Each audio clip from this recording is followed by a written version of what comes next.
Roland Steele. I'm with Roland RA Steele LLC. I'm glad to be with you this morning. I'm honored to be a team leader as well. I think that all of us or most of us have had experience with this before, so I'm looking forward to a good session with you guys. Okay, go ahead, Jess. Jess got a new life now, I see. How are you? James Tharp. I am sorry, I think I have some feedback. Let me turn my volume down a little bit, see if that helps. No, it's okay. If you're not talking, just mute yourself. So please forgive me if I mute you. That's why. Okay. Jess Tharp. I am, I've been a reviewer before, used to work at Capital City Youth Services, TCC Foundation. I am now at the Department of Children and Families, and I serve as the Deputy Assistant Secretary there, overseeing contracts, administration, some HR, strategic initiatives, project management, a lot of things in the Office of Child Welfare. So glad to be here with y'all. Thank you. And Pat, so good to see your face. Hi, and I'm Ann Bratton, and I am a retired registered nurse. I've been with CHSP for several years. And Pat, it's good to see you again, as always. It's very nice seeing everybody. This is the first time I've ever done this, so this is really cool. Thank you.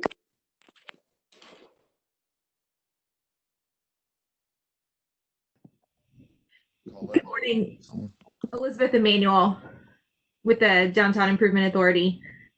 Glad to be back with y'all again. Colette Podgorski with FSU Foundation, and I am your timekeeper.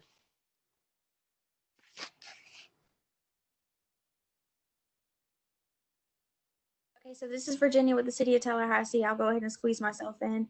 So for those who did not hear, if you go to the top right-hand portion of your screen, there are two mini options underneath connected.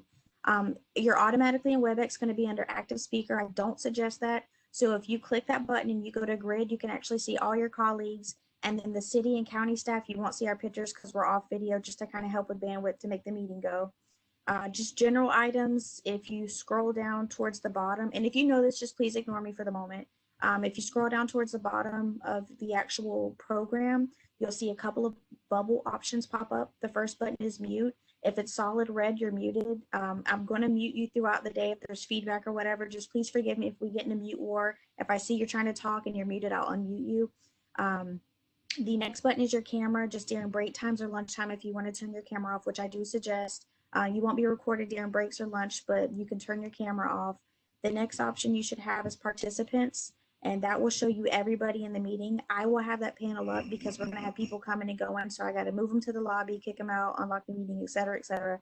But that's how you can see everybody that's there. You should be able to raise your hand if you're like waving at me and I don't see you. There should be an option to raise your hand, and it'll alert Anita and myself.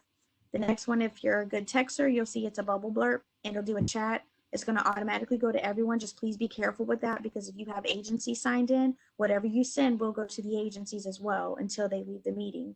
So if you need to send something privately to somebody, that's fine. That is not being recorded for public record, because that is not being a fundamental source of the funding. So that's basically, oh, sorry, the most important part. The next button is it looks like it's a horizontal on my end of 3 buttons. If you click on that, it should give you an option to audio connect. I highly suggest this if you are having audio issues. WebEx takes a lot of bandwidth, and with the storm coming in, I know some of us are going to have internet problems throughout the day. So audio takes up the most bandwidth on WebEx. So if you need to, like Colette is doing, if you need, and Anne Marie, if you need to call in, what you can do to keep your video flowing, you can do audio connect. It'll have you enter your phone number. It is not registered with me, so that's just on your end. And it will call whatever phone. So that way you can do audio through your phone, but still keep video on your computer. And like I said, that will help with bandwidth. If you have any questions that I can help you with, just let me know. But other than that, that's all I have for y'all.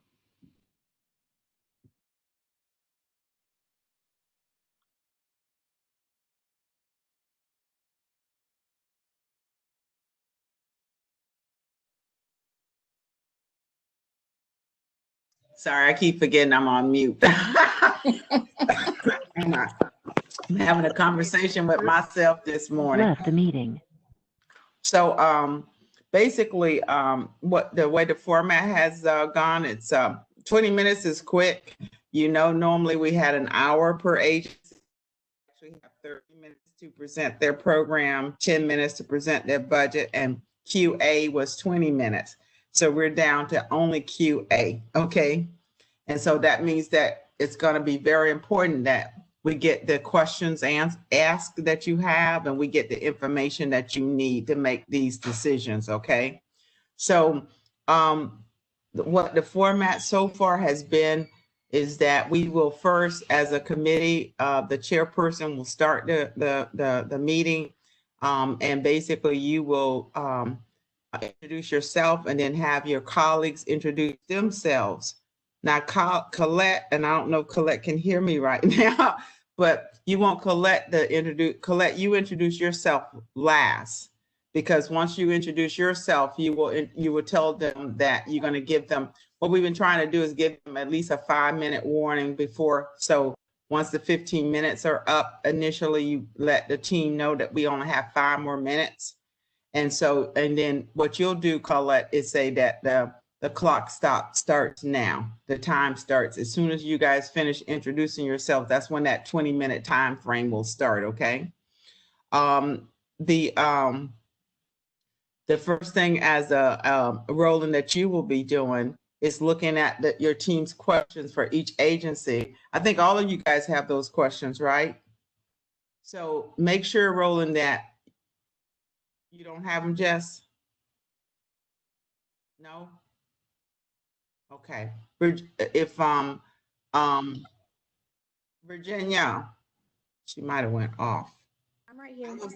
Okay, Virginia, can you send Jess questions 3 from team 3 that came from Alex?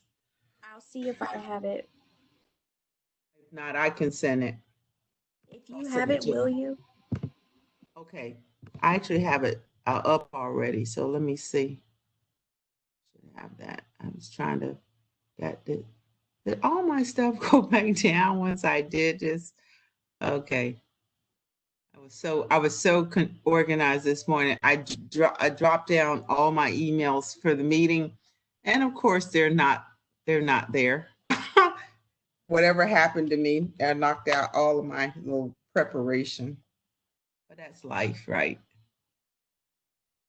Let me find it real quick. Team 3, here we go. Forward to Jess. Yes. And then Jess. There you go. And Jess, that's the email for jesstharp@gmail.com.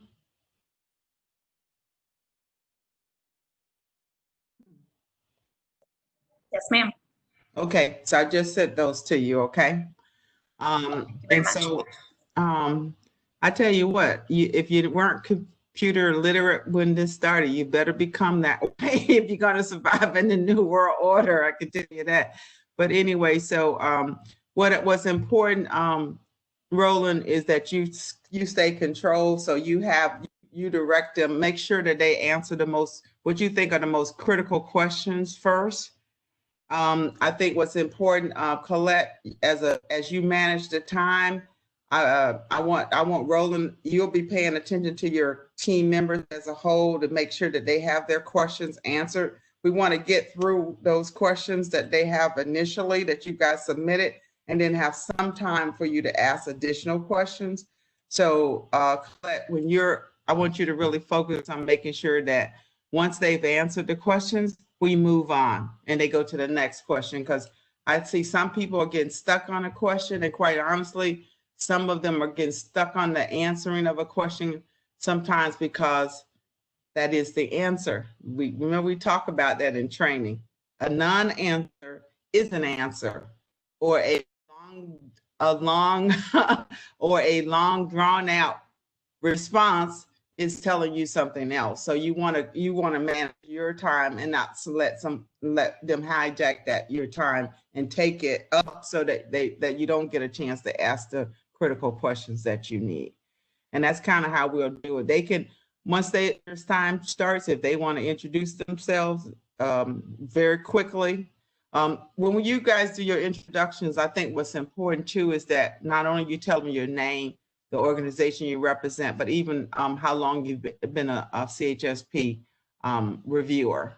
So kind of think about that. So, because I think also remember that we're being recorded during this meeting.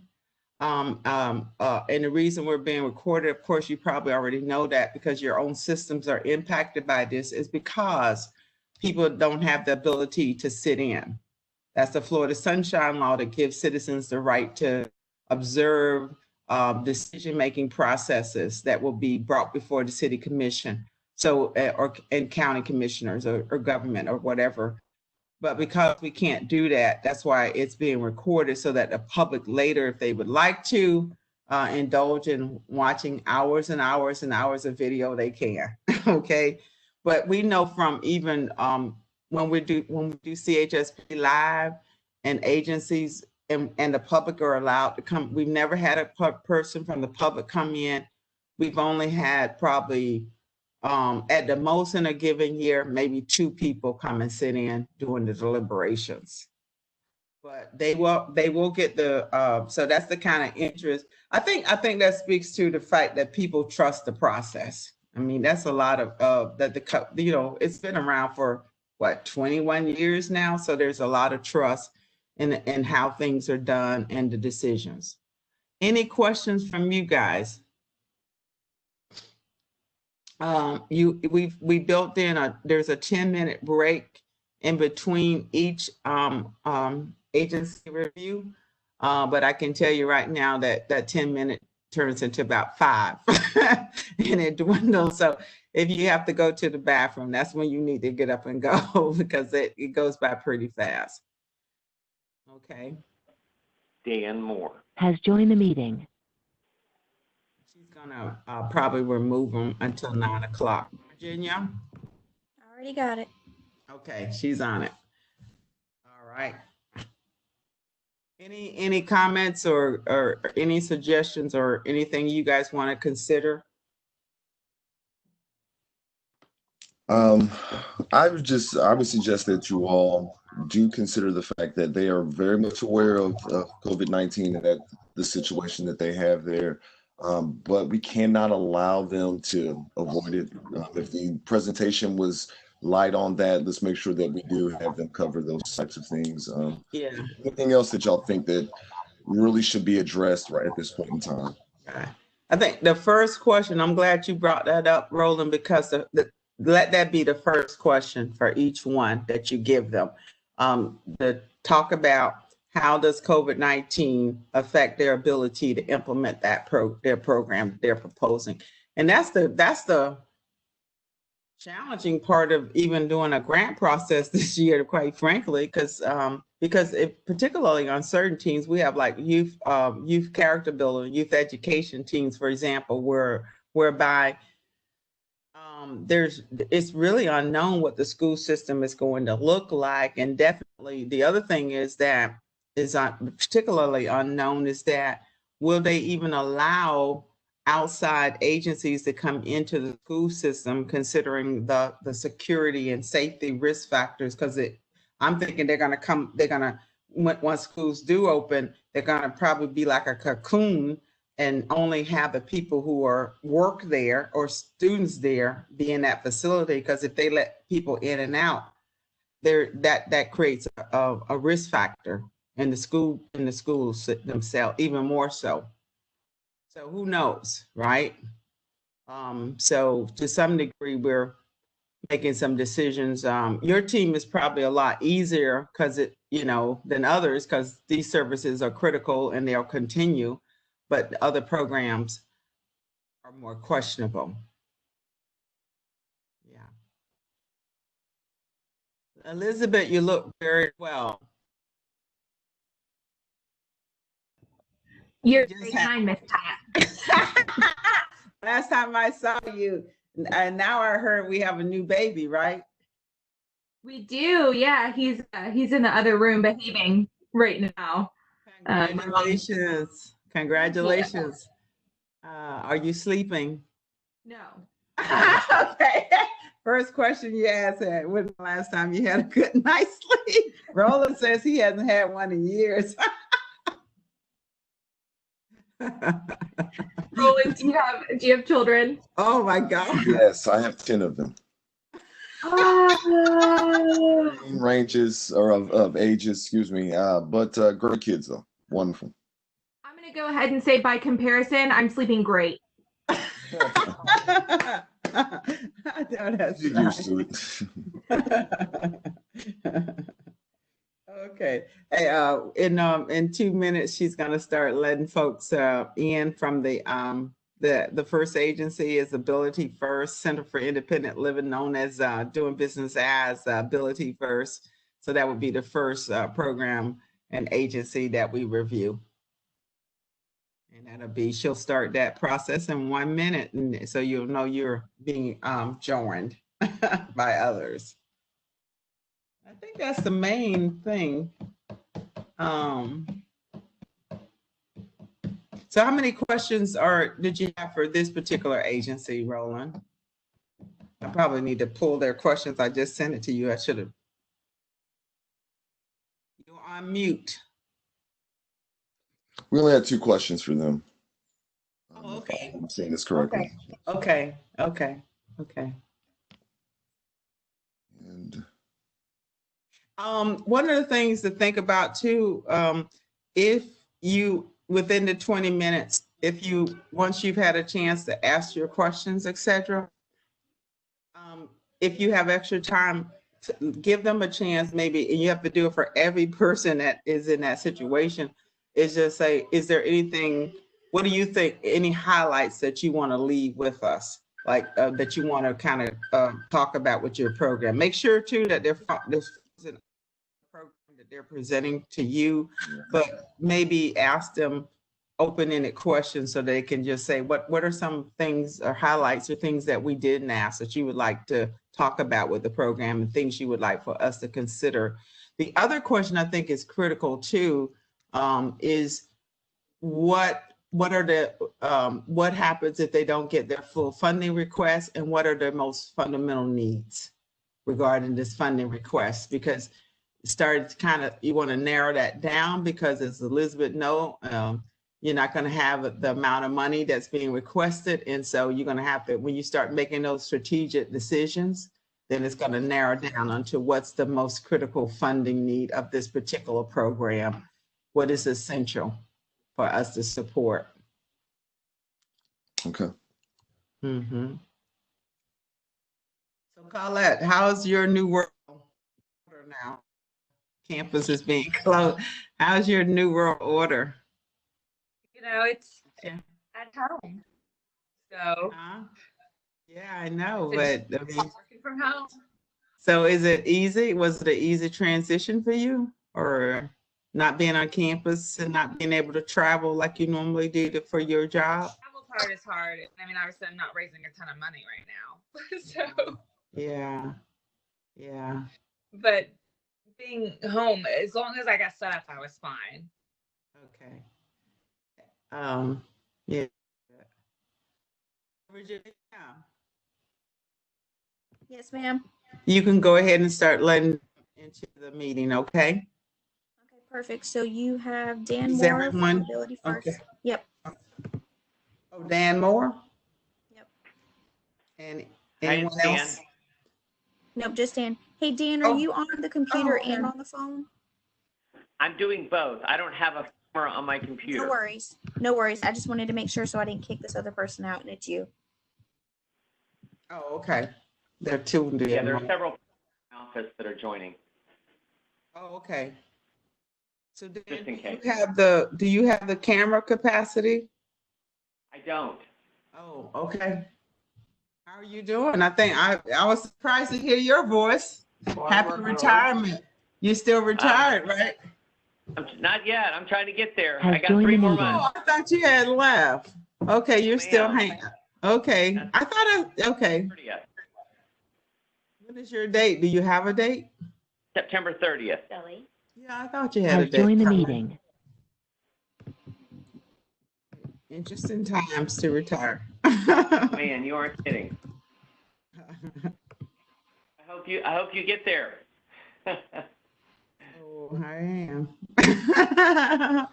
I am soon. Mhm. So I couldn't tell from the instructions if I had done this on my smartphone, would I have camera capacity? Yes. Oh, okay. That wasn't. I didn't understand that. I'm sorry. No, you're fine. Okay. So I have Dan, I have Shelly, and then I have another caller. Who else is on the line? Barbara. Barbara. Okay. I don't know where Kay is at.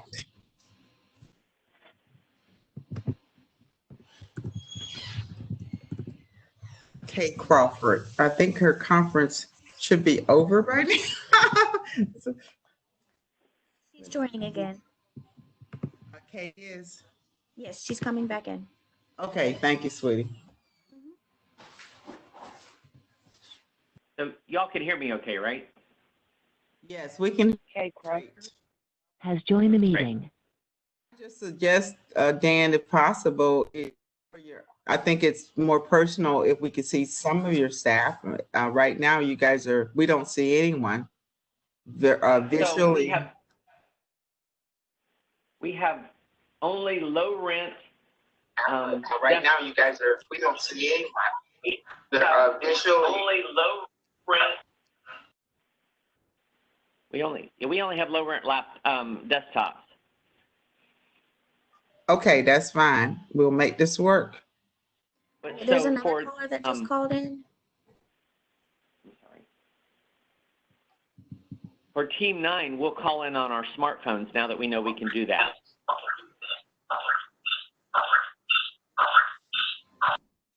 What's that noise? It's feedback. I just muted it. Whenever you're not speaking, you have to put yourselves on mute. Otherwise, you get that background sound, okay? That's for everyone. Reminder. And it's tough to remember. And Okay, then when to the caller that just called in, can you call your name out, please?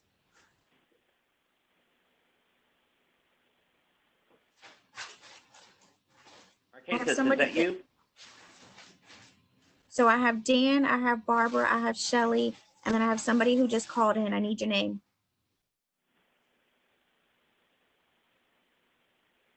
The only other person would be Marquesa's blind. Okay.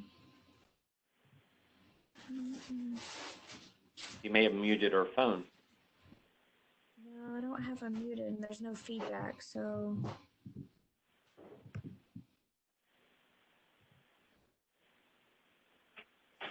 All right.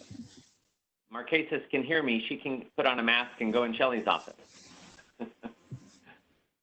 Kay Crawford has left the meeting. Oh, okay. Okay, so that was Kay. So let me send her a re-invite. Sorry, y'all. I'm good. I'm done talking now.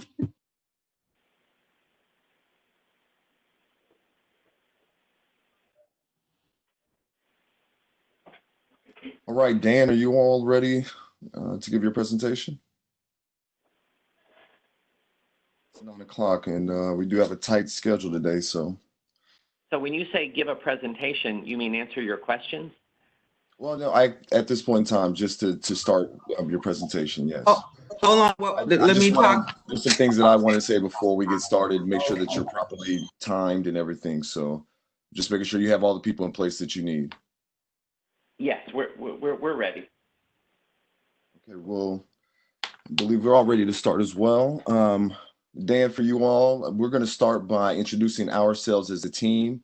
We are Team 3 for the CHSP review process. I'm sorry, my name is Roland Steele. I am with RA Steele. I'm our team leader for this team here today. And we have joined the meeting. Other team members that will be presenting themselves here, with Colette going last. And when Colette goes, after she finishes giving her presentation or telling us a little bit about herself, you'll actually have your time to start at that point in time, and Colette will let you know. So those are my instructions. Anne, can you get us started?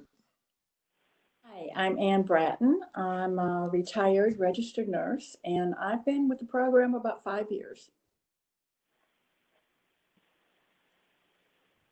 Elizabeth? Good morning, Elizabeth Emanuel with the Downtown Improvement Authority. I think this is my 6th or 7th year with CHSP.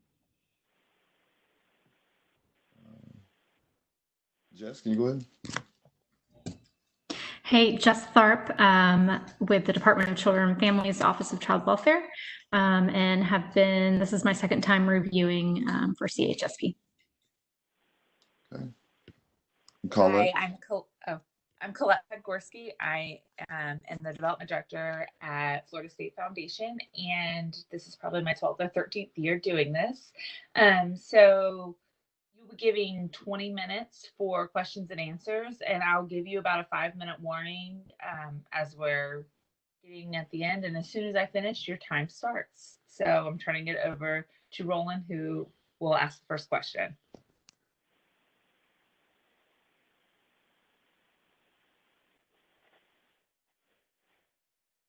Are we supposed to introduce ourselves now?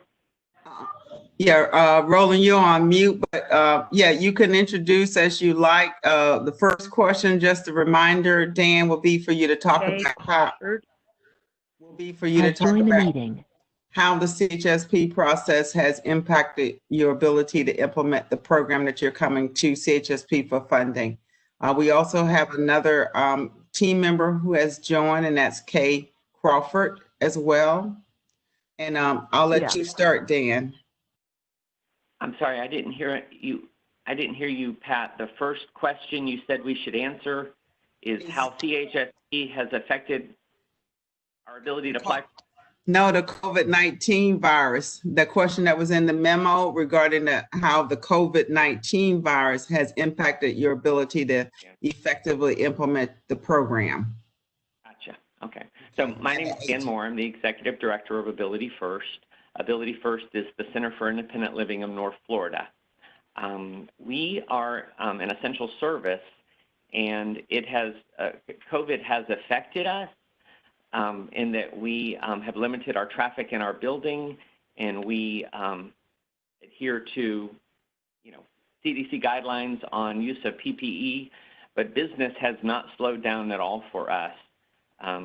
We are serving people with disabilities as we always have, and while administrative and there are challenges associated with our limited traffic, we are proceeding and carrying out our service delivery. So I guess I'll let Marquesas introduce herself, and Barbara. Hi, can you hear me? Yes? Okay. Hi, I'm Marquesas Limes. I work in the Access Independence program for almost 3 years. Hello, my name is Barbara Groves, and I am the finance director with Ability First. Been here for a little over 3 years. And Shelley. Hi, I'm Shelley Shaw. I'm the office manager, and I've been with Ability First for going on 6 years.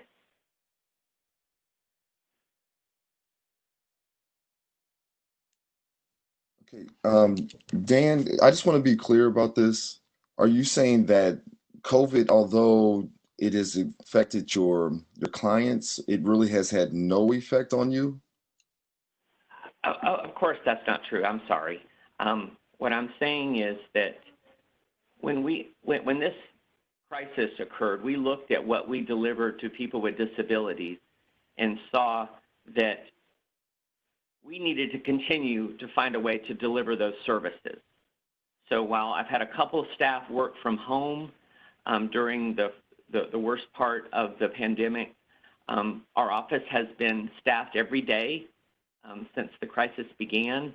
We have not stopped delivering durable medical equipment or disposables to people with disabilities. We've continued to build ramps. We've provided our other services in outreach and housing and victim advocacy. We've just taken precautions to do it safely. We built a COVID cubicle in our conference room within a couple weeks of us closing our office main door, so that consumers can safely come into our building. They're separated by a plexiglass wall with the staff person who's in the same room. They're on different ventilation systems, and we've been able to see consumers every day in our building, just one at a time, and under the safest conditions we could produce. But we assumed that because our services are essential, we had to just figure out a way to keep doing them. So yes, it's been very difficult. Everybody has dealt with fear and anxiety and worry for themselves, for their family members. I didn't mean to minimize that at all. But in terms of our service delivery, we've been able to meet all of our deliverables that we have for all of our contracts, and we're just moving ahead. Roland, I have a question, if that's okay. It's related to COVID. Dan, how has this affected any of your funding streams? Has it affected any fundraising activities that you've had? Do you know if it's going to affect any other contracts that you have, or funding streams that may be coming in from other sources? Sure. So we had to cancel our 40th anniversary fundraising event that was scheduled for the first Friday in April. So we had planned a substantial amount of revenue from that, and we had to shut that down, mid-March. So that will have to be rescheduled when we can make that happen again. What I'm worried most about is loss of state and state revenue that will eventually affect our state contracts. We have probably $750,000 in total state revenue that comes from tax dollars. And so I'm concerned that while we haven't had budget cuts yet in our existing contracts that have renewed, I'm worried about what's going to happen in the future, like in the next fiscal year. Absolutely. Jess, did that cover your question? To expand on that, Dan, did you bring any money in for that before the event was canceled, your sponsorship dollars, or are you completely at zero from that event currently? No, we had raised about $3,000 before we had to cancel it. So we would have raised probably double that, and then we would have had some expenses associated with our anniversary event. So, I mean, it's not terrible. Donations have changed dramatically since COVID, but as far as a major fundraising event, it was a hit, but it wasn't catastrophic. What did you say the dollar amount was that you brought in? Sorry. I didn't hear. It's about $3,000, I believe. Thank you. Dan, there were some concerns with you all having or looking for an executive director, I believe. Has this situation been made difficult by COVID as well?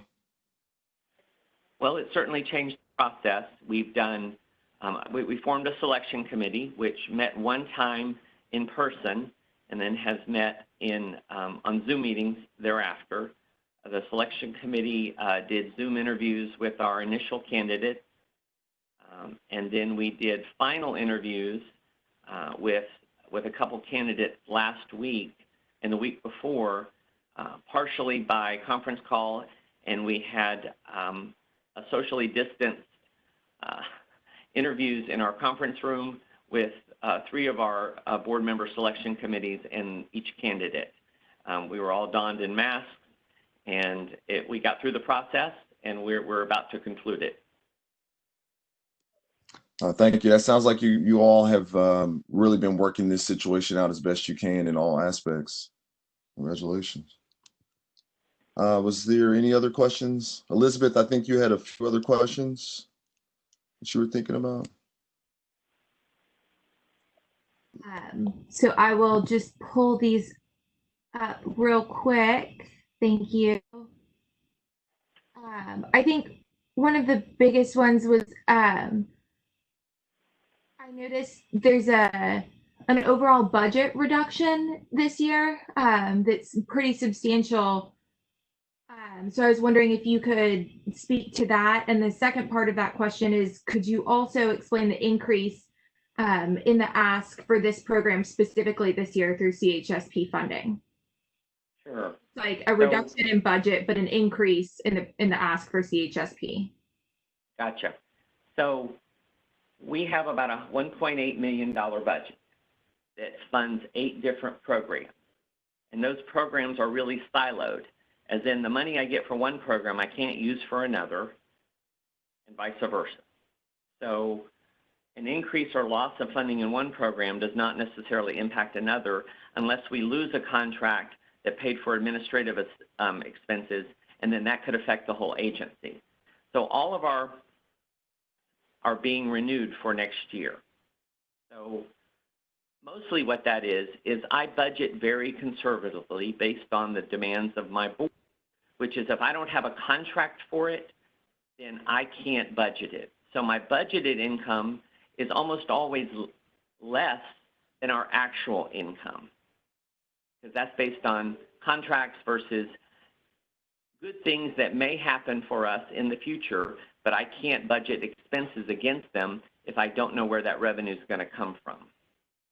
So the increase that we're asking in CHSP has more to do with we were not funded by United Way in Leon County this year. When they did their switch of how they were prioritizing their funding, we did not make it. They did not fund health-related programs, and Access to Independence is primarily a health-related program. So we experienced a shortfall in personnel, which we've addressed, but what has been difficult is the loss of revenue from United Way for ramp materials, durable medical equipment purchase or repair, and the disposable medical supplies, the incontinence supplies that we provide every month to people with disabilities that are very low income. So that's what the increase is about, just more direct expenses related to the ATI program that were lost from United Way budget. Thank you for that clarification. The point about the ramps falls into another question that I have. It appears you all are also increasing to build more ramps from 38 to 50. So I was just wondering, I know you mentioned that you all are still building ramps, but obviously COVID may affect some of your volunteers and potentially your ability to carry out this goal. Do you foresee that? So when we lost United Way funding in Leon, we also did not get United Way in Madison, Taylor, Jefferson, and Wakulla. We were funded in Gadsden. So our focus has shifted from 6 counties to primarily 2, Leon and Gadsden. We built 22 ramps since the COVID crisis hit in March. Wow. We build about 100 a year. So Marquesas has still been able to coordinate small groups to build projects in Leon and Gadsden, even during the worst of this crisis. So we're confident that we can do 50 ramps in Leon next year, based on the available, if we have the available resources, and from the group she's been able to maintain and cultivate. Were those 22 ramps in Leon County, or did that include Gadsden as well? Leon and Gadsden, yes. This just funds Leon County. So how many of those 22 ramps currently are you at in Leon County? For the year or just since March? Just since March, just to give us an idea since COVID. I don't know. Marquesas, can you answer that? That's going to be about 15 of them. So the majority of them. Yeah. Okay, great. Thank you. I think Anne was trying to say she had a question. I just have a couple of them. in your grant funding, you said a place called Home for Families. It says you were awarded nothing, but in your information, it says you have a pending application. I can explain that. I'm sorry I didn't make that more clear. So what happens is we have renewal funding for the existing program for a place called Home and a place called Home for Families, along with a bunch of other renewal funding. I did not list those in our grant funding because they're not competitive. I'm just renewing an existing contract. So a place called Home for Families expansion was a competitive grant we submitted to HUD to increase the number of family slots in our housing program. We did not receive that. It was for $64,500, but we still got the $158,000 for the program that we have for the past 10 years. So renewal funding was approved, just not expansion funding. And then our VOCA grant had not yet been received. It has now, but not at the time of the application. So the only thing we didn't get that we applied for was an expansion of our family's housing program. Okay. My last question is, under your population served, you said your total clients for all the zip codes was 387 versus the total number of homeless that you served was 83. So would that 83 not be added to the 387 for a total number of clients served, which would affect your budget and everything else? So the 83 homeless served are included in the 383. We didn't count them differently because they were homeless. They're just clients served. Okay, I didn't understand that. Okay, thank you. So we serve a large homeless population in our community, and so we provide DME and disposables to them. We just don't build folks ramps without a home. Okay, thank you. How are we on time? We have about 3 minutes left. Anyone have a pressing question? Dan, this is Jess. If you don't receive an increase, how would that affect Sure. the program? So we scrounge every dollar we can from every source we can to provide the direct services of this program. If we don't get an increase, then that will be a number of ramps we can't buy the supplies for, people who will wait for DME for weeks until they're donated rather than us being able to purchase it so they when they leave rehab, and we won't be able to meet all of our increasing demand for ongoing incontinence products.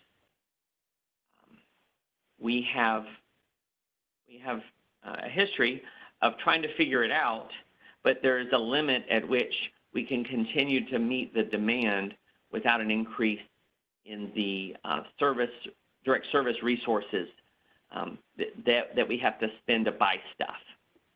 So we've got we'll have our staff covered for the next 2 years at that rate that we applied for. I don't know if y'all noticed in the application, Marquesas is a bonus staff person for the Access to Independence program. CHSP does not pay her salary. Voc Rehab does as our nursing home diversion person. So that's the only way we're able to function right now is because of those state resources that cover 1/2 of the staffing of this program. If we were to get a cut in VR, then we're going to have trouble delivering all of these services. So any increase we can get is going to add to our stability of the program.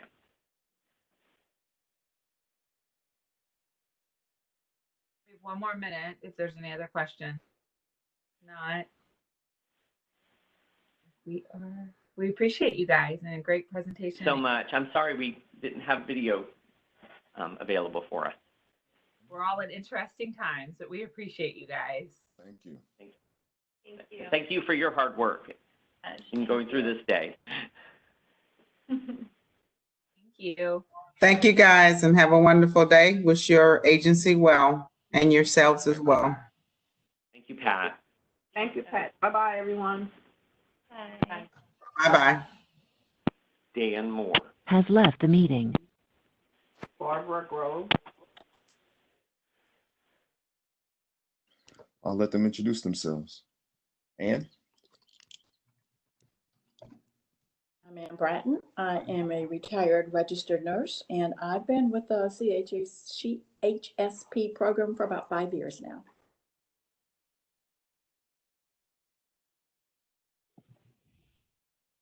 Good morning, Elizabeth Emanuel with the Downtown Improvement Authority, and this is, I believe, my 6th year with CHSP. Hi. Morning, I'm Kay Crawford. This is my 3rd year with CHSP.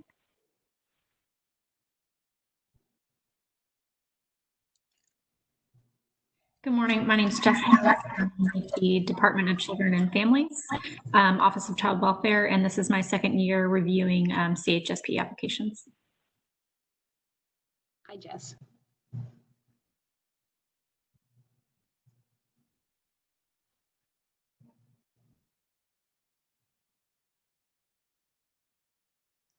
I'm sorry. My phone is getting some feedback. But my name is Colette Podgorski, and I am the Development Director of Florida State. And this is about my 12th or 13th year doing CHSP. And I'm also your timekeeper today. So you're going to have 20 minutes for questions and answers. And I'll give you about a 5-minute warning. And I'm going to turn it over to Roland now. Kim, if you could really give us an explanation or give us some kind of idea of how COVID-19 has affected your program. We really want to get an insight into that. What it did was it forced us to start providing direct services remotely, which, as you can imagine, for people who are visually impaired, that's not the easiest transition, especially given how many of our clients are seniors. But we made it work. We found for clients who did not have the technology they needed, in particular, a lot of our teens and our families in our babies category, we gathered up as many laptops, iPads from staff, from Division of Blind Services, from other community members, and divvied those out to make sure everybody had access to Zoom. We did have some challenges with people not being, because they were people who are completely blind, having issues with having to enter access codes and that kind of thing, which made it even harder for them to participate and was just another barrier. So we found a conference call line that didn't require that allowed us to call them and call everybody in. So it's been a learning process, but I was happy that in the month after COVID, after lockdown, our month of March, which that was a transition month, everybody going home, our specialists were able to provide 75% of the hours they would normally provide. So we were pretty happy about that. My team jumped on it and were able to get, services done.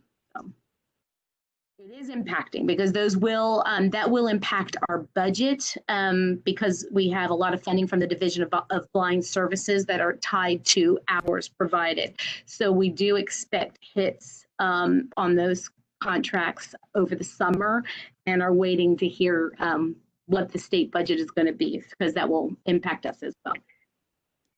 Jess, you had a question? Yeah, you started to answer it, Kim. I was going to ask how it's affected finances. Any fundraising activities that it has affected?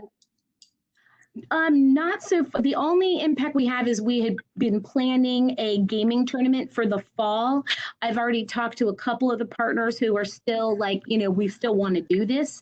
But that's a newer fundraiser. It's not one of our big ones. So our big fundraiser was in January. So luckily that happened, and we have until next January to do our next one.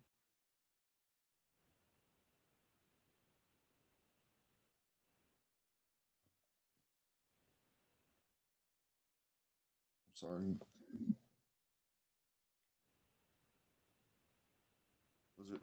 All right, does someone start with a question? I can go ahead and ask one of mine. So it looks like there's an increase in the budget from last fiscal year to this fiscal year with an increase in staffing. So could you discuss both the increases in your budget this year and the proposed increases for fiscal year 21 as well? Sure. And then in that question, I saw where you mentioned that there was only an increase of 0.25 staffing.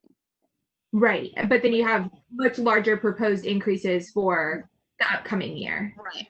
So I'm going to acknowledge that when I went back and looked, I had in that Form 2, Section 1.2, I actually listed our actual FTEs for last fiscal year instead of the budgeted. So if I had put the budgeted number, which was 10.75, it would have made a little more sense.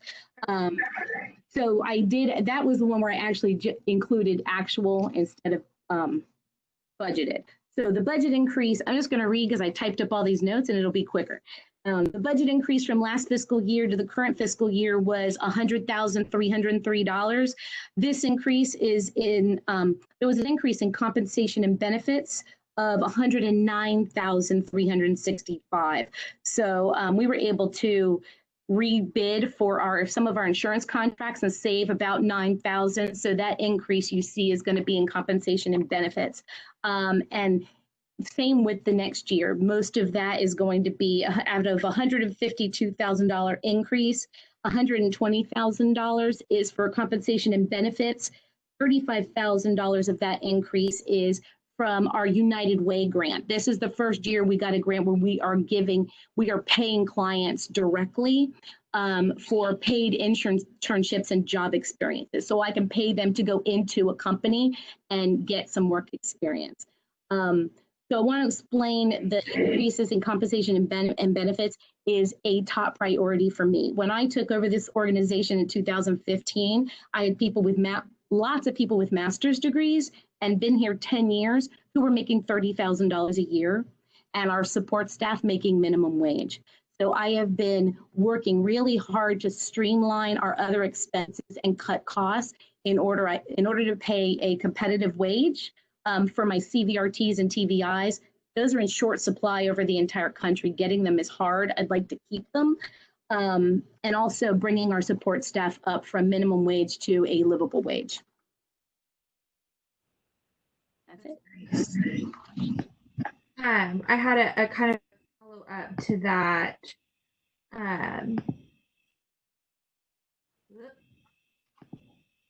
So the proposed program specialists, what is it that they do that is different from your other current employees? Well, we have specialists on board. As I said, we're understaffed. So this would be for a TVI, a teacher for the visual impaired, which is a person with a special degree in educating students with visual impairments. The other one is, and both of these are master's levels.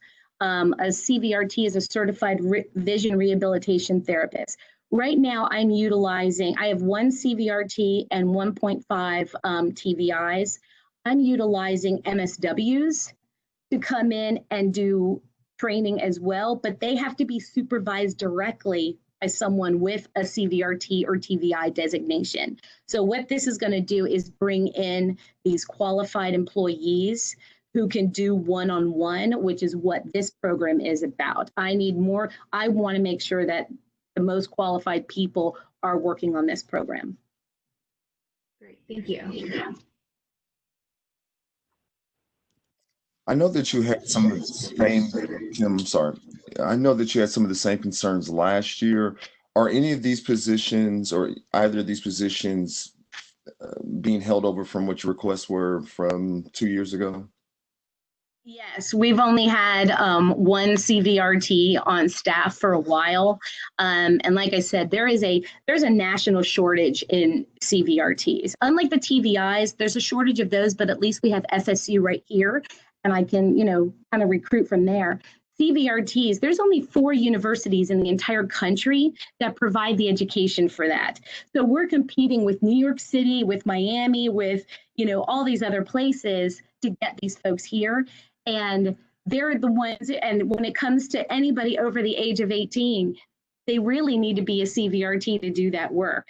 So yes, these are carryovers trying to get, because I haven't yet received enough to fund a full position. Partial funding, I mean, if you're not to get 100%, what do you plan to do when it's not funded at 100%? 100%. I was able to shift personnel to work. You know, we divide our specialists up by county. So I was able to make sure I had folks in Leon County who could do this, and I shuffled around a bit. But we also did, you know, this proposal is for 350. We only did 50 with the, you know, so I'll reduce the number of clients we serve if we get partial funding. And, you know, and hopefully I could find another. Now with the world being virtual, there's a chance I could find a part-time CVRT that could do things remotely. That's the one good thing that's coming out of this. Is now that's become an option, is, you know, the idea of having a virtual employee that, you know, works somewhere else. Hi, this is Kate question. Kate question. Related to Kate's question. Is there cross training for Kate, do you mind speaking louder? We can't hear you. Okay, let me try it again. Is that better? Much better. Okay, Kay Crawford, and piggybacking on the previous question, is there cross-training or additional professional development that can be done to help you achieve what it is you want to achieve with your current employee? Is that an option? Yes and no. Yes, there is staff. I put in money every year for staff development in order to get people CEUs and additional trainings. There's a lot of free stuff through a school called Hadley that is specifically designed to help people who are visually impaired or help people like my specialist learn more. I am very comfortable with the amount of education my staff is receiving, like my MSWs. But again, it's not there's a difference between training and having a master's degree in this level. Or, you know, I have some employees who don't have that master's degree and have done training, but they've been doing this for 30 years. That kind of knowledge, you know, that's very different from someone who's fresh in the field. But yes, we do provide that kind of training, and we'll continue to do so to make our budget work and serve as many clients as we can. Thank you. This is Jess. I know obviously FTE, you know, a full-time person would be desirable, and 2 is really the ideal.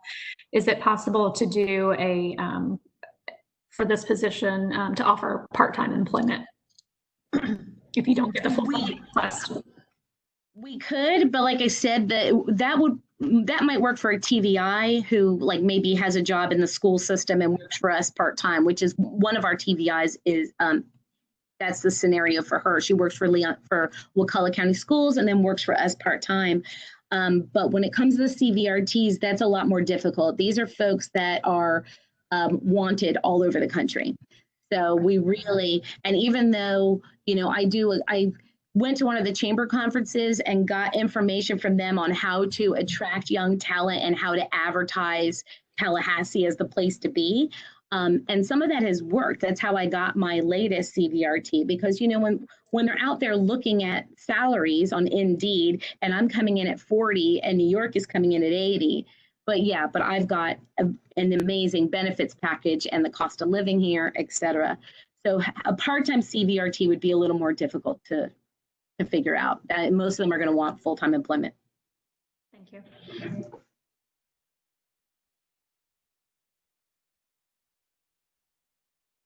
we have about 8 more minutes. So are there any more questions?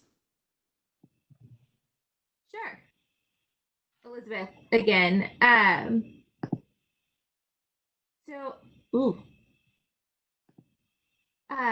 It appears that a lot of the goals and objectives you had mostly been completed. So congrats on that when reading through the application. But what is your focus now with so many of your goals already met? And do you all have an updated plan for what you'll be doing moving forward? I loved that question, so thank you. Those goals were completed for the 50 clients that were funded under this program last year. As you can see on, I forget which form it is, we had 281 clients in Leon County. And this is, I don't think I made it clear in the application. What CHSP is funding is not our typical service. This is an elevated level of service. This is what if I had my wish and had as much money as I could get, this is what our program would look like for everyone. This is, typically we have so many clients that right now, a lot of people are doing classes, they're doing group lessons, and that really slows down the progress. And it's really about working on one goal at a time, succeeding at that goal and moving on. This program has funded, this program is multiple goals being worked on all at one time, one-on-one with a specialist, so that we can get them in and get them out. And whether it's going back to work or getting them more independent, our job, the goal of this is to do it quicker and to give it's a more robust program. So yes, we achieved those goals, but those goals were only for 50 clients. If it were funded again this year, it would be a completely new set of clients and their goals. Thank you for that clarification. And there were some other questions that you guys sent me. Did you want me to go, since we're running out of time, you want me to go down that list and just read off my answers? Or no, do you guys still want to ask? Yes, please do. That'd be great. Just Kim, just as a director, please focus on the most important questions that you think might impact their decision-making process, okay? Yes, thank you. Absolutely. There was one question where about Form 1, where it looked like there was only a 0.5 employee providing services to the age group birth through 18. That was Form 1 is the staff demographics. That's not who's serving those people. That's just a part-time employee in that age group. So I just wanted to clarify that that's not who's providing that service. The fundraising question was really good and really important, and I had to go back and see what I did here. Form 3, the question was, according to the application Form 3, proposed fundraising revenue is $91,500. However, reported on Form 1, Section 6, fundraising activities are projected at $35,000. Why? Again, another great question. So here's the answer. On Form 3, the line item for grants includes, in parentheses, total of all other grants. So to me, this implied that these were grants that we knew were secured for this next fiscal year. So I did not include other grant writing activities. So, so in our case, that would only be the $40,000 United Way grant. So I included all other grant writing activities in the fundraising line. So if you look back at Form 1, Section 6 and total the fundraising activities raised to date and the granting activities, you'll see that was about $101,900. And then if you go back to Form 3 and combine grants and fundraising, that was about $131,500. So what I did was combine those two categories and increased it by 29% to make that our goal. Does that make sense? So yeah, so those, I basically combined those two categories. So if you look at those as a whole, it would make more sense. And then the fundraising expense, someone asked about that on Form 1, Section 6. There's an expense of $15,000. That's the money we pay to the University Center Club for the meals, pipe and drape, et cetera, for dining in the dark. Sometimes we come under that, but depending on how big our crowd is, I make sure I put in $15,000 because it's never been above that. The anticipated 350 unduplicated clients, another great question. Where I got that number. We know that historical data shows us that our number of clients is directly proportional to the unemployment rate.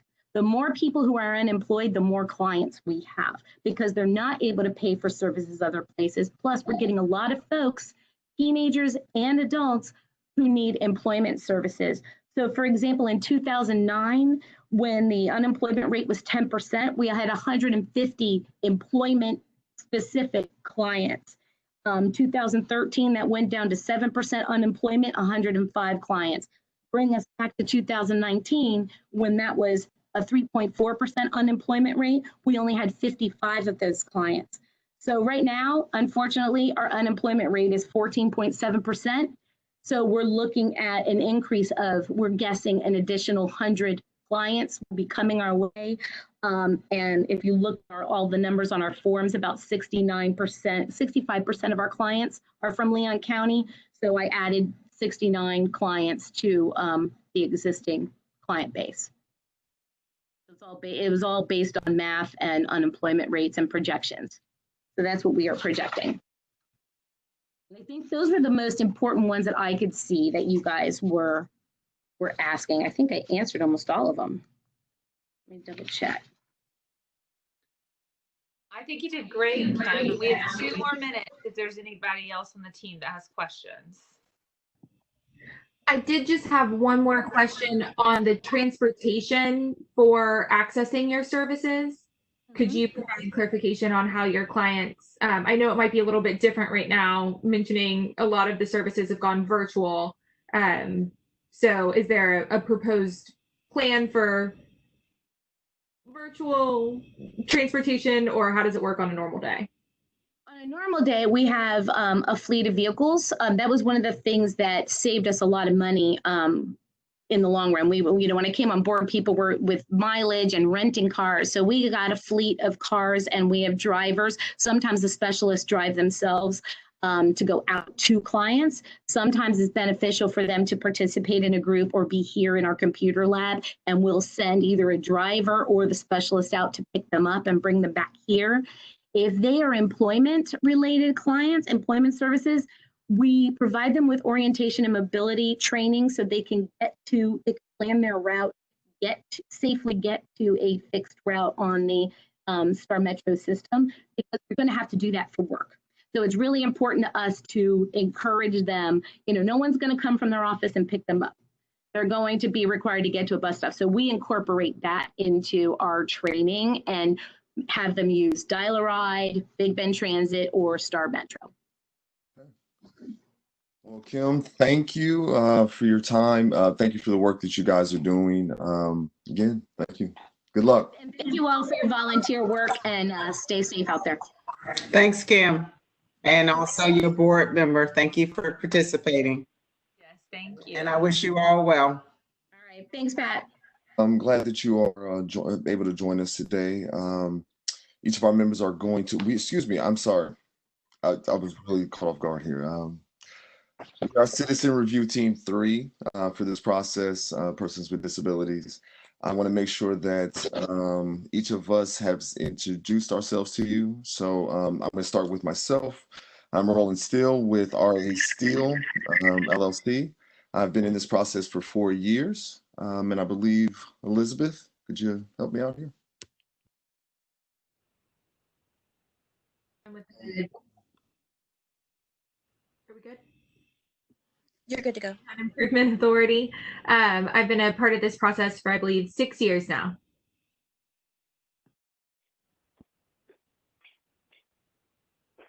Hi, I'm Ann Bratton. I'm a retired registered nurse, and I've been with the process about 5 years. Jess? Hey, this is Jess Clark with the Department of Children and Families, Office of Child Welfare, and this is my 2nd year reviewing. Crawford, this is my 3rd year reviewing. Thank you for the work that you do, and good luck. Hi, my name is Colette Podgorski, and I'm the Development Director at Florida State University, and this is my 12th or 13th year doing this. I'm also your timekeeper today, and you'll have 20 minutes for questions and answers, starting right after I finish. So go ahead. Great. Well, I appreciate all of you for all your years of service, and we appreciate working with this process. Do you want me to go through the questions that I was given? If you could give us an overview completely of how COVID-19 has affected your operation at this point in time. We do have a lot of our questions centered around that anyway. So if you could just kind of, I don't know, give us your best overview. Sure. First, I want to note that on our notes section of our page on the CHSP website, we have posted our multi-page activity that we have that we're working with, and of course, it's a serious and difficult thing for us to get involved in because our children are medically fragile. But we have, I've been on a lot of phone calls where I'm with the CDC, the YMCA group, and also the American Camping Association. And so we have gone through the 84-page booklet that the American Camping Association put out. They had a contractor do that who are specialists in environmental engineering out of Boston. And what it does for us is it gives us a possibility of working with the reality of the children we have and feeling as if we're doing everything that we can. So basically, you know, as it does in many places, it starts with taking temperatures as soon as we have them come in, and also doing history checks so that they we know what their history has been with any kind of contact with COVID-19. And it gives us a way. I've also been talking to the parents ahead of time. So I've talked to all the families this month, and I will once again talk to them in the beginning of July to, first of all, remind them that they should be, they should have a 14-day period before they come to camp where they were not exposed to COVID in any way. And then second of all, just once again hear health history. It's a matter of course for us that every child who comes to camp comes with a 4-page doctor's form, which must be signed by their doctor. And of course, the issue at the end of the form this year is just, do they feel that the child will be safe as long as we take the necessary precautions to come to camp? So we have the parents' opinion, we have the doctor's opinion, and then we have the extensive list of safety issues that we're going to be working with. The camp where we are located, of course, we rent that facility, and they are upping their cleaning methods and all of the additional things which are outside the cabins they're going to be in charge of, including things like, you know, spraying down the zip line and any other activity area that we're going to be in, and of course maintaining the correct pool chemical ratios that are necessary. And we're in charge of anything inside, which will be masks and PPE for our nurses, and also just the general safety precautions of making sure that everybody's washing their hands and that we are taking temperatures every 2 to 3 hours inside after they've cooled down every day. They're going to be in smaller groups. CDC is recommending no more than 50 individuals be part of the team or the family that you serve. So we're going to be having about 22 to 25 campers. And then, as usual, our staff is one-to-one with them, so we'll have approximately 25 staff plus nurses plus specialty people who come and stay with us while we're doing camp exercises of all different types. There are different specialists in games and other areas, arts and crafts, of course. So that's our process. and the list that we posted on the CHSP notes section is the one that we would ask you to just take a look at, so you see that we've covered everything from, not allowing this year any kind of therapy animals on the property, not allowing more than 2 people to come in other circumstances, like we have a science program that's coming, and both programs are two science programs, and both programs have given me their COVID procedures, and we have also made some certain requests of them so that they will be masked the whole time, and of course washing hands. And these are people who have been to camp previously. They've helped us with programs previously, so we do trust that they are, first of all, reputable because they're from large organizations in Pensacola, and then second of all, that they will fulfill the guidelines for us. So that's where we're at. We're at a lower census as well as a extensive group of procedures for every type of activity. Joyce, if I could cut in for a second, may I ask you, what is your usual number of clients that are participating in the camp?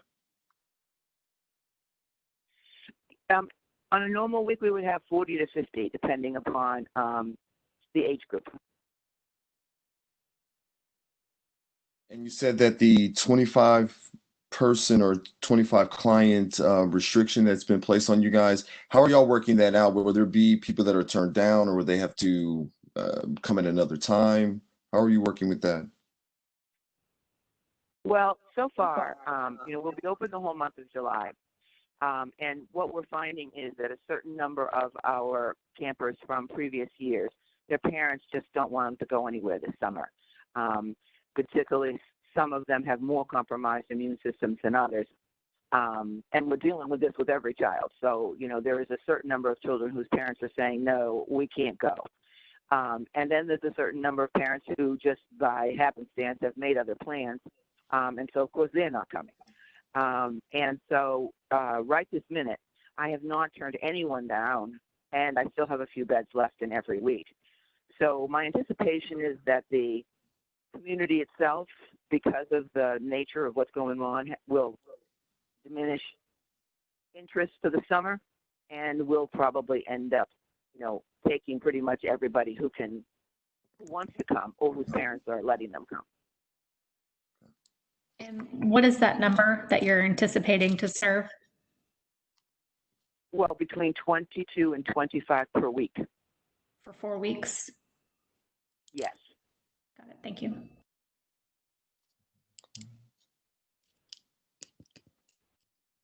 So are there any cost savings from this past year? I'm sorry, Not there was doing it something in about June? cost. Was the question something about cost? Well, because you had to not have the camps in June, right? We never have had camp in June. Okay.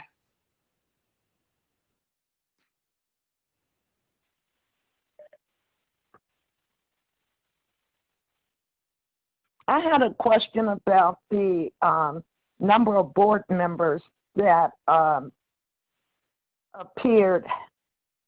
appears to be greater than 8. And I'm reading some old notes and trying to comparison where I saw 2 sets of numbers for board members.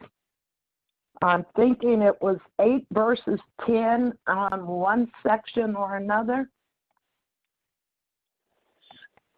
Your records are basically correct. See, how we get our board members, and I'll also answer the portion about that other questions have been asked.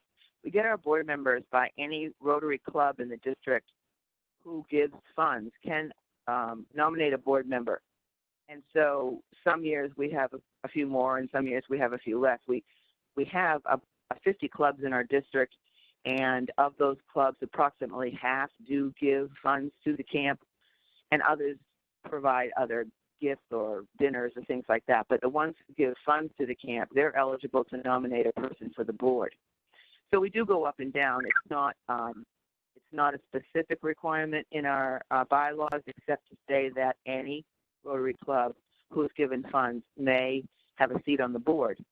And the other thing that results from that is that I don't know who's going to be on the board beginning July 1st until, although some of them will repeat, of course, until July 1st.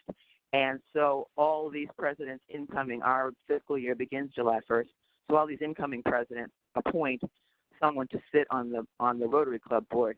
So I don't have control over who it is. However, due to the fact that we have gotten off kilter in our comparison between male and female members, certainly, and we've lost 2 African American board members just because they were overtasked, and one of them moved out of the area as well. So what I do is I work with the incoming governor of our district. The district runs from Pensacola to Lake City and then down to Dixie County. And I work with them to try to find somebody. So this year I've talked with the governor, and she and I are working to get more women appointed, and specifically mentioning that we would like to have a woman from this club and this club and this club. So any imbalance that gets created, basically, I can deal with once a year, and that's this time of the year, while they're appointing their new members. Okay, thank you. So there is intention to look for more female or more female diversity on your board. Is that correct? That's correct. And in addition, okay. All of our senior staff are women.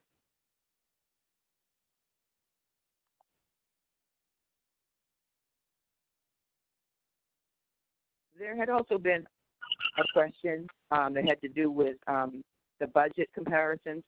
And on these documents that you have for this year and projecting 2020 to 2022, our last year fiscal budget, quote, budget, is the actual. So what happened, we started the year with a budget, yes, of $150,000, but when we collected $134,000, what we actually spent was $115,000, and that's why there's a difference in what you're looking at between what is labeled, I think, consistently as last fiscal year budget. That's actually that is an actual spending number, and then anything from 2020 to 21 and 22, those are budgets because they haven't happened yet. So are you saying that you had a surplus of about, you said 134 to 115, so about 20,000? Going into the beginning of the calendar year, we had 20,000. And so we had 20,000 more in the budget in the bank. So what was in the bank was 20,000. Now, a lot of that is getting eaten up this year because, as one of your other questions had to do with, COVID-19 has certainly severely impacted our fundraising, and we're down 35,000 for fundraising for this year. So the surplus from last year is coming in handy because we've got to buy all these expensive COVID-19 PPE and other supplies. And we're working with a number of groups to get donations for some of that, where now some groups are saying, well, we have much more than we thought we were going to use. So if you want to take 100 of this or 200 of that, we're sort of making those connections now as we're about 6-7 weeks away from camp. So that impact last year, in 2019, our big impact was Hurricane Michael because people were doing so many projects to help people who were completely homeless, and of course the feeding that's really still going on in some areas. That was draining a lot of Rotary budgets, and it was also draining a lot of the budgets from places where we might normally get money, like Publix, Wells Fargo, a number of the big corporations that would give us at least $1,000 or $1,500 every year were dedicating all of their money to feeding programs or something specific key to the organization. I mean, like even now, Home Depot is shut down for grants because they're doing all their building and stuff in conjunction with local communities. So that's the other impact, is that sources of funds from last year, which we would have had, and then we would have probably spent more, frankly, but since we didn't have it, we didn't spend it. Now this year, even though we had a surplus on January 1st, or we had money in the bank January 1st, we're using all that to help us catch up on the fact that we were once again behind. And these 2 years really have been the toughest I've seen in a long, long time, because so many major groups have shut down their funding in order to be able to do some specific, very expensive project, which of course is helping our area. It's just not useful for us. Jess, did that answer your question? Yes, I have another follow-up question related to COVID. Are you having issues getting campers to work? I know a lot of summer camps in Leon County have shut down because FSU and FAMU are not in session, or they're doing virtual online. So has that affected your ability to secure workers? Sorry. Well, the curse for them, in the sense of the job market, has been a blessing for us, because we not only have everyone coming back from last year, which is pretty unusual. Normally our return counselors and staff are somewhere closer to 70% than 100%. And then in addition, because jobs are tough to find, we have 4 counselors who used to work with us, who've had other jobs, who don't have any job this summer, and they're coming back to help us as well. So we're blessed in the sense that we have got not only a full staff, but everyone except one young girl who's going to go through a staff training. She's 16. Every single person has been with us multiple years previously, and half of my staff has been with us for more than 10 years. So I'm in good shape staff-wise, and luckily, keep knocking on wood, that's because they need this job and they are experienced in our job. It's going to be very helpful for the additional requirements that we will have this summer with COVID-19. There's no newbies to get over the regular concerns of what do I do as a disabled camper. If everybody has that experience already, and we can really concentrate on the additional requirements of keeping everybody healthy and safe in this special way that we have this summer. Okay. I believe we had another question regarding your recruitment process. Is there? And we have Did you 3 get minutes. 3 minutes? Was there a more pressing question that we needed to get to? Anyone? Can I mention your zip code? Go ahead. I'm sorry. Someone had a question about the way our zip codes were recorded. The fact is, I thought we were able to opt out of that section on zip codes and census zones, and I don't have the program that would sort my kids and campers that way. So unfortunately, those are just 2 stuck-in numbers. 2 numbers I stuck in on the census spread. We have kids from every zip code, and every zip code around Tallahassee has probably 5 or 6 different kids coming. It's just that I couldn't opt out of that particular section, and in order to move forward in filling out the forms, you have to put something in that section. You maybe can see it says on it you have to put at least 2 numbers in that in red. So it's just simply administration thing for me to be able to get past that form. That's not that we only have kids from 2 zip codes. Okay. Thank you. I believe that does it for our time. Oh, Jess, you have one question? Are you planning to change that data collection process so that you can collect that in the future? Well, it's my understanding. So I think at the very last meeting I went for CHSP, someone said that they will help you get that sort process, and I will happily do that. Okay. Well, thank you, Joyce. Thank you for the work that you guys are doing.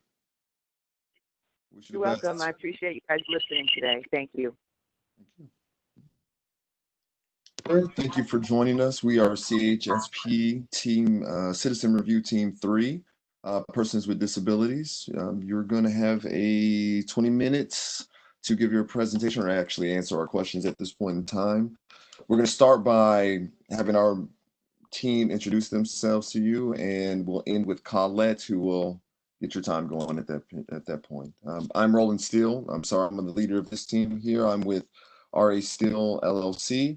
This is my 4th year in this process, and I got to say, this is probably the most exciting, challenging, interesting year that has been. So,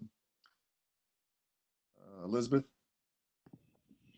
Good morning, Elizabeth Emanuel with the Tallahassee Downtown Improvement Authority. I feel you, Roland. I think we all do. This is probably my 6th year with CHSP. And I think, Ann, you want to take it next? Hi, I'm Ann Bratton. I'm a retired registered nurse, and this is my 5th year with the program. Nice to see you.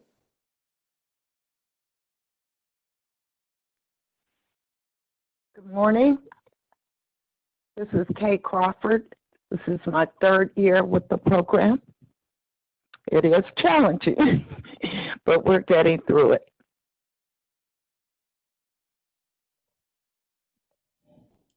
Good morning, Jess Tharp here with the Department of Children and Families, Office of Child Welfare, and this is my 2nd year reviewing. Good morning. My name is Colette Podgorski, and I'm the Director of Development for FSU Foundation. I've been doing this for about 12 or 13 years, and you'll have 20 minutes for questions and answers, and I will give you a 5-minute warning when it's about to be over. And your time will start now. Great. Well, Tara, if you could, I guess, start by giving us an overview of how COVID-19 has affected your operation. Sure, absolutely. I don't think anybody was expecting this when we started 2020 by any stretch of the imagination, but it certainly has kind of things upside down for us, like every other organization. Our programs are really face-to-face based because you're talking about working with individuals and really kind of modifying everything for them and working with them hands-on, and to not have that anymore is a real challenge. But I do feel that we really have handled some things very well. With our life skills program, for example, we pivoted to online in mid-March. And we kind of saw how this was starting to develop. We very quickly moved to the online Zoom, the online platform for our daily life skills program, and continued to offer that Monday through Friday, 9 to 3, the same that we would if we were face-to-face. That has been challenging though, because not all of our participants have computers or internet. Most do, but there are some that don't. And some of them also don't feel comfortable with an online presence. Obviously, our choral program, that stopped. That is right now housed at Gretchen Everhart. And so with the schools being closed, once that happened, chorus kind of, has kind of been suspended. Our monthly socials definitely been suspended. But we are looking at how we can re-engage and bring that back, but in a very different format with social distancing in place. So as a matter of fact, we're actually planning an event at the end of this month. And we're going to, we're fine tuning some things to make sure it's going to work and that people feel comfortable with that. We had just launched at the very beginning of March our dance workshops as part of an overall comprehensive aftercare program. And that, in hindsight, you kind of go, wow, timing was horrible on that to start that in March. But we quickly again moved that to online, to the Zoom platform. And we've actually kind of had that grow a little bit fast because I think people are looking for something to do while they're at home. And so those have kind of grown a little bit faster than we originally anticipated. So still providing services. As a matter of fact, I think we're the only organization that has continued to provide full-time life skills program in Leon County. It's different though. It's very different, and it's very challenging because our folks like rhythm and routine. They thrive on that. And so many of them are incredibly social, and to really have that flipped upside down for them has been very hard. It's been very challenging.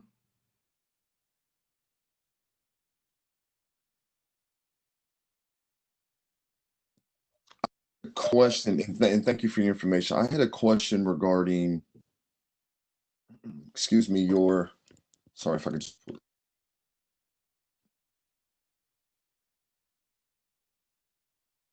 in case out of all your documents so that, with some thoughts written down. So you let me know where you're going and I can move that direction in my page.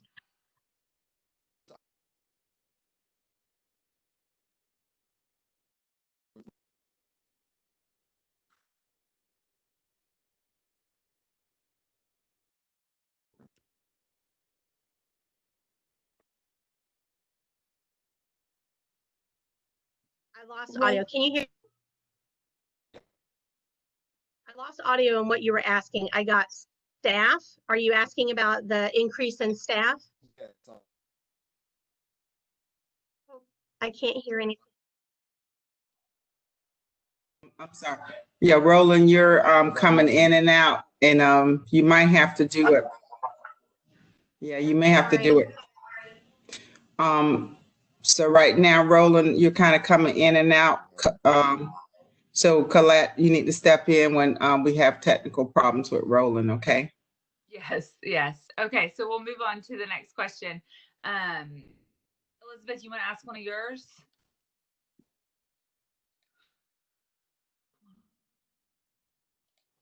You're on mute, Elizabeth. Okay, I think I'm unmuted now. Sorry if I yelled and was also unmuted. I had my questions up on the screen and couldn't see. We're doing great with technology today. really feeling poorly about my skills. So it looked like the salary information on the proposed budget form 3 versus the application didn't seem to match. So it also, this might have been part of Roland's question. I'm noting more staff on the WAVE organizational chart than what is broken down in the budget worksheet. So are the administrative assistants, choral instructor, and aftercare staff paid? Yes, staff. By the budget. They are. Okay, so let me go back. And I was trying to figure out kind of where you were looking at on Form 3 versus the application. And I had printed everything out, and either I've overlooked it or I'm just looking in the right places. What we've asked for would be essentially a portion of salary for staff. Split between the two programs, life skills and social enrichment programs, which covers multiple things. We have two traditional staff, which would be myself and the life skills instructor, which are salaried positions. Then we have our choral director, and that is a 1099 independent contractor. So that is not a traditional staff, that's paid by the hour. Our dance instructor position is an hourly position. The dance instructor also happens to be our life skills instructor. So she's paid by the hour, but it is considered kind of a traditional staff because she already works for us in that capacity. The administrative assistants, right now we currently have 3, actually through a really fantastic partnership with ServiceSource. I don't know if y'all are familiar with ServiceSource, but they work with individuals with disabilities or re-entering the workforce, and they are actually considered the employer of record. And they receive funding through, they are also a nonprofit organization. They receive funding through the Department of Education VR program, if I recall correctly. And so they actually pay the salary for the administrative assistant and cover the workers' comp portion of that. And we are considered an on-the-job training work site for them. So we're able to give back individually, but also to the community by providing an on-the-job training work site for the individuals through ServiceSource that we are able to bring into our organization, give them, again, on-the-job training, mentoring, coaching, let them learn new skills, hone and refine any skills that they're already coming to the table with, and being able to provide a reference for them when they move on. They are here for a set period of time. As a matter of fact, our group that's with us now, they're getting ready to transition out and move to a new work site. Ultimately, the goal for anybody who partners with ServiceSource is they would love for the organization or the business to hire that individual permanently, but sometimes that's not possible. But we certainly want to be able to give them as much experience as possible. So that's why you see more staff, but not everybody is showing on the budget as being paid. Does that make sense? You're muted, Elizabeth, but I heard you say yes, that does. Yeah, we'll start doing symbols. And I would really encourage any of y'all with businesses and organizations that if you have not reached out to ServiceSource, I'm more than happy to put you connected with them, because they're really fantastic. And I think that's something too, that organization that serves individuals with intellectual and developmental disabilities, we're able to give back in a different capacity, but helping someone else with a different type of disability to be able to come in and do stuff. We gotta go on to questions. Yep. Go ahead. Sorry. Go ahead. 20 minutes is not enough time, I'll be honest. Right, right. So you guys are still, you're asking for 13,500 in occupancy. So you guys are still utilizing that right now. You guys have not moved home. You're using your lease, and you need this money for that and for your executive director position, correct? I'm sorry, I didn't hear all of it. I heard you mention occupancy. I know there was a question in there if we're using that money to obtain a building. We already have a building. We have a 2-year lease that started in January. This January, we moved in. As a matter of fact, this week, we actually brought back our life skills participants. We've kind of doing a reopening with a lot of guidelines and a lot of restrictions in place. So yes, we've been operational out of here. Everything from our Sunshine Bag campaign to distributing food with our partnership with Second Harvest. We've been using this as, our operational headquarters for what we're doing even during the pandemic. So yes, and that's a big change since our last grant application, is we were fully utilizing one room in a church downtown. So moving to our own building has really been able to help us look towards the future of Moving Wave, growing our programs, and also being more accessible to the community. This is something where we have our own space, can set our own hours, and make sure that we're more accessible to more people. Heather or Terry, could you answer this question?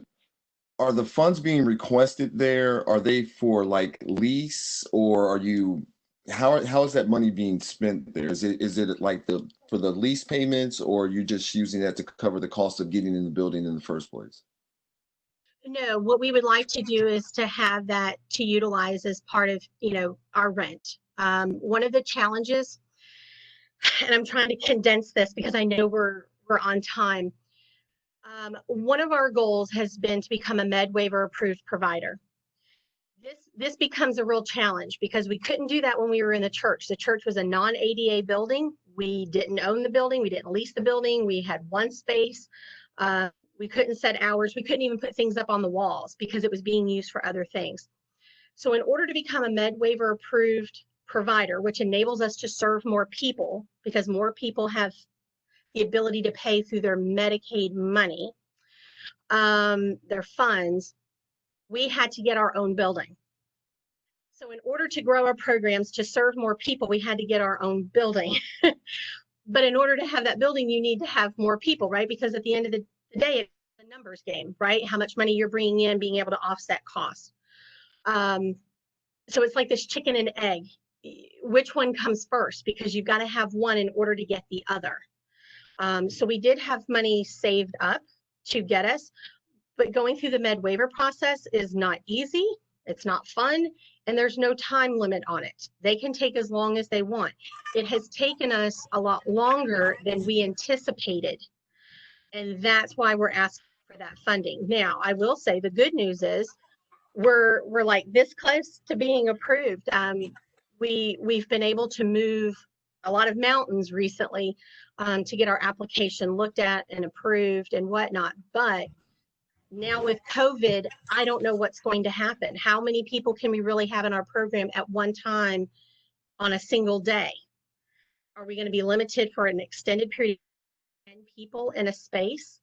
That's going to impact the amount of revenue that comes in. And so that is a big concern for us. And I hope that answers the question of what we're using it for. You're muted. Hi, Kay Crawford. I have two questions. One is related to the program service fees, which appear to represent about 1/2 of the agency's total revenue. And I am wondering what impact, if any, will the lack of, well, how do you collect the program service fees? I guess a little background there, and whether or not that's going to have an impact on you reaching your total revenue and being able to meet your expense obligations. And the second question that I have is related to, well, go ahead and answer that one, and I'll come back to the second question. Yes. COVID has certainly adjusted our revenues. So monthly socials, since we're not able to have any, there's no revenue. That's 100% loss in revenue right there. And for example, our dances tend to be our biggest revenue source when we host those. So that's out. Chorus, we had some people that actually prepaid for the entire year, and they said, you know, please keep that, you know, we don't want a refund or anything like that. But a lot of people were still month to month pay. So there's been a loss in that. And then you have life skills. Life skills there's been, you know, 1 month in particular since COVID started that we had a 50% revenue loss. Other months it's been, you know, we've been able to collect 80%. So we've had a 20% loss. There's definitely, you know, a hit that we are taking, which again makes it more challenging when you want to serve people.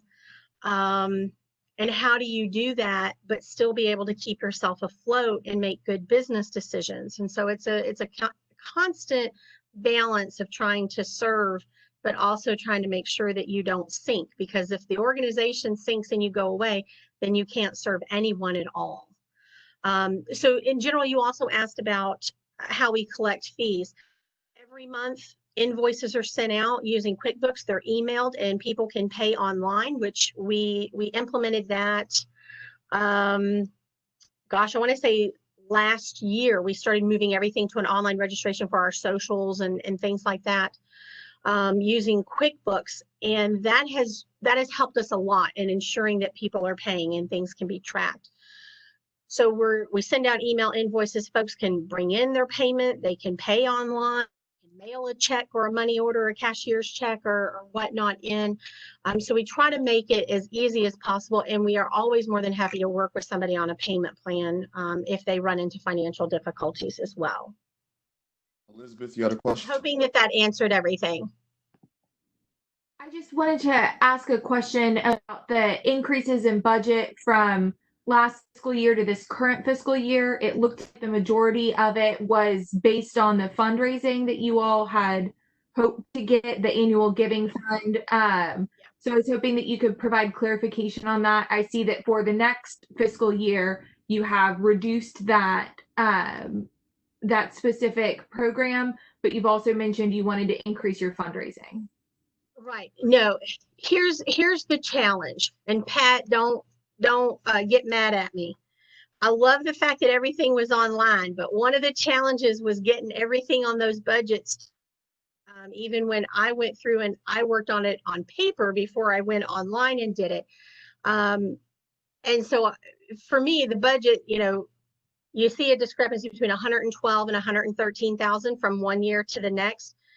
It really should be 113 across the board for both years. The fundraising, the goal would be the same. You know, we're really looking at trying to build 40 to 50,000 with COVID. That I don't know. That's going to be hard to do. So it's not as though the intention is we're only going to go down to $1,000 goal for fundraising. This was more of a situation of me trying to make sure that everything balanced out in the budget on the online process. So that's not indicative of what our actual goals are, if that makes sense. So just to understand, your fundraising activities state $40,000 for annual giving campaign. your gross dollar amount raised to date is 300. So is that something that you didn't anticipate actually being able to fundraise for 40,000? Make the budget match? I'm just looking for clarification in that item specifically as well. Terry Sue, you're more of the financial person, but I will say we did have a pretty, I don't know the right word to say, but a big fundraiser scheduled to come up that we were working on in March that we had to totally postpone with COVID. So we had recruited some new board members where their strength was fundraising and looking into building giving programs. So that's something that we worked on in our board recruitment, was making sure we were attracting people who had the passion for service to work with people with disabilities, but also that could help us reach our goals, because fundraising has been something we've been behind the 8 ball on for years. And we've recognized that. We did participate in Giving Tuesday. And since the application has been submitted, we have also received some other donations, both small and some sizable ones from a business partner that came in. So we've continued to work on building our networks and trying to do our best during this time, because like our programs, our fundraising also had to take a backseat, because for us as a board, our priority this year was to get our own space and really start getting to build our fundraising and figuring out how we can grow and expand and serve more folks in our community. I hope that helps a little bit. Oh, I'm looking at Colette because we're at 10:50. I say they have 2 minutes. We have 2 minutes technically. If somebody wants to ask. And you got a question? I do. Under your social enrichment program in the budget, you say that you put 295 clients and there's no zip code. You put unknown 295. Right, that's not data that we collected. That was not something that we were aware of that we needed to collect. In our registration, on our online registration for each event that we have for our monthly socials, ask race, gender, income. That was the information told and looking through what we were given. To collect, so no, zip codes were not collected. Will they be collected from now on? Yes, absolutely. One of the challenges that we face, especially for some of our events where we're having a couple hundred people walk through the door, is we serve a lot of people in group homes that require caregivers to help them complete documentation. So making sure we're still able to process them for our events that they come to, while also making sure we're managing to keep people moving to get through has been quite challenging, because many of our folks are not able to independently complete that paperwork, and they rely on their support coordinators or caregivers, respite care providers to help them complete that information. So we will definitely work to make sure that that's collected better, if at all possible. Sometimes it's just hard when you're collecting new people at the door, because we are trying to, our socials are one of those programs where we don't have that kind of historical data. We want the community members to attend, and so they're trying to attend, and we want to welcome them and accept them and make sure that they're able to participate, as fast as possible. But yeah, absolutely. Now that we know, we'll make sure that we collect that from here on out. Thank you. All right, that should do it for our time. Terry, Heather, thank you for joining us. Thank you for answering our questions.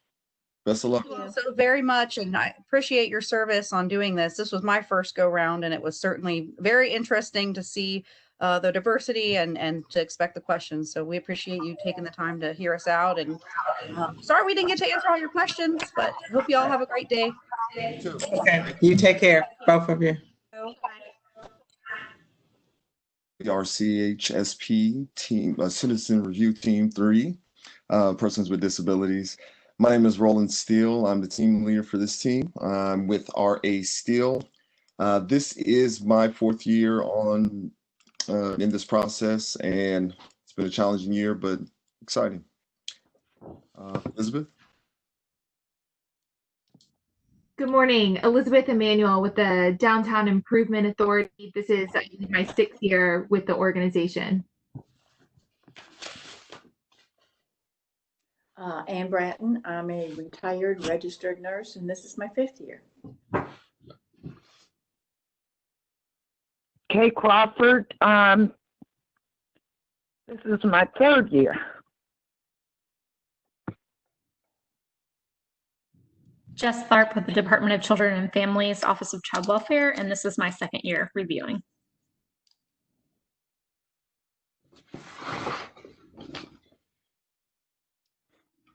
Elizabeth, did you go already?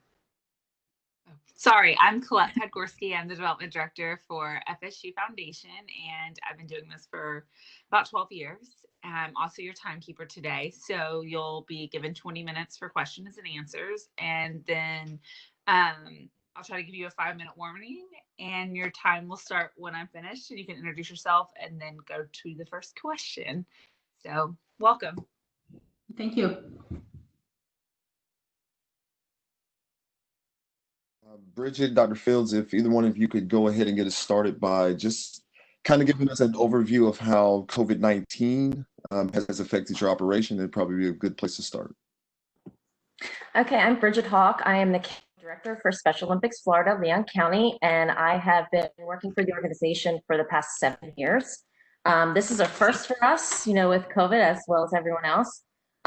We were unable to finish our spring practices, which consisted of cycling, tennis, bocce, track and field, and soccer. So we had to cancel our area games as well as our state games, which made us had to become creative in ways to engage our athletes who depend on us so much.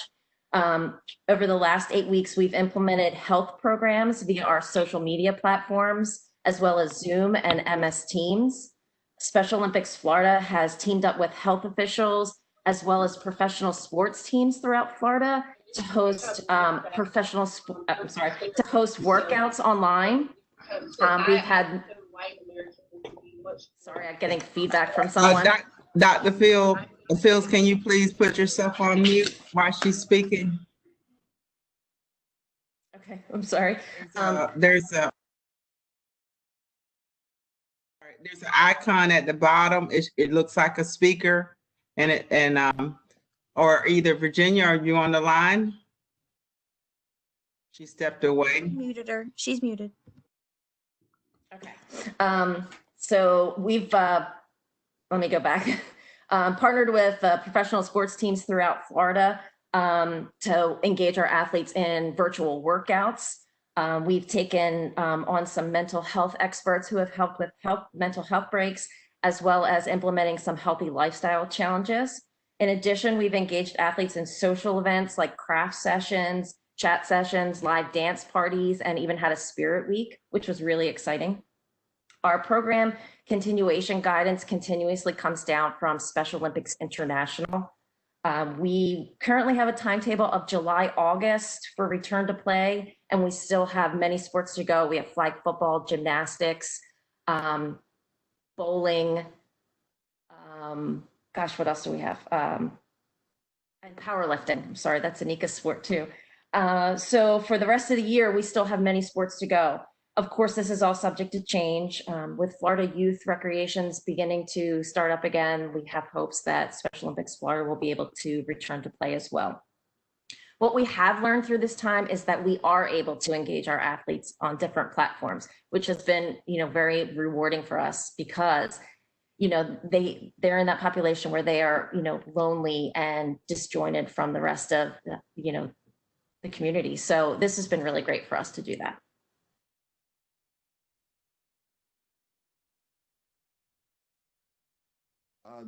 Moving forward, do you see how this epidemic or this crisis has affected you guys in a way that might make you go about doing things differently in the future? Well, I mean, like I said, we will continue to do these platforms differently. I can't say how sports on the field will look at this point as we're going down, waiting for those recommendations from Special Olympics International, how to keep our athletes safe. But we are continuously thinking of different ways to, keep that sport on the field going. You did mention that the Greater State program was making some direction. Locally, on a local level, have are you guys able to make decisions that kind of shape the way the program is found here in Leon County? We're part of the collaboration with Special Olympics, part of the state, to work with our athletes locally here. Myself, I have a group of athletes that are called athlete leaders with our athlete leadership program. And we've had meetings and discussions about how locally we can have our own little group. But, you know, as a whole, we are one team. So we try to take direction from the state office and implement whatever they're implementing here as well.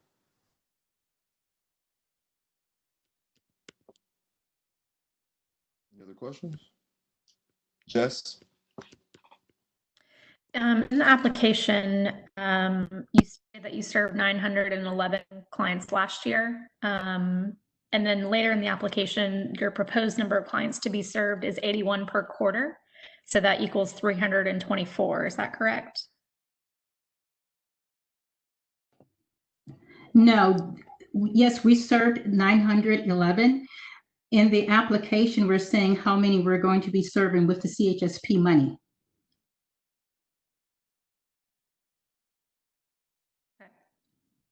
Can you hear me? Yes. Yes, I can hear you. How many did you serve last year with CHSP dollars? We served 81 last year also with CHSP money. Per quarter? Yes. Okay.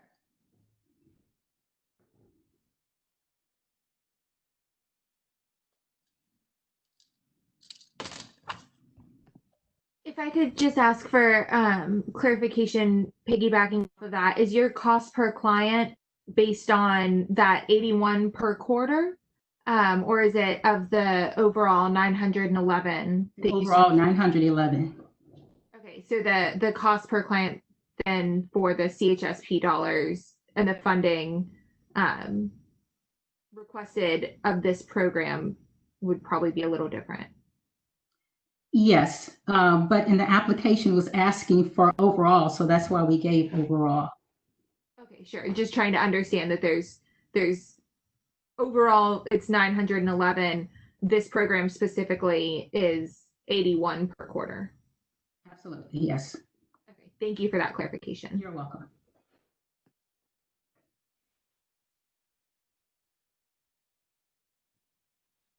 And did you have a question?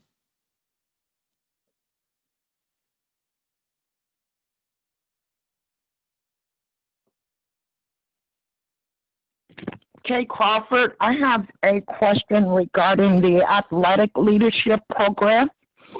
And I'm wondering, I'm not sure if I'm asking a question or just looking for information in terms of it being a separate program opposed to being combined with the athletic program. Does the leadership component of the program, is that independent of the athletic program that you asked funding for? We don't look at it as a separate program, and let me tell you why. When we first started applying for CHSP dollars, which was I think about 15 years ago, we took the opportunity to talk with someone at the city. He's passed away now, but we talked with him the first time we applied. We did our application, and we were looking at it as maybe a separate program, wasn't sure. And he suggested that we put it all together with athletics. So that's what we've been doing for the past 15 years, is putting it all together. The athletes who are in the athlete leadership program also participate in the sports.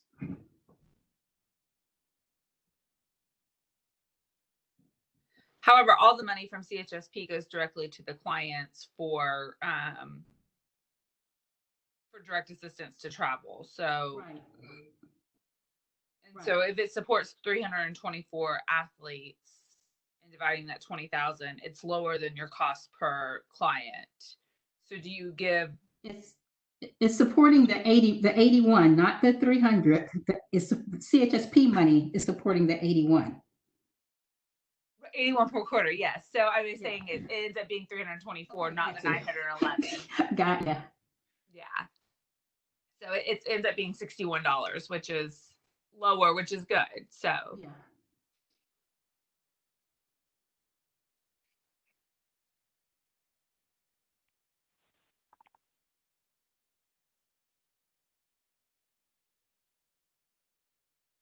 You mentioned training as one of the things that the CHP funding covers.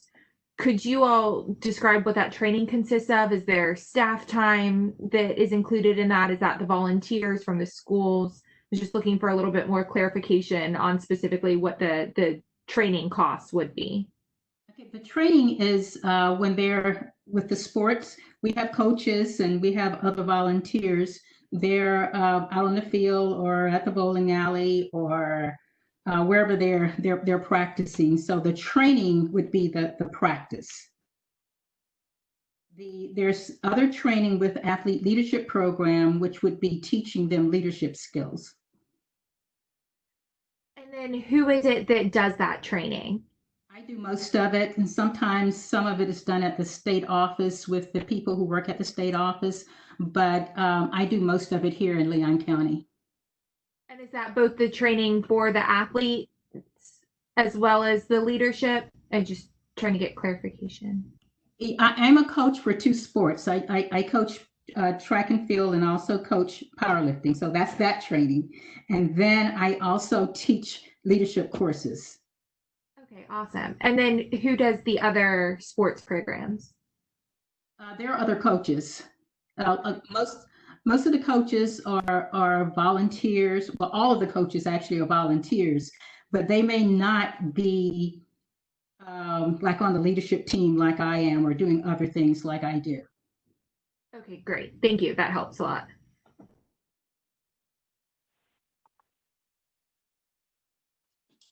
Are all of the participants in the program disabled? They all have intellectual disabilities or developmental disabilities, yes. Okay.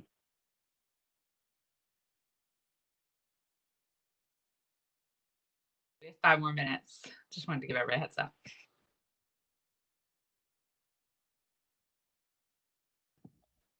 Are you anticipating an increase in the number of participants over last year or a decrease due to the virus? I'm going to say, just based on what we've seen, an increase. Our athletes go out and recruit. All of them may not know that they're recruiting, but they go out and talk to their friends who also have intellectual disabilities about Special Olympics every year. And we've seen just more and more coming on. So I'm thinking that it's going to increase, especially when they start finding out some of the things that we've been doing virtually because of COVID-19. And I want to add that I've had multiple phone calls with people saying, how can I get my child involved? Because they've heard that we're doing things virtually as well. And frankly, right now, there's not much for anyone to do. So, we've gotten a lot of phone calls reaching out, and I'm happy to see lots of new athletes.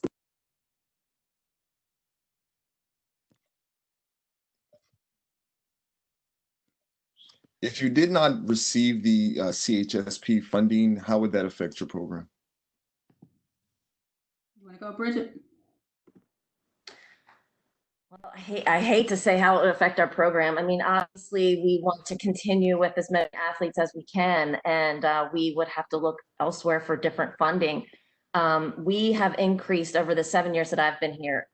We've tripled the number of people that are participating, and this money is so critical for our program. I would hate to know what we'd have to do without it, but I guess we would have to find other funding somewhere, or we'd have to cut some of these programs, which I don't ever want to see happen to us. Any other questions?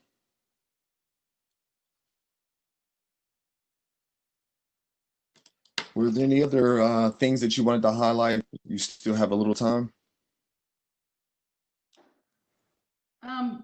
Just basically, I mean, I'm very passionate about this program. I've been with Special Olympics at least over 20 something years, and very passionate. one of the really main things that really happens with Special Olympics, it even goes beyond the sports, is that it increases the self-esteem and the self-confidence of these athletes who basically are looked down upon rather than actually lifted up. And sometimes that's even on the part of families because they've been told that they aren't going to be able to do anything, they aren't going to amount to anything. And you should see how they actually start, when they start doing these sports, when they start learning that they can speak, that they do have a voice, then they really, really are uplifted. And that's the main thing that I always want people to know about Special Olympics. Thank you. I just want to add, with COVID-19 and us canceling our games, I've spent the last 7 years at our state summer games. Literally look forward to that. It's the best thing of my entire year, and it was canceled. So I felt this like hole, and I can only imagine what the athletes felt like as well. So it truly is. You volunteer once, you come out and see the program, you see the smiles and the joys and the confidence. It really makes a difference to all of them, as well as those who volunteer for it. Well, I think that does just about it for the time. Jess, did you have a question? What's your plan to diversify your board of directors? We have no control over the board of directors. That's state, and we really don't have any control at all. With the management team, we are working with that. Last year, we had one person. We had one African American. That was me, and now we've added 2 more on the management team. And before COVID-19, I was training 2 more to come on board, but we haven't gone back to that training yet. So it'll probably be 2 more by sometime in the middle of this year or next year. Can you explain why you don't have any control over that? Just so I have an understanding. Over the state, because the statewide board. Yeah, it's a statewide board. They come from all over Florida, and I think they're in some states more so than Florida. But however, that's controlled by the state office.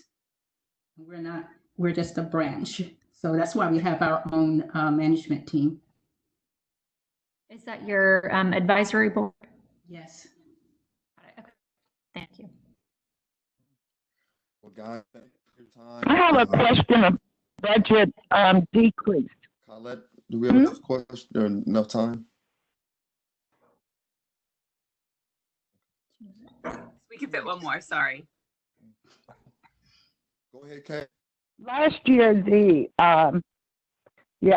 last fiscal year, or maybe the current fiscal year, the budget is less than what you're asking for this year. Can you explain the fluctuation in the budget amounts over the past 3 fiscal years? Yes, we're asking for an increase of $3,808 over last year. And this increase is for us to enhance the local training and the competition for athletes who don't get to go to state.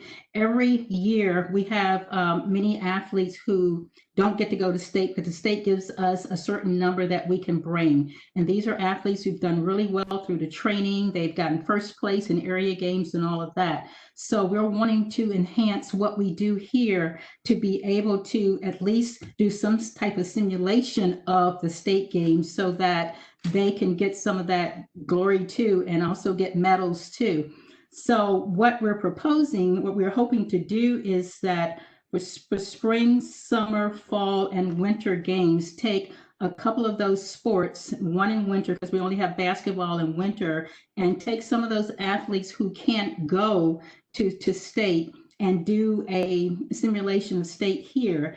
And what we will need in order to be able to do that, we have a hard time with transportation. A lot of parents can't get their athletes to to practices or get them there on time. What we wanted to do to have something all day on a Saturday and to rent vans to be able to bring these athletes there. We're talking about for the spring would be for tennis and soccer, for instance, be about 15 athletes apiece, and we would run a couple of vans to take them to the games. And I looked at the cost of the vans. So we did 2 in spring, 2 in summer, 2 in fall, and 1 in winter. Then it would be that for a 7-passenger van would be $161, and that would be $1,127. And then that will leave about $2,681 with that $3,808. And what we will need, because we're going to have a lot of people there, we would need for those athletes, we would need some breakfast foods like bagels, orange juice, things like that. And we would need some lunch foods, we would need some snacks, and we would need water and ice all day long from about 8 o'clock to about 6 o'clock for them. And so in adding up all of those prices, and I did some pricings at the grocery store, it would come out to about the $3,808 that we would need to increase that. Thank you, Dr. Fields. We are out of time, everyone. Thank you. Thank you. Thank you. Thank you. Wish you guys well too. Thank you. And my name's Colette Podgorski. I'm the Development Director at Florida State. I've been doing CHSP for about 12 years, and we're excited to have you today. Thank you so much, Colette. It's good to see you all. Good morning, Elizabeth Emanuel. I'm with the Downtown Improvement Authority. This is my 6th year doing the CHSP process. Nice to see you. I'm Ann Bratton. I'm a retired registered nurse, and this is my 5th year with the program. Nice seeing you. Thank you, Ann. Good morning, I'm Kay Crawford. This is my 3rd year with the CHSP process. Welcome. Thank you so much. This is Jess Tharp with the Department of Children and Families, Office of Child Welfare, and this is my 2nd year reviewing. Good to see you, Jess.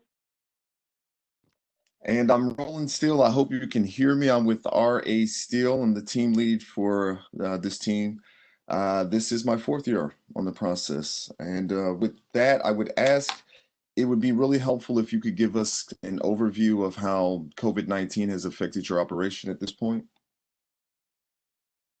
Absolutely, and I'll just quickly say I'm Mandy Bianchi. I'm the Executive Director of the Epilepsy Association of the Big Bend, and this is Kathy Campbell. She is one of our case managers, and she's going to join us today to help with any program-related questions. So, Kathy, do you want to give the overview about COVID because you are dealing with our clients the most? Sure.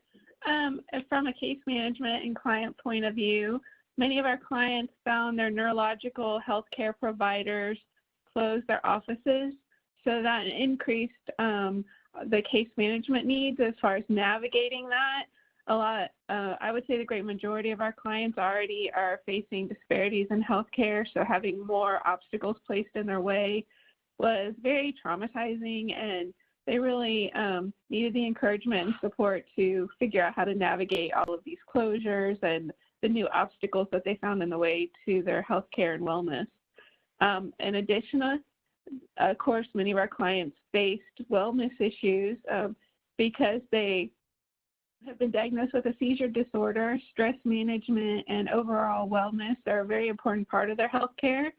And so we tried to help them navigate, again, the new stressors and the new issues that they're facing. In addition to that, we found many clients who, whether temporarily or permanently, found themselves without income. And so they're not necessarily permanent clients of ours or clients who went through the intake process, but found themselves short in accessing their seizure medications. And so we found a real increase in providing emergency medication assistance to our Leon County friends. And just on top of that, of course, our fundraising will be different because of what we're facing in our world.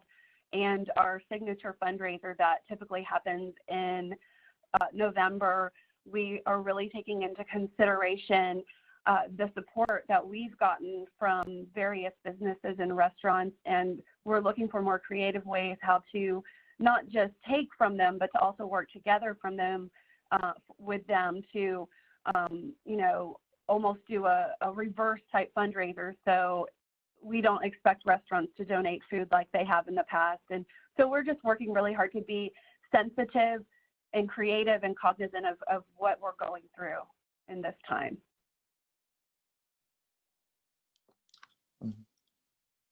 Thank you for that, your explanation and answer. We have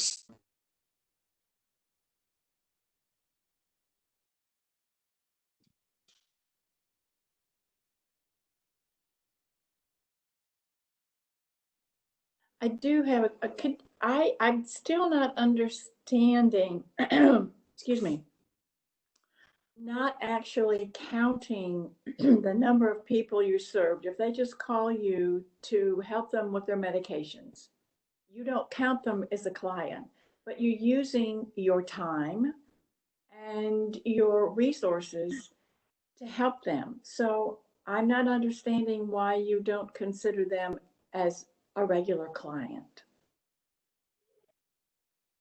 Can you take that? Yes. Okay, sure. We have something and a lot of our census count is determined by the state. So when the state created the epilepsy programs, they gave us parameters that we could count clients, and they want our clients to be unique and individual as in our service counts. So we have another whole process where we call it the INR. I'm not sure exactly what that stands for. Information and referral and or prevention and education services. Yes, and so what that is it's clients who might not meet the economic parameters that the state has set, or it might be clients who just need a one-time assistance. We just had a client come in and they had been furloughed from their job, so they didn't have any income. They needed assistance with their medication, and so but they also expected to return to their job, so they expected it to be a one-time assistance. So instead of having them go through our lengthy and exhaustive intake process, we were able to provide that medication based on general information they gave us. And since they didn't expect to have a long-term relationship with us, we provided that on an emergency basis. So we are providing support and help on an emergency basis, as well as our long-term patient or more consistent patient census, which is what we count as our official client census. And those clients who are in our census, the interactions can be weekly, monthly, or a minimum of annually, but that's an ongoing relationship with those clients who have greater long-term needs. One more. Oh, go ahead. I'm sorry. Oh, I just have one more quick question. You don't count per zip code again. When I looked at your zip codes, you list the number of clients, but you don't list the zip codes. Thank you so much for asking that. I put a small note in the application, but I know it was not fully, we have had a very outdated case management system that was designed in the mid-90s. And so that was not built in to that system. And since the system was so antiquated, there was no way to build it in. But I'm really excited because we do have a brand new cloud-based system, and the designer built in the zip code option.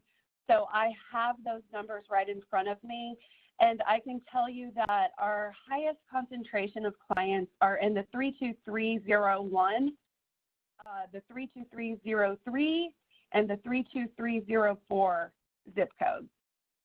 So we'll be able to pull that information and use it for the future. And we're just so thrilled that we have this new case management software that will be able to help us just really demonstrate and break down how we serve our individuals in Leon County. Thank you.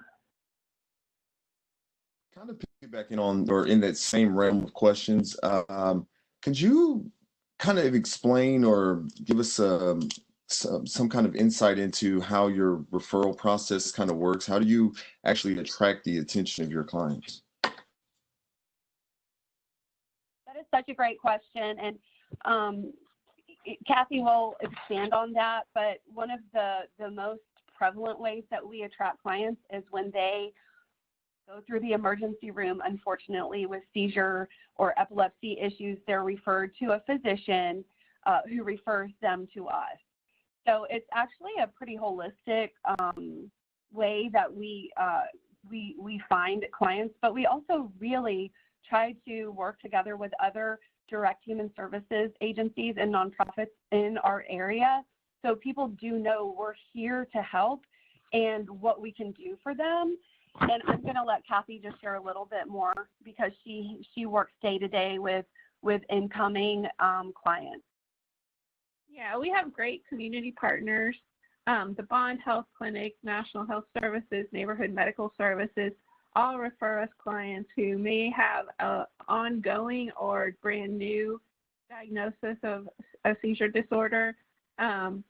And so they don't have the ability to refer those clients who are coming to them to a neurologist. And so they refer them to us, and we set up that initial neurological examination and all the testing related to trying to further diagnose why they're having seizures or why they're having this disorder.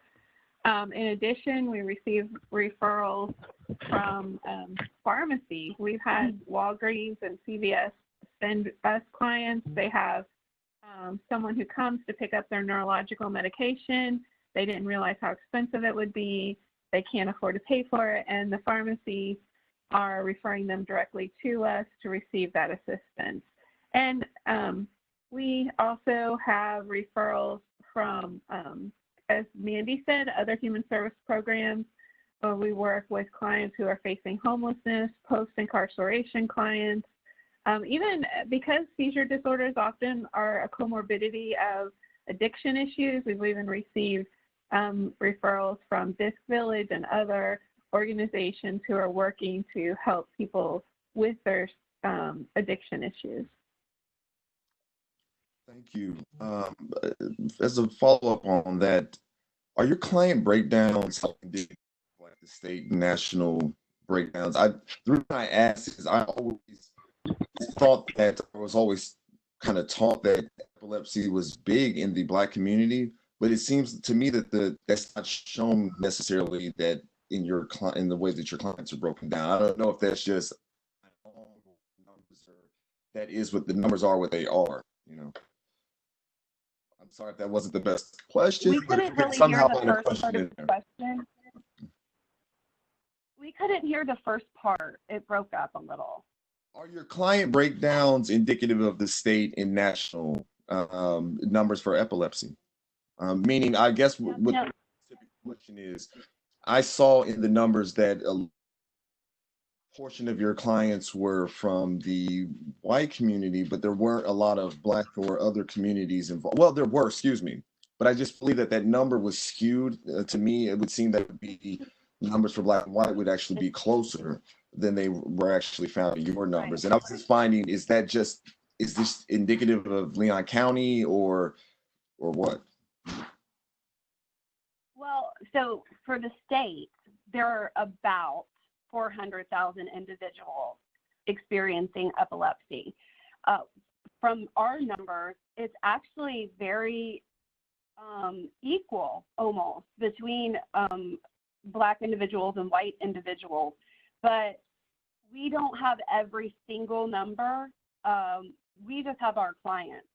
And so that has to do with their disparity in healthcare.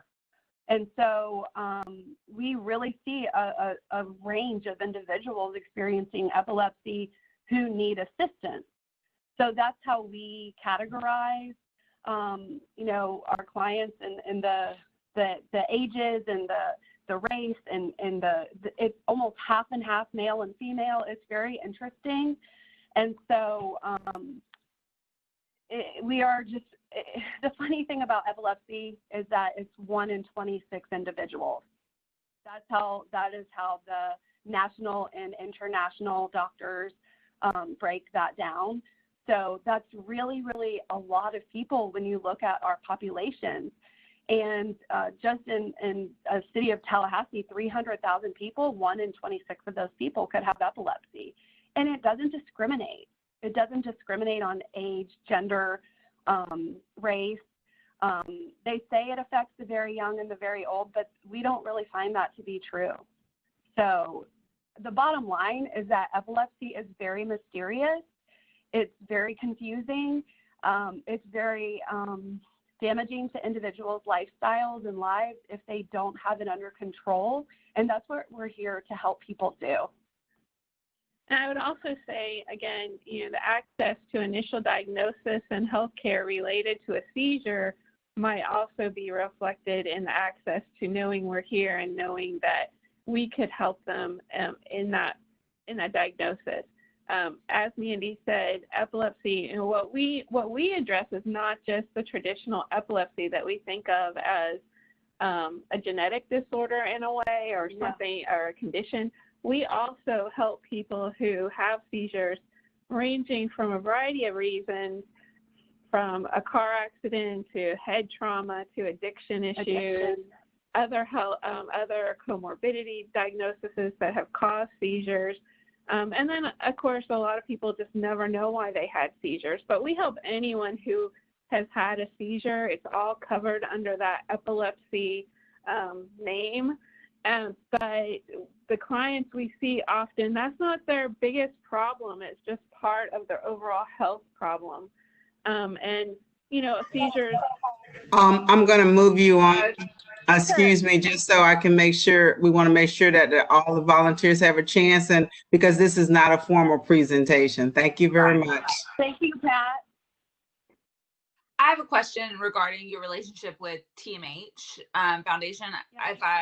You're located in their building, and a lot of this money goes to occupancy and rent. So can you talk about that relationship? We're no longer affiliated with the TMH Foundation. Okay, that's all. I just wanted to make sure. I didn't know. Thank you so much. Yeah. Thank you so much, Colette. We have about 5 more minutes. Question on proposed clients served. So you served 263 last year. You're proposing serving 300 this year. Do you expect that to decrease because of COVID? And you haven't requested additional funding. So how are you expecting to serve more clients?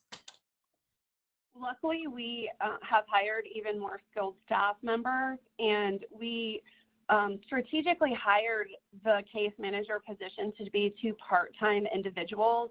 It really, really helps to have 2 people co-sharing this position, because if somebody is out sick, usually the other person will be able to come in still.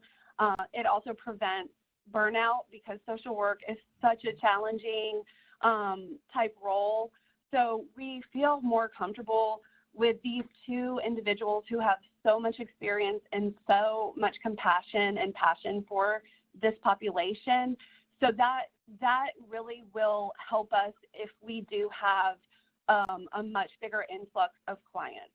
And I also would add that a lot of the increase, and not necessarily increase, but the outreach is education and outreach. So by being able to have greater funding, we'll be able to increase our education and outreach and connect with more people than just those who are our standing client census, but out in the community as well, educating them to seizure first aid, signs and symptoms. Okay, again, I'm sorry to keep interjecting, but once the question is answered, we need to move on. Okay, please. Thank you very much.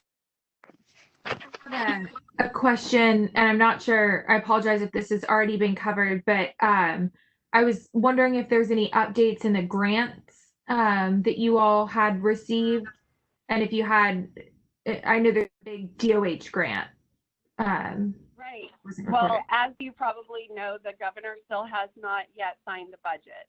We are in the budget at this time, and we have heard from our advocacy legislative team that they don't believe that epilepsy type services will be cut, but because of COVID and because of several things going on in our country, there are no promises. We're really, really hoping to hear that the budget is signed very soon, and we'll definitely keep you all posted. And how would your services be affected if that grant doesn't come through?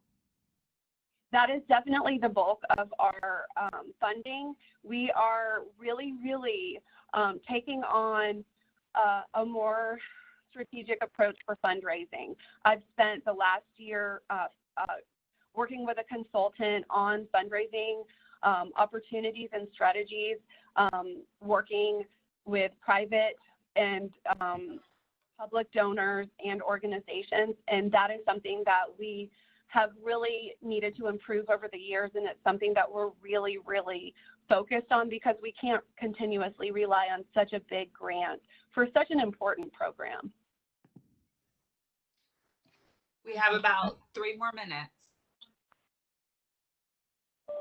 Kay Crawford, I have a question related to the percentage.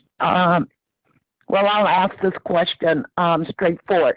Is 100% of your services provided for free? Yes, ma'am, they are. There is no fee to use our service whatsoever. Correct me if I'm wrong. Did I read in your description that there was a sliding scale used? It depends on a person's income. I can let Kathy share that. The money doesn't, if somebody does have to pay a quote share of cost toward the subsidized medical services that we attain for them, it's very small. It's sometimes $10, and that goes directly to our doctors. But if Kathy, you want to share anything else about that? No, just what Mandy said. It's a very small number of our patients. Often we don't eliminate anyone from our services based on income.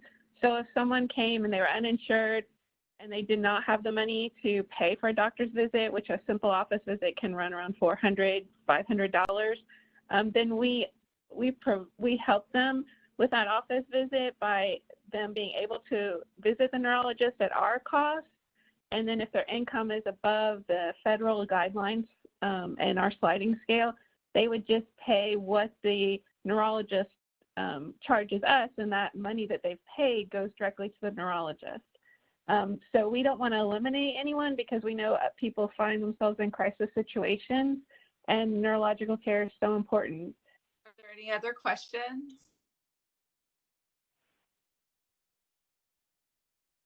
I didn't see that line item in your budget, so I know that the description was that maybe I forget the exact portion of fee pay. I'm sorry, no fees, but you did have a percentage that represented sliding scale.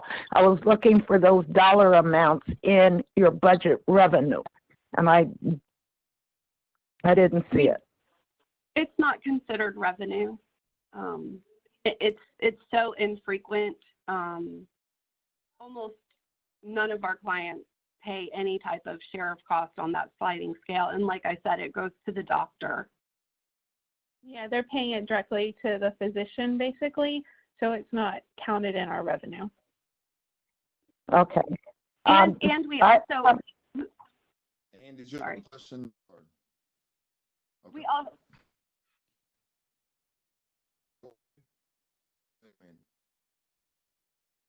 We also don't know how to, even if we had an influx of 10 or 15 people who were to pay on the sliding scale, we wouldn't be able to predict that.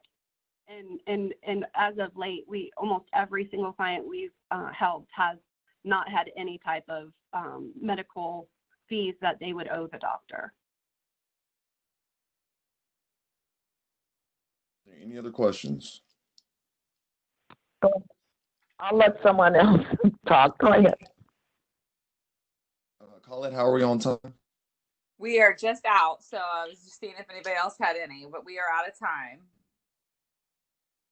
Well, thank you all for joining us. Thank you for fielding these questions. I think we need it, and wish you the best of luck. Okay, thank you guys, Mandy and Thank you. your case manager. Wish you guys well. Thank you. You too. Take care. Take care. Bye-bye. Bye.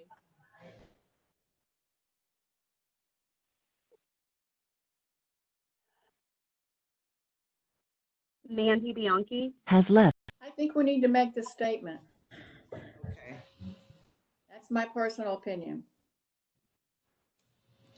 I'd agree with that. The statement should be made. Okay, I will make that statement on every one of them there. And I'll make it more broader. You know, obviously the comment will be more specific than what I just did. So we've got that. So far we've got, do you want any other comments for them before we wrap them up, or before I summarize it to you? Right now you have excellent strategy for transitioning to a new director, excellent capacity to implement the program, impressive that the agency was able to continue to meet the needs of its clients during the crisis. And some of the examples you talked about was building ramps and maintaining office hours, et cetera. Ensure clear communication. To ensure clear communication, please do not use acronyms in the application. Continue efforts to diversify the board of directors in reference to race. And it is commendable that the agency has board representation of persons with disabilities, representative of the target population, and continue efforts to secure alternative funding, recognizing, of course, possible reductions in all funding streams, really, including particularly the state funding. And as far as program evaluation, you see the program outcomes are measurable and meaningful and clearly demonstrate how the program directly benefits its participants. And the agency clearly explain and justify the need for CHSP funding. And basically, you also wanted me to talk about continued efforts to ensure the safety of the volunteers, that you're using good safety practices for, protecting the volunteers that work in the program. I think Okay. one thing on that note about protecting the safety of the volunteers, it sounded like they were really quick to act on creating a way for their clients to safely come into their office. Mm-hmm. So I think that should be commended.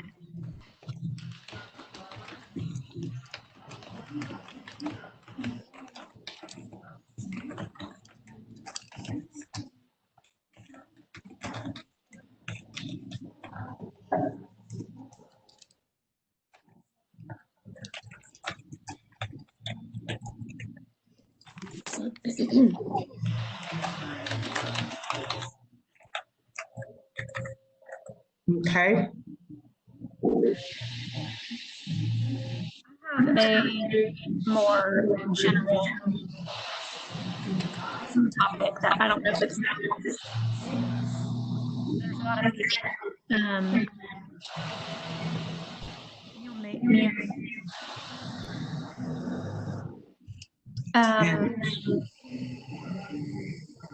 so in response to the death of George Floyd and what's going on with the United States, social systems, there's so much feedback going on. Social systems is really a big part of the systemic issues. And so for folks at the city and the county, are you looking at ways to do that? To include what? Like a review of cultural practices in the workforce. There's, talking about regarding the COVID virus? No, in response to the death of George Floyd and systemic racism in our country. If you'll have, and I don't think that's appropriate to put in this award letter now. The social service agencies play a big role in the systemic makeup. So are we talking about that at the city and the county level? How our social services in this county are going to address that? I have no idea. To be honest with you, Jess, I don't know. I'm sure they are. As far as law enforcement perspective, and definitely you have a commissioner, a couple of commissioners that are very alert about stuff like that, and they're on top of that with making sure that that our government is sensitive to those areas. But I understand what you're saying. Believe me. I just think at some point it would be helpful to have these agencies who are getting funding do a review of their program design specifically related to that. That makes sense. The cultural sensitivity. Yeah. Yeah. Cultural competency. I mean, yeah. I mean, in some ways, that's why you guys have, to some degree, the volunteers have always been that way in CHSP, because they've always been looking at the board representation, considering the staff of the services that are provided to, to the community.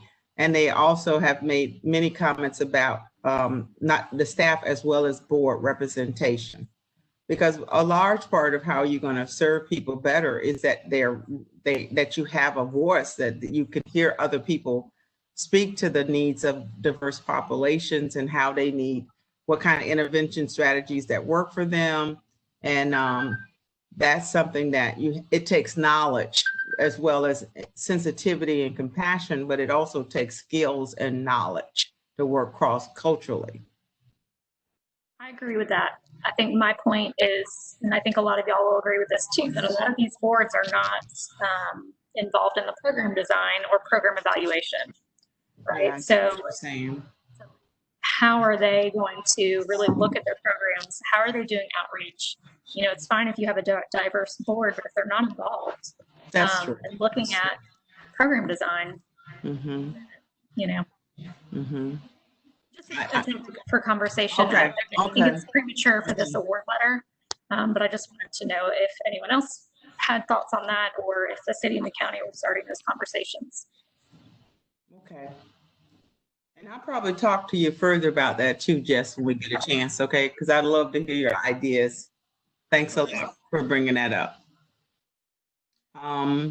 Let's see, who is the next agency? Lighthouse.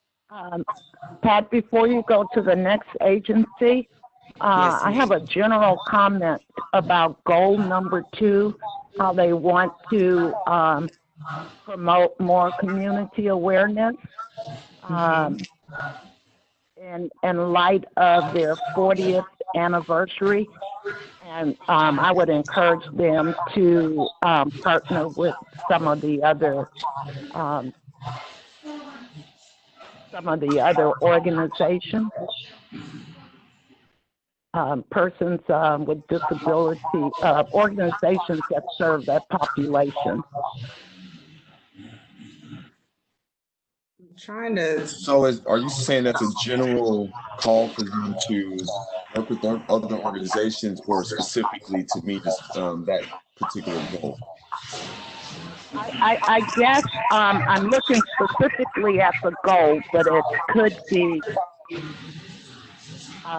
in general, because I did not read anything that related to their ability, what they're doing to partner with other organizations that serve that community. The goal number 2 says that they want to promote community awareness and to generate additional support. And one of their objectives is Springtime Tallahassee's 40th anniversary, and take a leadership role in the 30th anniversary of the ADA.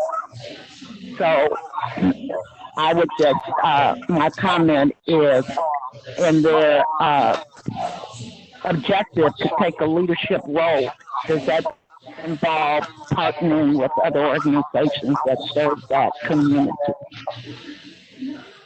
Yeah, I'm just wondering if we're not stretching it. I guess because I think there's a lot of assumptions being made that we don't know. I mean, I don't know how to, and that's not what we're looking at now. We're looking at the program, but I mean, Okay. and it just depends on It's just an somebody. observation that I did. No problem. Yeah, I just don't. I mean, we're presuming that they're not going to collaborate, and I would presume the opposite, that's part of. So I don't know. I don't want to make a presumption about. We didn't ask them about that. We didn't ask them the question. Yeah, that would have been a wonderful question to ask. No, I understand what you're saying. I just don't know how we're going to make a recommendation, and when we don't know if what we're saying is true. I guess in a broader sense, how do they increase the awareness of their program without mentioning how they're collaborating with other organizations except for in the medical, arena? It isn't. Let me. Not necessarily an assumption. How are you pulling that out of the application? Because in the form, and Tiffany, you can look at that. There's a section in the program design specific section that talks where they have to identify all of their collaborative partners in implementing this program. So they've given you a list of the different partners in the application. And I'm speaking specific to the program right now. And there's a list of like 30 different partners, non-medical, medical, churches, everything. Yeah. So that's if you want to make a comment about what's in the application regarding collaborative partners, we can make a comment about that specific to the program. But Jess just said they had how many partners? About 30, you said? About 30. I'm not counting them, but it's a whole long list of a bunch of different partners. Okay. So are we okay. Moving forward? I'm okay. Okay, thank you, Kay.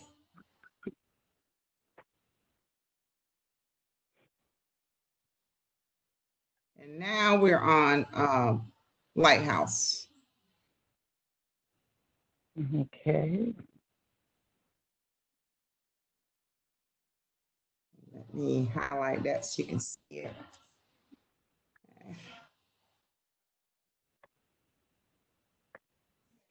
Well, I guess to start out soft in comments, I know that to me, this organization has shown that they are not only good at what they do, they're striving to get better at it. I mean, a lot of what they've been talking about this whole time has been making sure that their staff are the best staff that's up there. So I don't know how to put that into words, maybe but the effort that they're putting in definitely shows not only are they able to do it, they're actually trying to get better at doing that. Okay, mute yourself.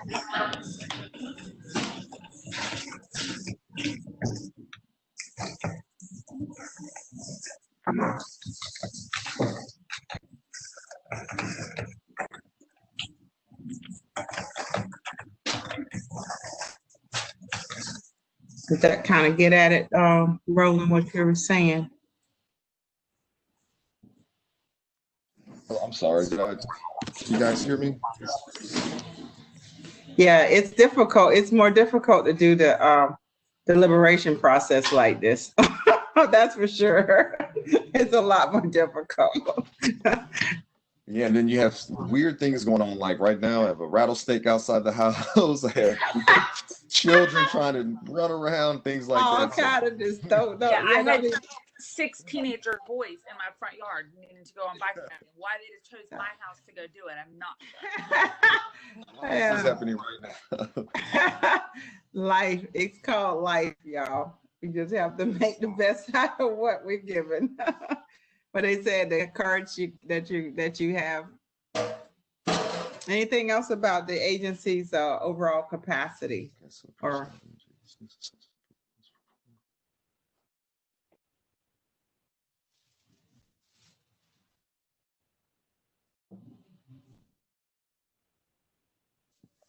I do have concerns about the, I don't know if this is overall capacity or staff, but it seems like they've continually been understaffed. That directly relates to science. Yeah, they're always going to be, it appears that they're always going to be situations where the only way that they can take on any client, the only way they can do any expansion is by upping their staff. They need a direct specialist or someone in a position that's going to allow them that extra capacity. Everything is connected directly to staffing. okay, sounds like human services. Yeah. It's not just regular positions either. I mean, we're talking about, again, they need people master's level. They're not trying to just pick some people off. So most likely they're not going to be able to find a volunteer to fill those positions. So there's some things. Although it's working for them now, they could, if they had a large leak or an exodus as far as their staffing goes, they would be in a bad position to deal with it. Yeah. They're kind of at the mercy of the state. This is a lot of the state functions that were privatized, to the community level. There was an expectations that they would get the money from the local community, and this is their reality. That's probably true for most state programs that were privatized locally and not prioritized probably. I'm going to say something different than what I put here because I know what you're saying, that the demand for services seem to be increasing, and it makes it a very while the staffing is not increasing at the same level to address those needs. So that's how I'm going to actually reword this. I got to wordsmith it. I see you, Elizabeth. So that I'll put that in there. I understand exactly what you're saying. Okay. Are there any more comments for this section?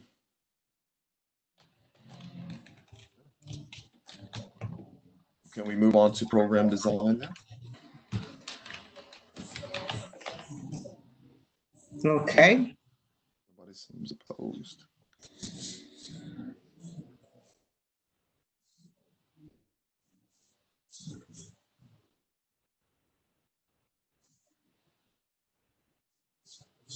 Okay.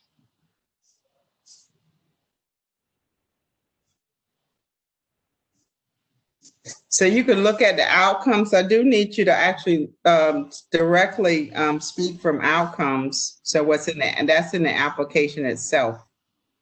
So when you're giving me feedback on this, we're talking about how the programs are designed to address the needs of the population. Does it seem like to be an effective model for addressing those needs? Did they have meaningful outcomes? Did they clearly document the need for the program and clearly identify and define the program's target population?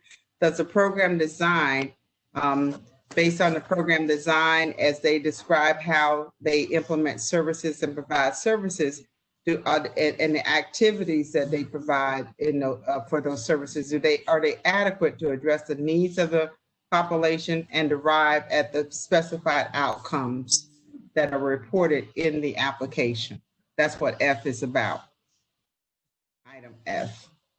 I believe that they have, but here again, it's going to go back to needing more staff. And I think that they have adequately addressed and implemented what they said they were going to do.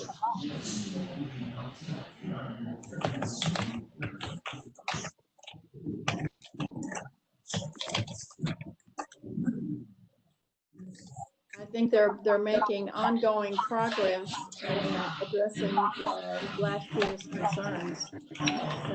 What was in the letter from the last contract.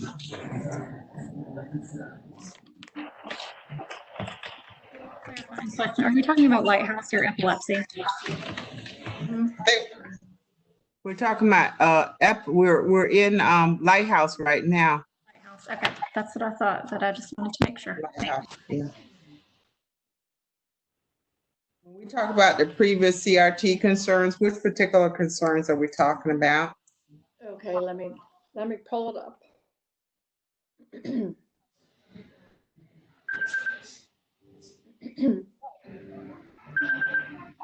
Right.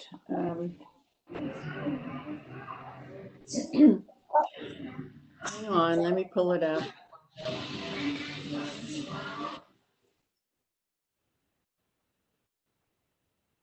Okay. Just got a message. Just got a message from my team saying that we got to move a little bit faster if we're gonna get done on time. Okay. That was my alert system came up. All right. Why don't you go on and I'll find it? Okay. I didn't write it on my paper.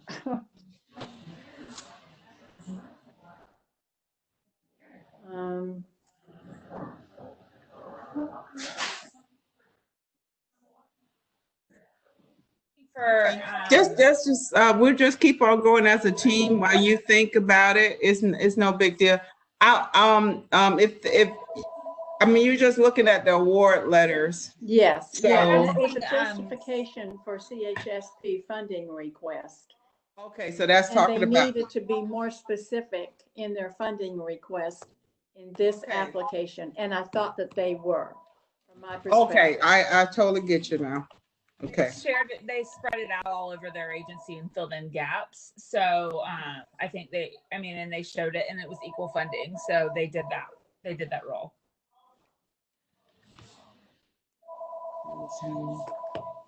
Okay. Okay, I understand what you're saying.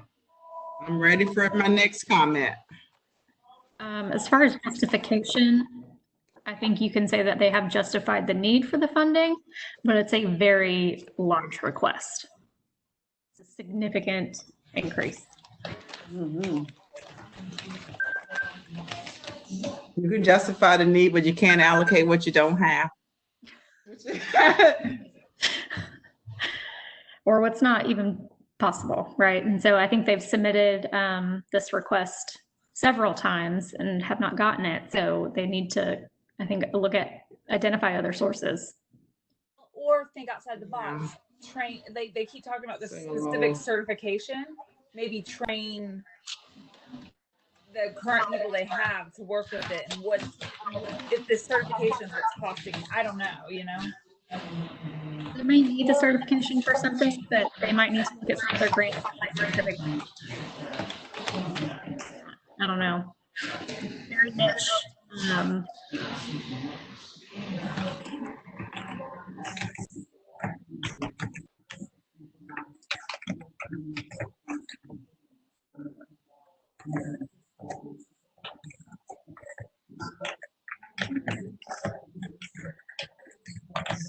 Okay. That's what I say from what I just heard you guys say so far anyway.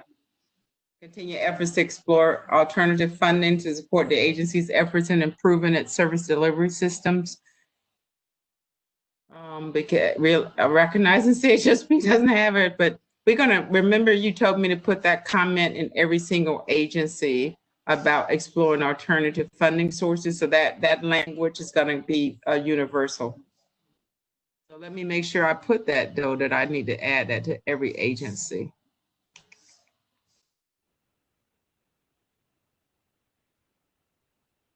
Okay.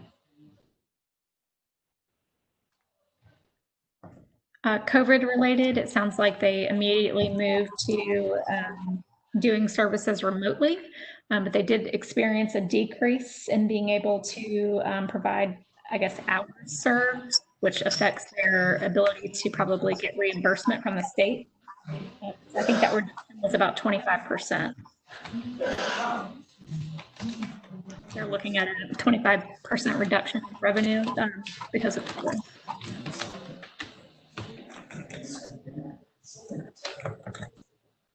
Was that reduction revenue or participation? I feel like she explained it. I think revenue based on the number of hours. Oh, they get paid. They were saying service hours, so they get reimbursed based on service hours. So when they reduce service hours, the state reduces its funding. That's right. Mm-hmm. Did you want me to say anything about that, Jess, or that's just a reality? They can't change it. I would just say that they are looking at a 25% reduction in revenue due to COVID from the state. That doesn't necessarily, I guess, have to be in the award letter, but I just want to be aware of that. I actually think that's a good comment for him, though.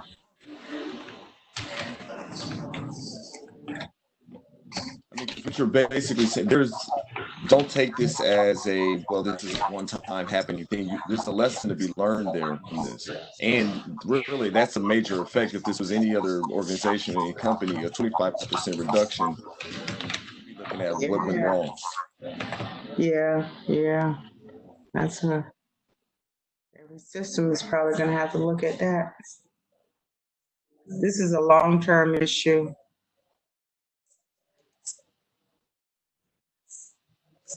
Because I'm going to say, do you want me to say anything about long-range planning? Because that's what you're kind of speaking to, that this is a long-range planning issue.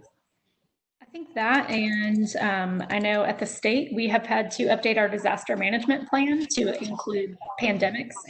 We always had something in there about pandemics, but it was very one paragraph, right? Oh, yeah. We didn't really feel, prior planning, it wasn't really a reality, and now it is. And so I think everyone needs to be, updating disaster management plans if they have.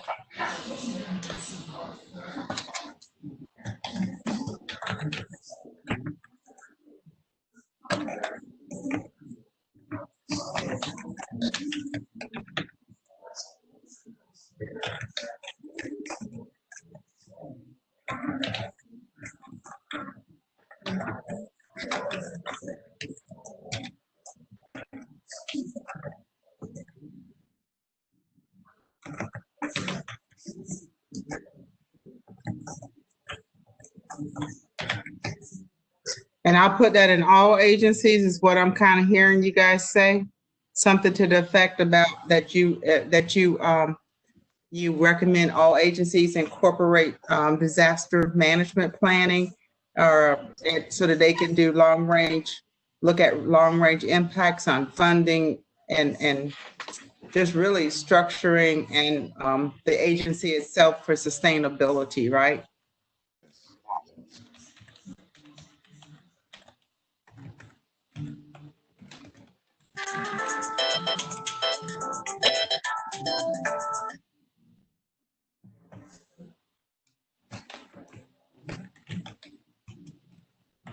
Sorry about that. Just so you know, my dad is, I've got a ill father, so I kind of got to have my phone with me, so I apologize for that, but he may have suffered a minor stroke, so I'm dealing with that today. So I apologize. Sorry to hear that, Pat. Jeez, Pat, sorry to hear that. That's awful.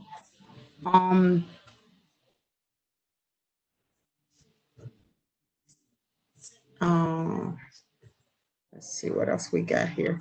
Anything else we want to include? But thank you for your comments. I've been around a long time, so I know how to compartmentalize. So that's what I do. So we've got Lighthouse. Let's see what we got on Lighthouse so far. We've got agency overall capacity. I'm gonna summarize that. So because we're gonna about to move fast now. and say what's most important and move on. We can always go back if we have time, particularly when you start, because I think once you do the funding, you may want to go back anyway so you can demonstrate why you chose that funding, made that funding recommendation. So the first one is appreciate how the agency has been assessing its systems and improving and trying to really look at how to make their programming and their services best meet the needs of their target population. You are concerned about them having an increased demand for services and the need for specialization staff, and yet at the same time, you're concerned about them not having the staffing capacity to really address those needs. I'll say that better. And then program design speaks to program seems to adequately address the needs of its target population. You appreciate that they've been making that. You're going to basically say that they this year you appreciate the fact that they have addressed the CRT concerns regarding clearly defining the rationale for CHSP funding requests. You're saying in justification for CHSP funding, the agency justified the need for CHSP funding. You're probably going to say, however, we didn't have enough funding to fully support the program, and then continue efforts to explore alternative funding, which is going to go in everyone's award letter. But I also think you guys are saying something a little different here with you're going to have that generic comment about increasing the funding for all programs, but also the fact that as they want to seek to improve and change their service delivery system, they're going to have to explore, be very creative in how they can get the resources necessary to implement those creative, innovative intervention strategies. And here, the impact of COVID, agency appears to be making good efforts in incorporating safety measures. And you are concerned about them losing state funding due to a decrease in service hours. And then again, we just talked about that one comment you want me to put in all of the agency's award letters. And with that, we're gonna move to the next. Unless you guys have something pending, we're gonna go to the Rotary next, okay? I should have copied that before I did that.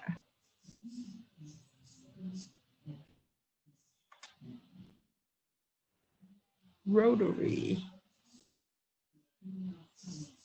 Give me just a moment to set it up. I should have copied that before I put all that stuff in there, but that's okay. I'll take that out in just a second. Take the Rotary.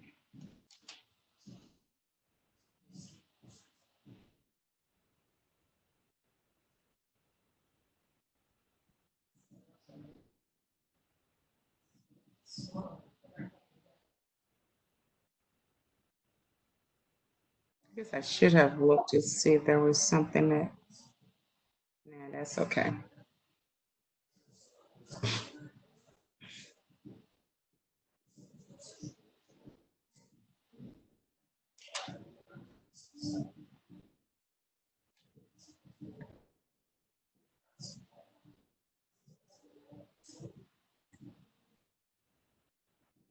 I don't know why my phone will keep trying to do stuff funny on me. And that one's gonna go in all of them. And this may go in all of them. Okay, we're on the Rotary now and looking at agency overall. If you want to make any comments on the overall agency capacity.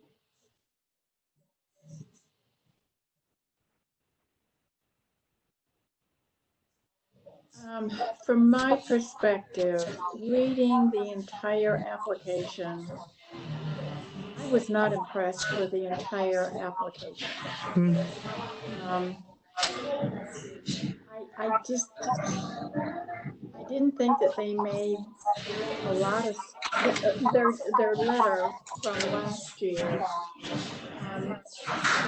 Didn't particularly make anything They really had to work on it, except consider highlighting how the program benefits and impacts the family, recommending having a parent, caregiver, or client provide a testimonial.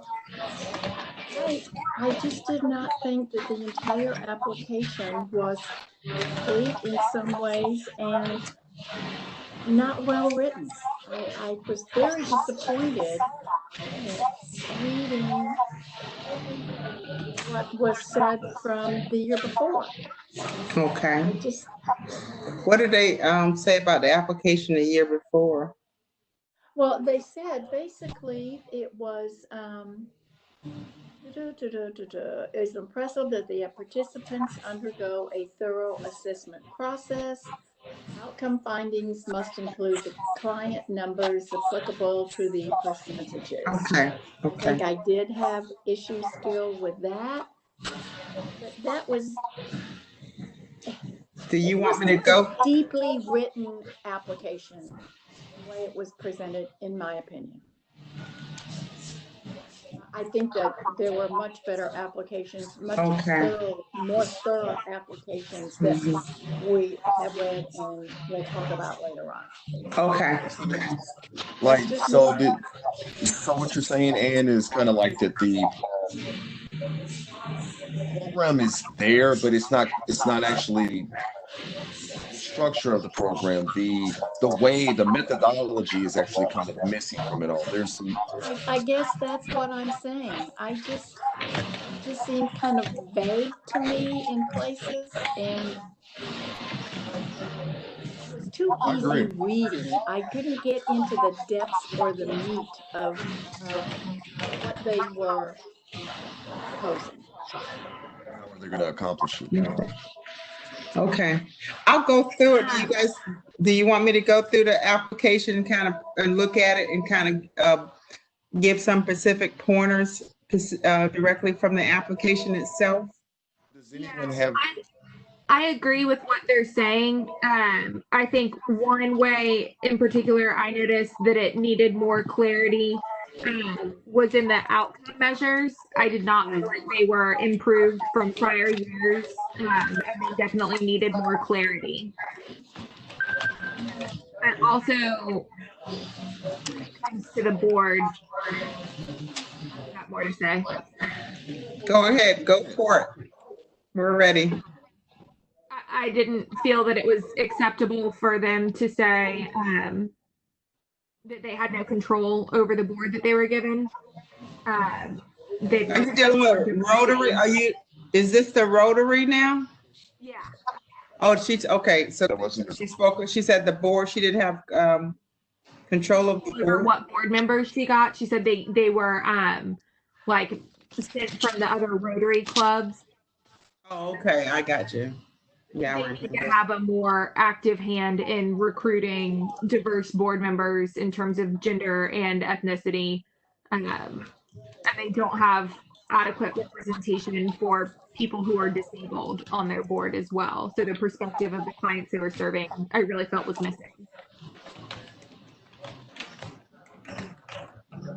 Also, to Anne Marie's point as well, I noticed a lot of like spelling and grammatical errors within the application itself. That was distracting. There were numerous clerical errors. Yes.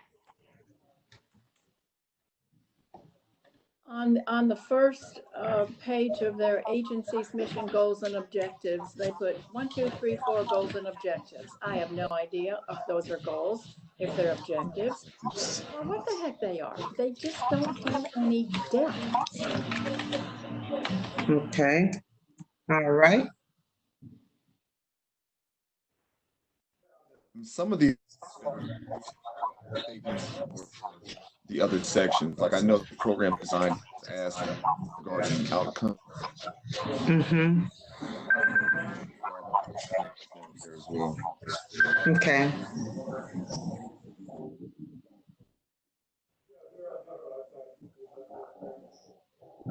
Yes, they did not fill out their program. They didn't report on what their actual outcomes were for the last year. So, Jess, you said something about the outcomes. Could you repeat what you just said, please? Yeah, they listed outcomes, but they didn't say what was attained. Like what did they actually do? Okay. Like 20 campers will do this, but they didn't say, 18 There's out no of outcome findings. Accomplish this. Okay. Anita, are you looking at the application too for me? Anita Morale? Oh, you still working on something? Okay. Yeah, I may do. Like the outcomes, if you could look at the outcomes, that would be helpful.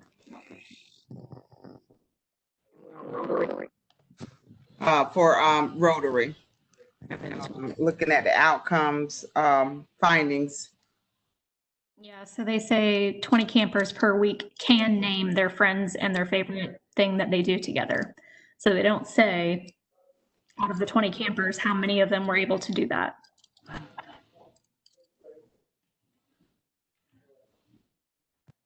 Okay, I can go in there and look at that and quote a direct, the direct quote from what I see and what needs to be done to make an improvements in there. So I'll do that. Don't Okay. have that out of, yeah, the qualitative piece of it is what it I understand. Okay, I got you. Okay. And I wasn't, go ahead. Actually, I was just about to ask a question for, because I don't have the application put up in front of me. Did everyone feel that the need was documented well, though? The what? If the need portion was documented. Did they clearly, yeah. I'm struggling with this. Did they show the need for the program and what need is that? The documentation of need. What time it is? 2, 3. Okay.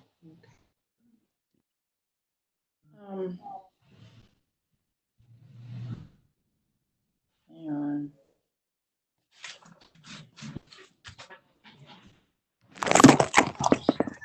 While one member is doing that, do you want to keep on going? Yes, let's move down while. So what do you think about the justification for CHSP funding request? Did they clearly explain the need for that? I know I think they're asking for the same request as they did last year, right? So then you can look at whether or not did they provide services. So there's a presumption that I guess if you base the same request that program will be fully operational next summer.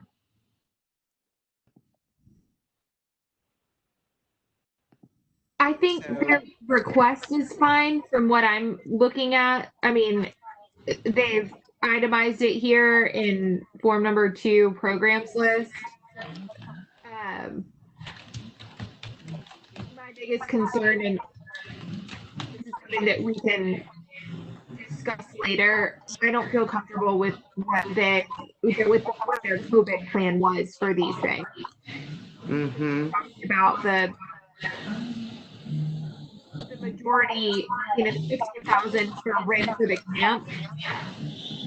And then they go into the campus at ADA accessible facility with paved 6-foot sidewalks, rolling showers, Hoyer lift, and climbing wall, archery range, and JV gun range.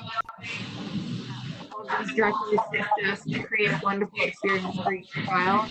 I'm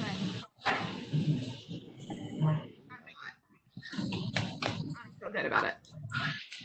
It's very scant and what they want to accomplish with these kids. I mean, it lists Monday, Tuesday, Wednesday, Thursday, Friday, talking about lunch and outside science programs.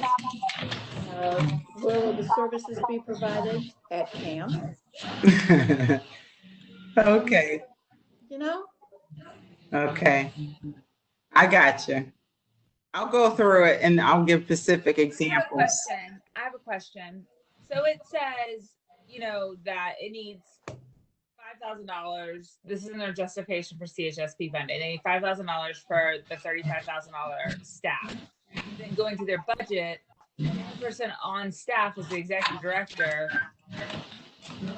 She makes 30,000, and I don't know what other staff. And then it says to maintain the 1-to-1 ratio. Where's the rest of their staff listed? Probably. Do you see professional fees? Yeah, Professional 30,000. fees. It still says 30,000 though, so that's still incorrect on there. Okay, that's fine. I just want to make sure. Probably independent contractors. It's not the right fee, the amount though. Well, when they put in the budget miscellaneous other expenses, $32,300, and then they don't explain that, or I couldn't understand. It's what down below. That's on there. I see that. That's for food, Okay, I'm glad, clothes, because I guess t-shirt, I just games. missed it. Okay. Okay.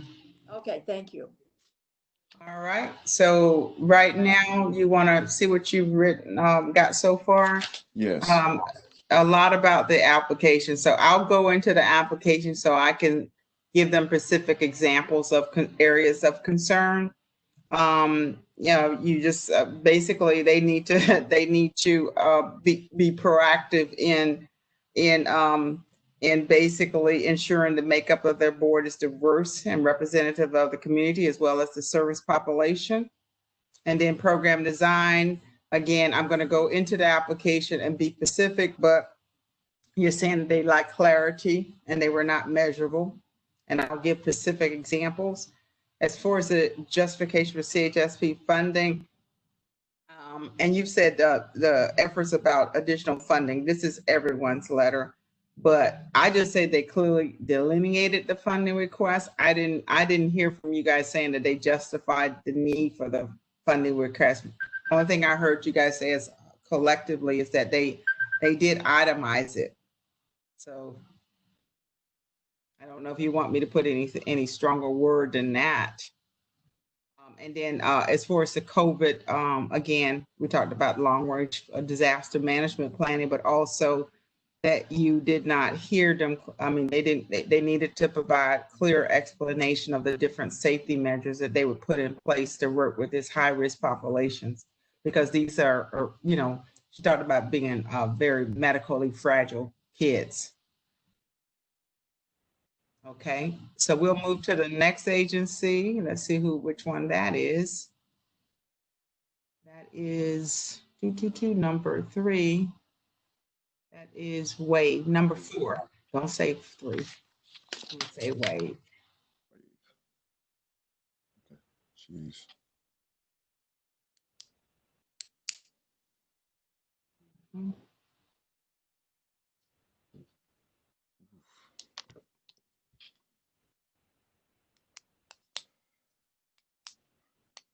Okay.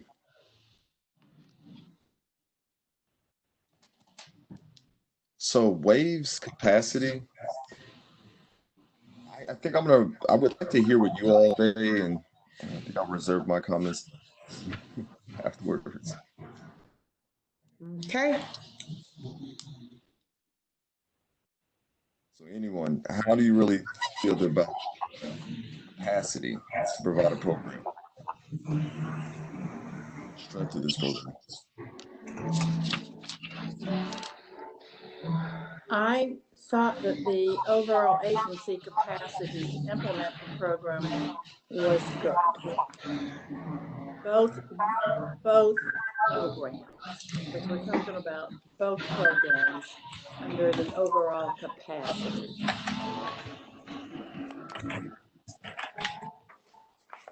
Doesn't seem like there's a consensus on that one. Any other comments regarding it? So does everybody agree with that? I just heard I heard something else in Roland's voice. That's why I said what I said. Okay. On all of these programs, there's a need there, and it's sometimes I feel like we're with these types of organizations, we have an issue with separating the actual need from the character or the ability of the program or the design of the program. In this case, Terry does a good job of presenting and making sure that you stay on what her thought is. I think she did a good job of presenting that. But truthfully, there were a lot of questions that we had regarding this program and how they're set up and how they go about everything. And so I would like, I don't know, I would like to say something about a lot of those issues that we have. If we went back to the questions, I know that there were, I think this was the organization with the most questions. If we go back there, there were not just problems with the application, there were problems with understanding whole strategy for doing what doing. One question for me was they had to become ADA client or ADA compliant. So they moved into a building. Well, they made the request regarding, it seemed like what they did last year. So are we paying for what you did last year, or are we paying for what you're doing moving forward? It was kind of hard for me to say, what are you really trying to do? Was the whole program about providing the building? What was all of this about? So for me, I don't, again, I'm struggling, and usually I don't. I really usually put things in the words. For this one here, I'm kind of not sure. I'm kind of looking to you guys to see how you feel. Roland, I agreed with that. I had never reviewed this agency before, and so when I heard her speak, I was surprised because I thought the application, there was just a lot that could have been added to the application. And it's presented much better than the application presented itself, right? So, you know, after reading the application, I had a lot of questions. I still don't feel like they were answered, and I'm like you, I'm just kind of not sure.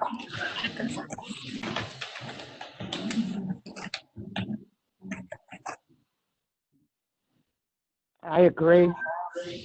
I just like, I guess what I'm seeing is, are they now in a location issue where they're funding with some a large amount of funding, or a lot of money has been committed to being in a building, but what is that effect going to be on the program? And what is that going to be on everything else? And those questions we really kind of didn't get into, and it wasn't that clear. So I think you're addressing that here in this debate. I don't think we need to go too deep into it. I think a general statement will work.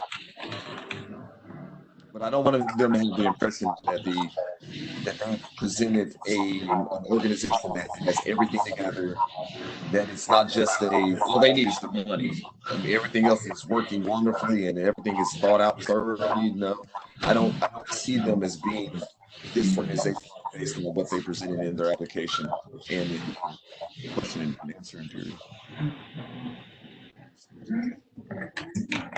Let me ask, to me, what you just, and I understand what you're saying, and I agree, but would that be better under the program design and implementation?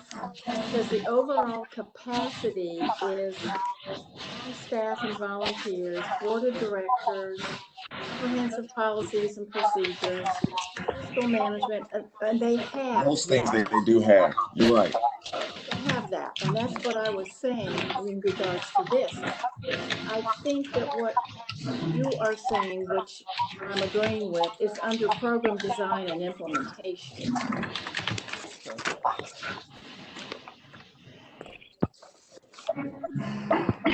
I'll agree with that.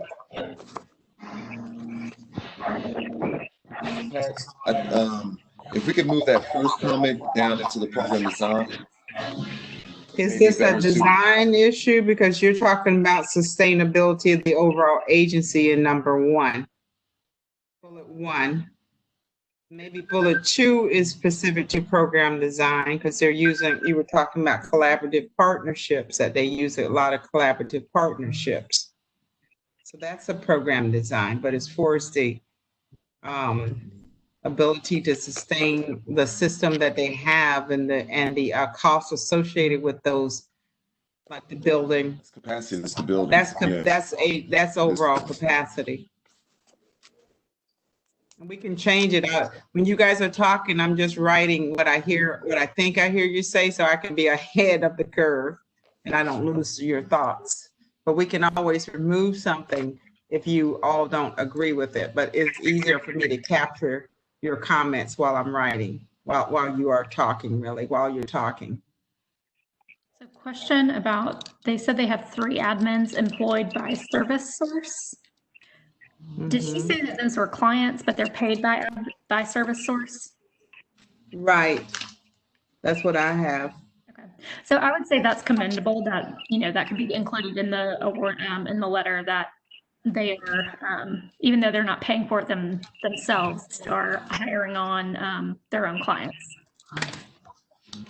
That on the job training.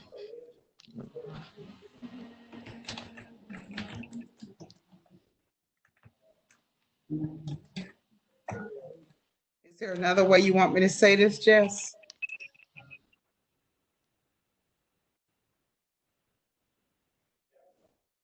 I don't think they're volunteers because they're actually getting paid by Service Source, I think. I can't remember what that exact verbiage was that she said. It sounded like they were, I think she said they're employed by Service Source. Their fundraising is extremely weak. Yes, it is. And I don't feel like we got clarification on whether they were able to accomplish their fundraising goals.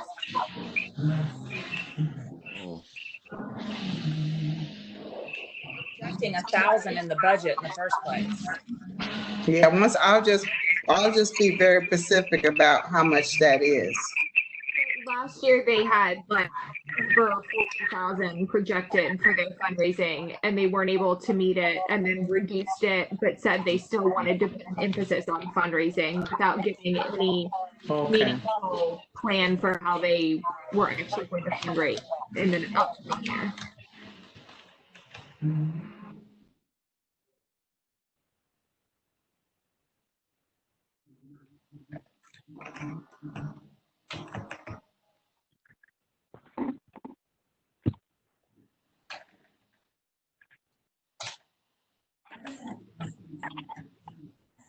Going to outcomes, they were another one that we did not complete the outcome measurement table correctly. Their goals and objectives that they put in this application. You probably just they remind be completed until December 2020. And just I'm sorry to interrupt you, but your colleagues, just like Kate, when you're not talking, you're gonna need to put on mute. I did. Okay. And then I just took it off. Mute. I'm talking about Kay. I'm speaking of Kay.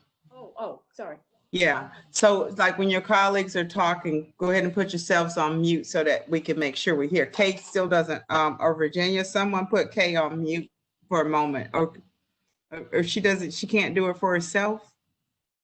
Kay is on the phone, so she can't unmute herself when she needs to talk. So I don't know what she needs to say. So you gotta leave her and on. The feedback is not coming from her end, it's coming from others that aren't muted, and your end, because when they're talking, you can hear it from the speakers echoing. Her end is actually quiet. There's no feedback. Oh, okay. So you think it's me, which I don't know.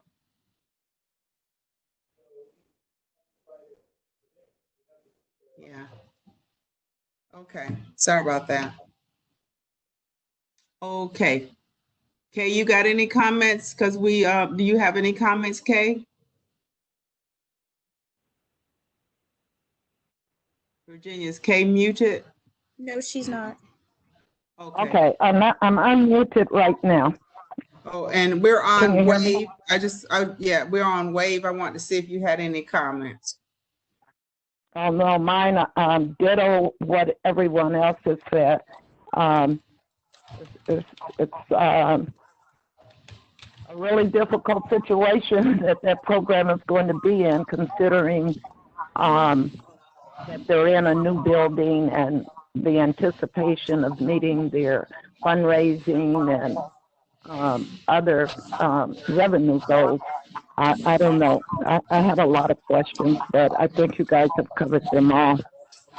Okay. Okay. Thank you. One more thing on that note with the 40,000, it's actually listed as only 35,000 in the budget worksheet. So they've got some discrepancies with the budget worksheet and the application.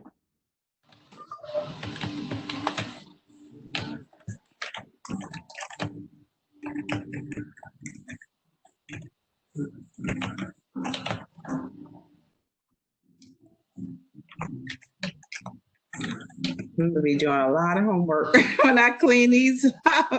I can see that it's probably gonna be a lot more homework than normal.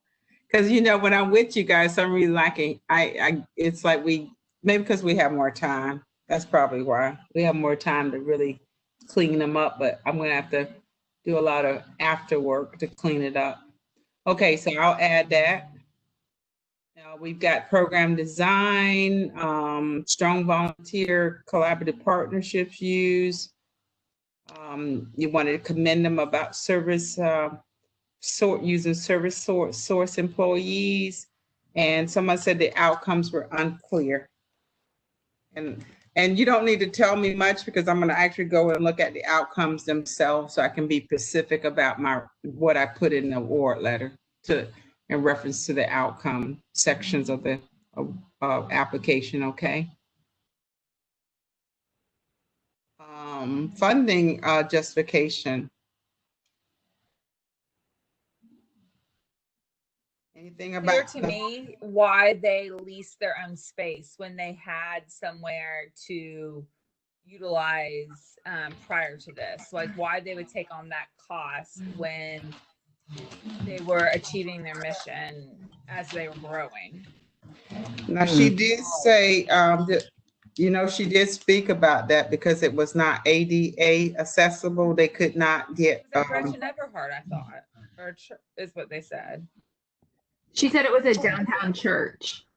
Oh. Church that they were in. They do utilize services at Gretchen Everhart though. For their chorus program, I believe. Yeah, and they were saying that in order to get the waiver, med waiver to be eligible, they had to be in an ADA accessible building because they went for the application. So they did say that. Any other Colette? It's just a big cost for some. To me, it was a big cost that maybe they shouldn't have taken on at this time.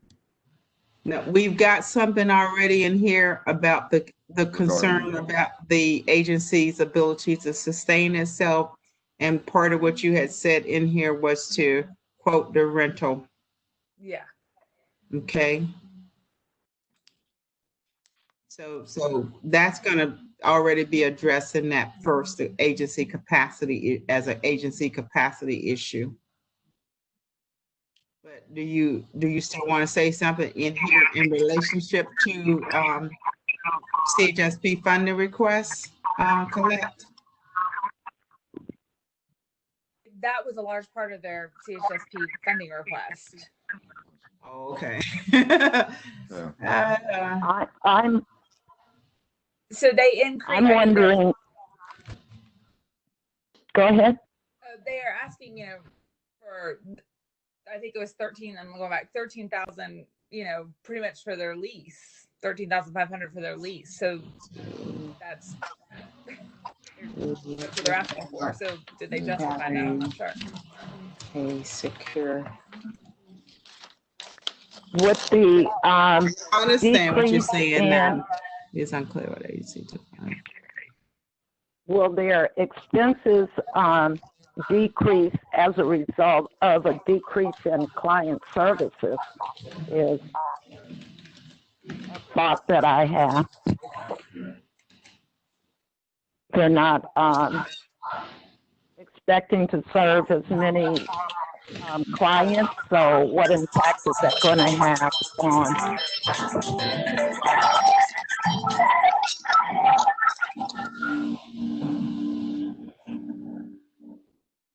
Okay.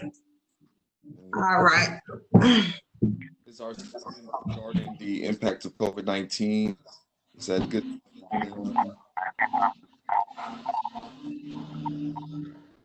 That cover everyone's concern? They don't get state funding. So when I tailor it, I'll tailor it to funding sources in general, like fundraising and other things applicable to that particular agency. So don't worry about that. I'll clean that up. But I understand. So here, and this is rough, Colette, but I think I got what point you had about that. Here's your concern that the agency incurred those additional costs for rental costs, and did not have the money to pay for it. They're trying to pay for it in a futuristic way. So that's what you're trying to say, something of that nature. Because like when you add additional costs to your organization, just like if you did it for your family, you would be adding it knowing that you had the money in place to pay for it. You wouldn't wait till I'm going to incur a car and now I'm going to try to find funding to pay for that monthly car fee. That's what you're saying, Colette, is what I understand. So I'll put that in the language, okay? Okay, thank you. And as far as COVID, I think anything you want to say about COVID? I know they were saying, I think the social program, they've had to stop most of their programming. Which was tied to a lot of their revenue for their businesses. So I have concerns for the sustainability of things don't improve or go back and forth long term. They may want to look at alternative programs and revenue streams. Agree.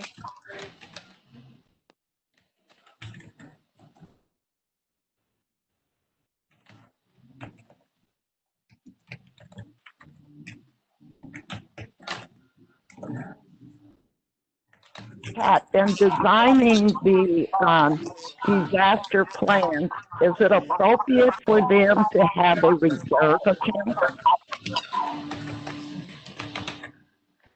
Hold on just a second.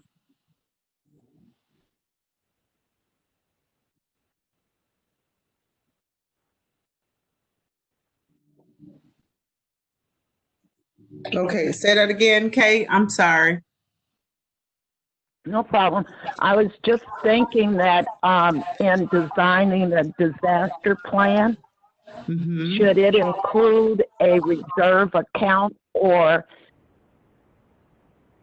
should there be, particularly in this case, taking on a new facility and not having the funds to go forward, is a reserve account? Oh, I guess I want to say, is it okay to have a reserve account within, within the budget? Is that a legitimate line item? Yeah, and it is okay for nonprofits. They're like any other business, just like any other, like your family. We should all have reserve accounts, for emergency. What do they say? 6 months of reserve. 6 months. It's ideal. So yeah, Ideal, 3 to 6 months. Right, Okay. and if you're a business, and that's why we're losing a lot of businesses, because they don't have reserve. Okay, anything else? Are you okay? Do you need me? I think we've gone over. Are you okay with the comments that you've included? I am. And we've already kind of went through them, so I'm going to move to your next agency, which is, and like I said, we can pull them up once you go through it if you want to add something, because I think once you do funding, it always sparks new things from what I've seen with you guys, and so you might have some other concerns once you go through that next step. Yeah. Okay, wave, and hopefully I saved that again. Okay, here we go. Give me just a moment to set this up. And repeat this, so I don't have to retype it.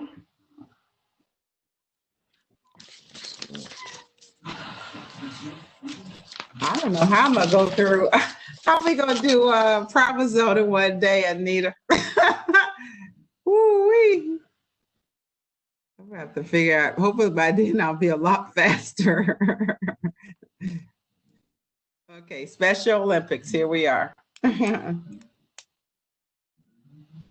Overall capacity. I think they're a solid organization. And of course, with this organization, they have to have a local or advisory council or board here to deal with. But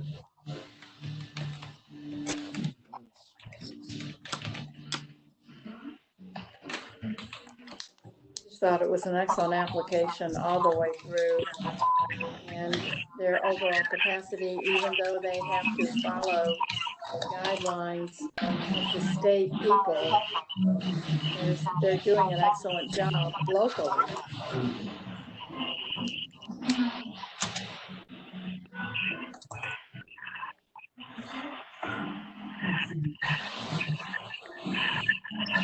Comments? No.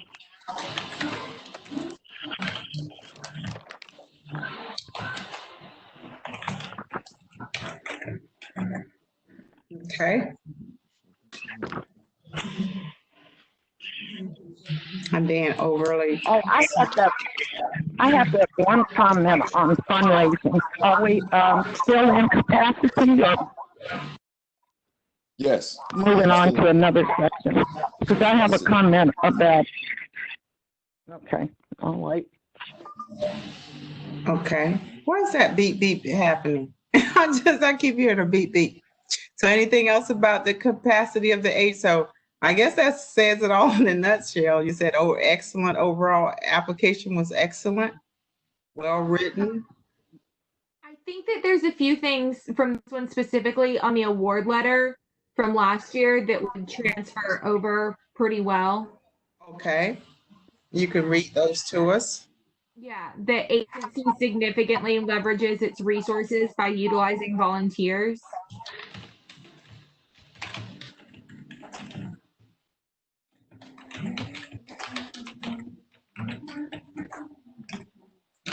Okay.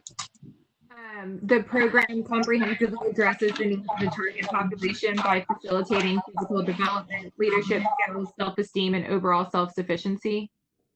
Number for that one. It's number 2. Number 2. Okay. I also think number 3, 4, and 5 apply as well. Number 3. I'm sorry. And can you tell me the general comment? That way I can make sure I don't. What the 3? What state? What 3 says? And it's up to the rest of the group if they feel this way as well. But excellent participant outcomes on the outcome data collection table. Client testimony clearly demonstrates how the program benefits its participants. We didn't have client testimony. In the application, it was written though. Oh, okay. It was particularly meaningful. So there was testimony in the. You're talking about the description in the application, the example in the application. Yes.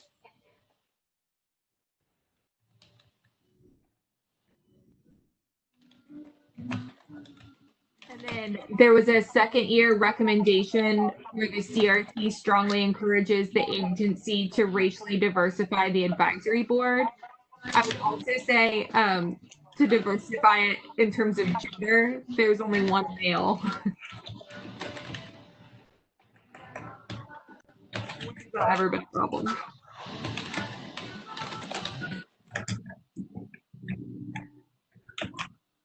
And then the agency, number 7, is the agency clearly explained and justified the need for CHSP funding.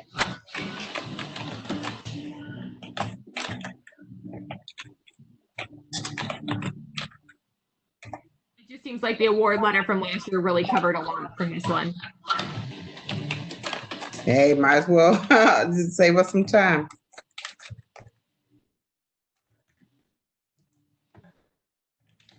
Okay. I don't know if I can get clarification from the group. I think example in the application. Okay, all right, we got it. Anything else? And I know that these cross over, it won't matter when I do the award letter. I just did those sections. Yeah, can I get clarification? They stated program overall that they served 911 last year, but they're planning to serve 324. I'm still confused about that. Can anybody reconcile that? No, I agree with you, Jess. That was confusing. It wasn't listed clearly in the application at all. But didn't she say when we questioned that it's per quarter? She said 81 per quarter, which equals 324, which is what they put in their application as to their proposed clients.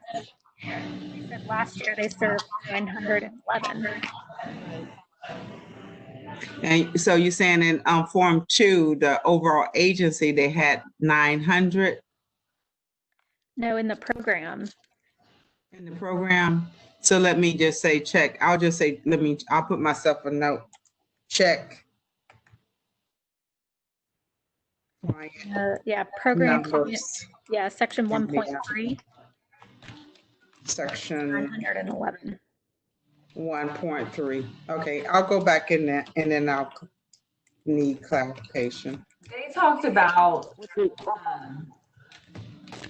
versus the whole funding. So that's what, or versus the whole client base. So I also think that made it confusing in a presentation and question and answer. Is that something? Does the 81 represent Leon County only? She said 81 represents how many are paid for through CHSP funding. That's just specific to CHSP funding. The rest of She said 81 per quarter. But they're probably the same 81. I don't know. I heard her say 81 per quarter, and I was thinking, is she saying 81? Are they the same clients? I can't tell you that. We'll just put something that. Well, I did the math, and that's what it was. 321 clients total, and that was less than her cost per agency. But because she served 900, it kind of made sense if it was 300 clients were served, 81 per quarter. I mean, I guess I assumed they were unduplicated. Yeah, I'm not. Yeah.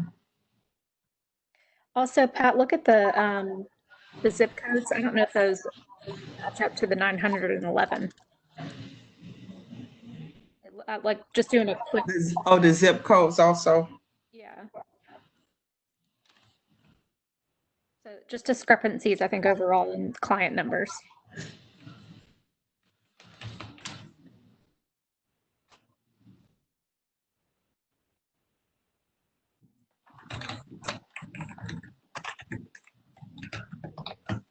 Okay, so I'll look at all of that when I go in there, so I can, and then I'll write up a specific response to that.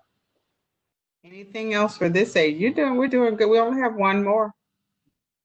Not bad. I have two comments. One, I didn't think that you did a good job of explaining why the athletic leadership program is not a separate program, other than she said that that's the way it's always been done.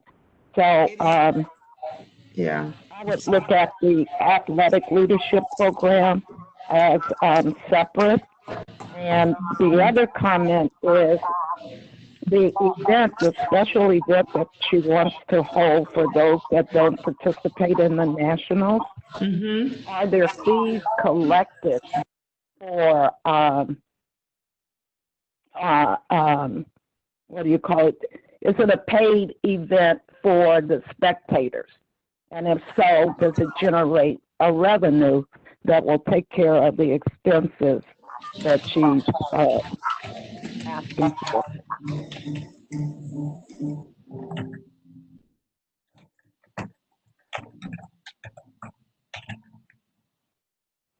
So I'll put that about can it generate additional revenue, because that's what you're trying to say. Can it be utilized as an opportunity to generate additional revenues?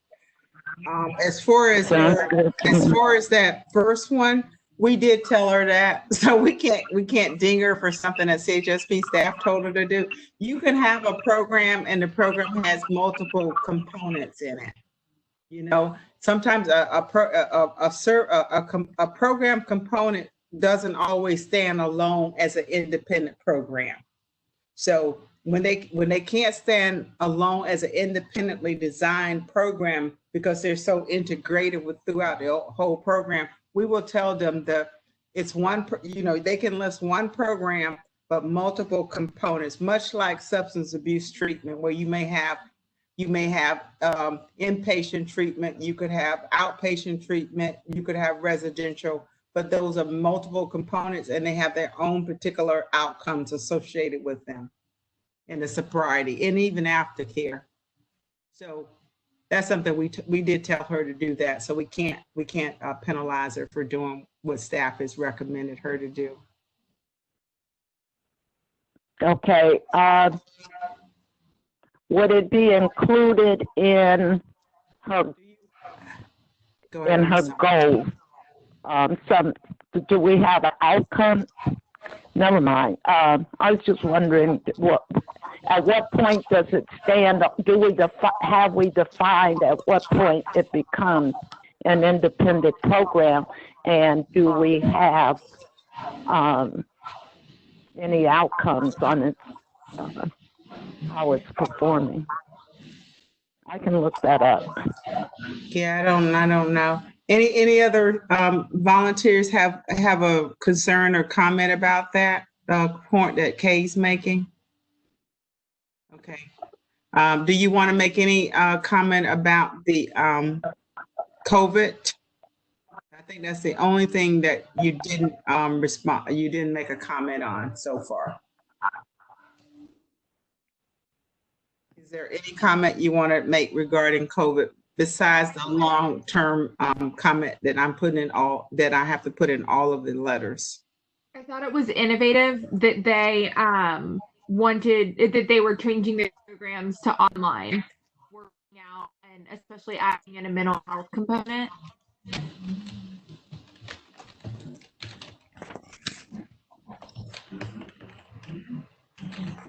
I loved the live dance party.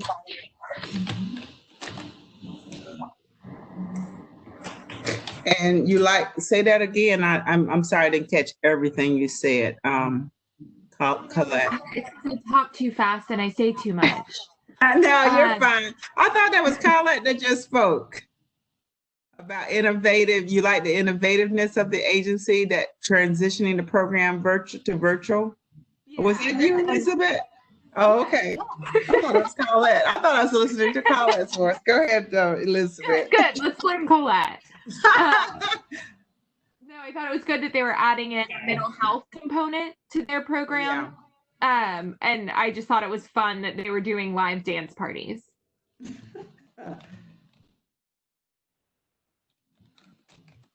They call live dance parties? Yeah, they said they're having like crafts and chats and doing things to keep their participants engaged online in creative ways that are a little bit outside of their scope, but I imagine really meaningful.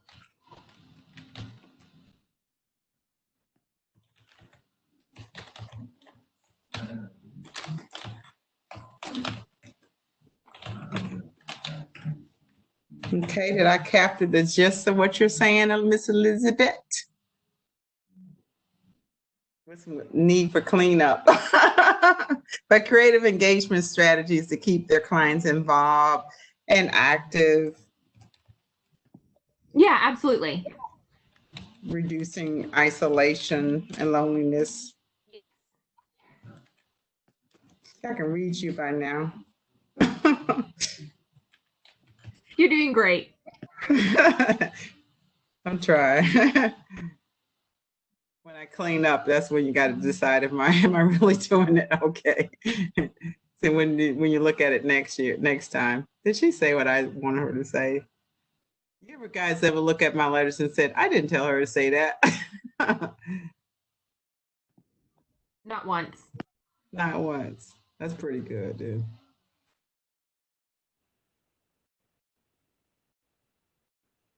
See, let me get back to the last one, guys. Here we go. Special Olympics. There we go.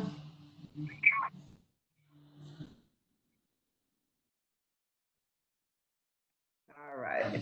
Much more fun when we're in person, though, isn't it? Plus, we would have ate a good old lunch and been lazy by now, too. We got. Want to mention, I still went and got Early's for lunch.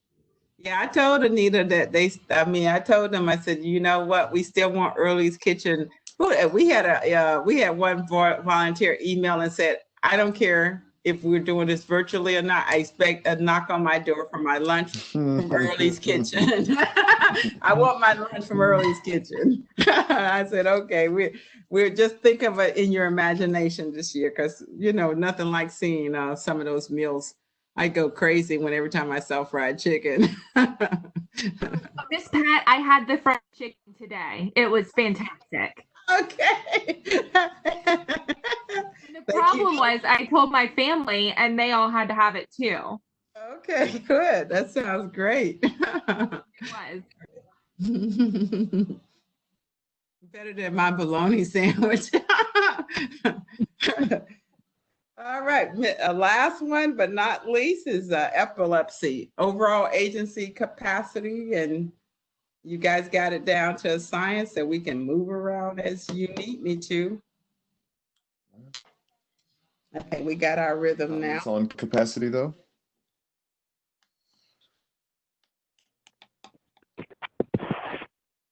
What y'all said about? I think it's effective. It was very good. I liked it. Epilepsy. It was complete. Okay. All right. What was the comment, Ann? It was good. Was anything that stuck out as being excellent? I think we should talk about their investment in a new case management system. They have a good, strong staff. Investing in technology into their new case management system. Yes. It's often a big, scary purchase, but well worth it. So I, applaud them for taking that plunge and doing that. I don't know how much it costs, but I think that's great that they updated that. Okay. Okay. Did I say it right? Software system, a data collection? Was there some other terms? The case management system. Okay.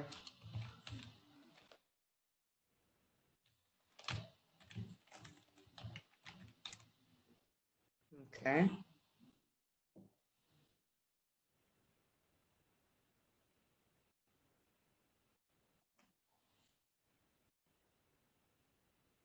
Okay, any other comment?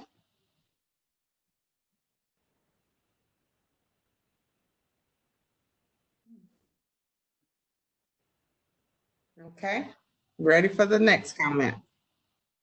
We can move around, so if you don't have one, if you're ready for me to go to program design or COVID, I can move around as needed. I think they have good fundraising. Is this for epilepsy? Yep. What is the fundraising? Because I thought you guys. They've done a good job. How much is the fundraising? 20,650. Okay. So is everybody okay with putting that on the board?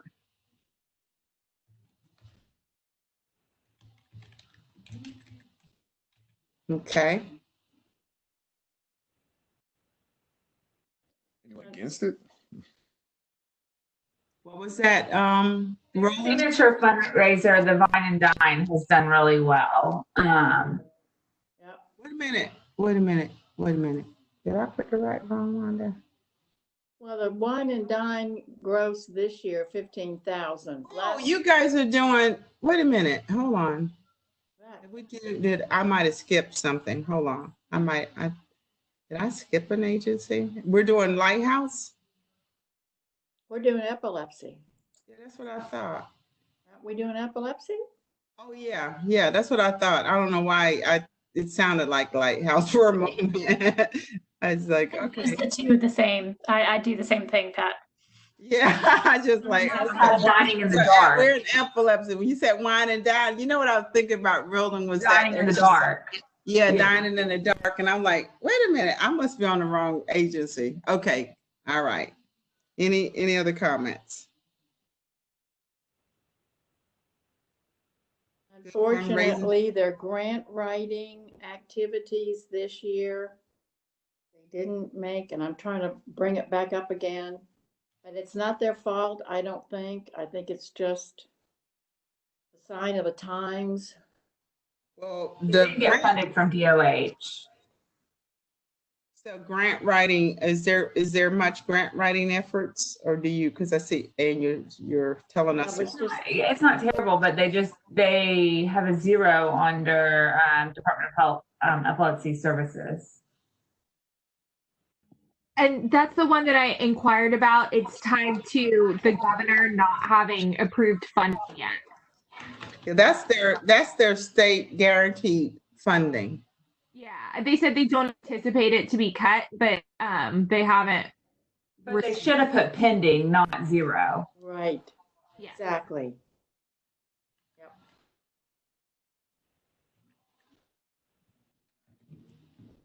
Did you want me to say something about that, or are you just making a comment about it? I don't think it's their fault. Okay. So did you want me to put, well, it doesn't, I say continue grant writing efforts, but remember that comment is gonna much more broader grant writing fundraising statement is gonna go in every single award letter. Yeah. Okay, ready for your next comment? Is everybody comfortable with the comments that we've made so far?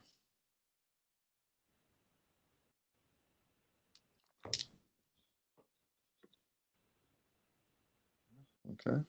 I think that they should be commended for putting a new IT system to track. Is that case management? It's the case management system. You already got that. Okay. So, I think you need to, I mean, zip codes are mandatory, guys, so. Right. I'll be honest, I was a little irritated by that because, I mean, this isn't the first time that they've applied for this money. They should have been This has collecting always it. been a requirement. Yeah. And I understand that their case management system doesn't collect it, but I've written a grant and applied for CHP funding without a formal technology solution, and we did that manually. So I was gonna say, how has that never been caught before? That was very strange. I don't know. No, it was caught. It's in the award letter from last year, I'm pretty sure. So at this point, it needs to be a finding, Pat. If they can't, it's got to be in multiple award letters. They've received funding for years. I'm going to automatically go back and look at if something is, you know how I do, if something was mentioned last year, I always say second year or third year recommendation or finding, whatever it is. So I'll go back in there. That's just a given. I'll go back and track the letters. I'll look at last year's letter compared to this year's letter. And if there's a problem that is persistent, it'll state that in that award letter so that the next group would see that this is the second, third, fourth year, whatever. Has left the meeting. Hey, left, she probably got kicked out. Poor baby. Well, my phone died, so I had to just go to my computer. You gotta have a laptop with a camera.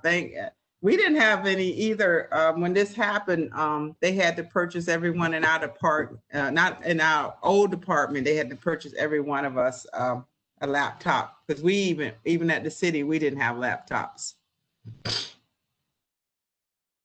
Okay, anything else? Or let's go to program design. Any comment about the design of the program? Just go back to the zip codes. I'm reading the letter from last year, and there was nothing in there about the zip codes. Which means that they provided zip codes last year. Yeah. Okay, so that is correct.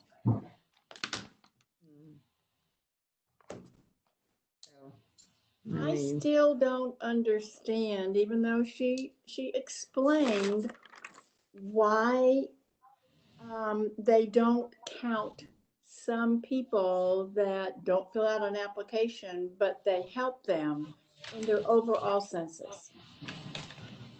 I just think that somehow those people need to be counted.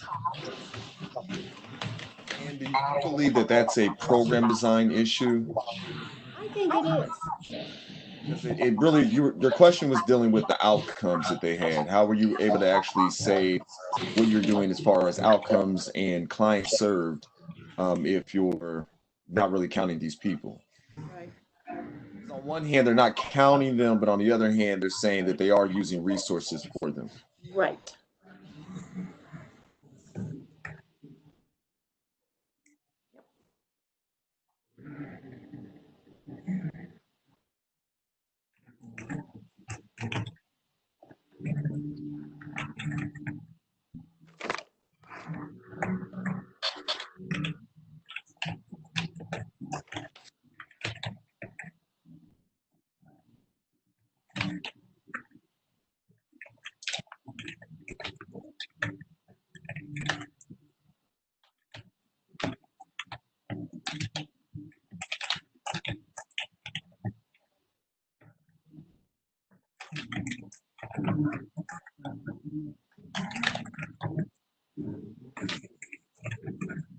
Okay, so I'll wordsmith that one.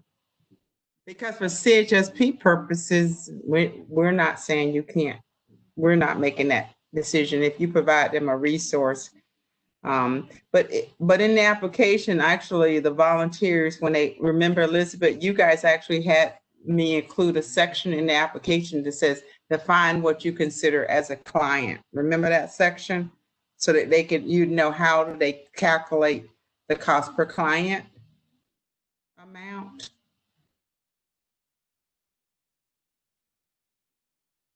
Okay, anything else about, how about you guys please look at their outcomes and tell me what you think about the outcomes. Also, the depth of the application, do you think it thoroughly, and I think we've done it with the rest of them, because you've spoken about the details in the application. Do you think that application provided you enough details to clearly understand what happens to a client from the point of entry to the point of exit out of the program? I was actually really confused by the outcome table, and then looking at the award letter from last year, it looks like it's kind of a second year thing. Number 2 on the award letter from last year, it says, please clarify what the client numbers reported in the outcome data collection table that differ from the numbers stated in Form 5. Please seek assistance from CHSP staff. I still wasn't clear as to what they had like 3 different numbers. 100% of our 312 clients, 150 out of 164 clients.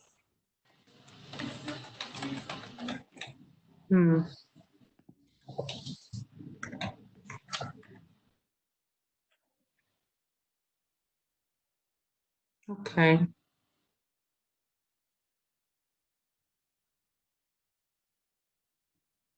Let me just look at that real quick because it's hard for me to understand it without seeing it.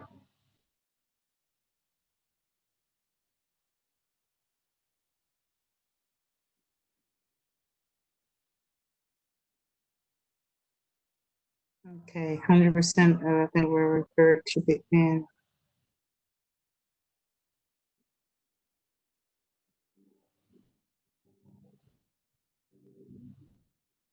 Okay. So, I don't know, where do I get out of that? Okay, so you want me to look at outcomes? Is anybody else, Colette, have you looked at the outcomes? Are we looking at the outcome data collection table? I'm looking at it right now. The decrease in inconsistency between the numbers is probably due to, so if you have 911 participants who showed improvement on their skill progression chart in an 8-week period, you're probably not going to have all of those people complete that 8 weeks. So they're probably taking those complete and going to the next outcome and saying out of those participants, they'll improve from pre to post season. Does that make sense?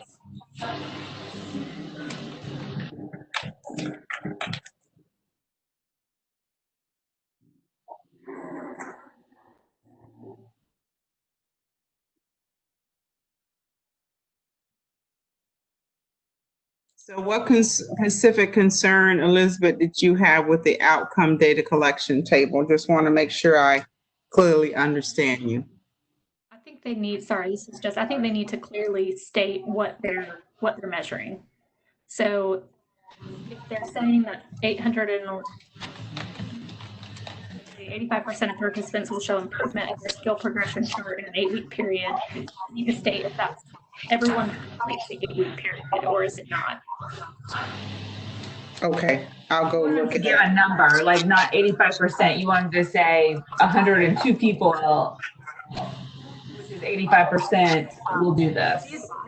Thinking that's kind of in the area that was the issue last go around. I think it was more about, okay, what are these numbers, for us to understand what these numbers really mean that they're presenting. Okay. I think their intermediate outcome is tied to their short-term outcome. And so from the people that complete the 8-week period, there's probably only 802 that they were able to survey and say they improved their performance. That they were able to. Long-term goal has everything in it, though. Mm-hmm. What read the goal? 70% of clients will maintain and improve seizure control. What is the outcome finding? 1 out of 150 out of 164 clients who have completed the survey have maintained control. Okay. Okay. No, that's sufficient. Mm-hmm. Any other comment about their outcome? Do you want to make any comment about their long-term outcome? You don't have to. I'm just asking a question.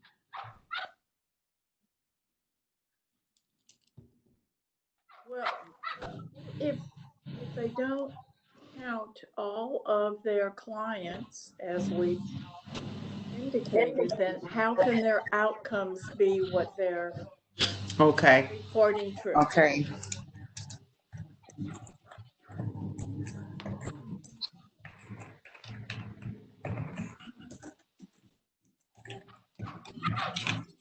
Okay, I see what you're saying. Because they have 260, they serve 263 clients, and they're only showing outcomes for 170 or 100 or whatever the number was. Is that what you're saying? Are you asking me a question? I'm sorry.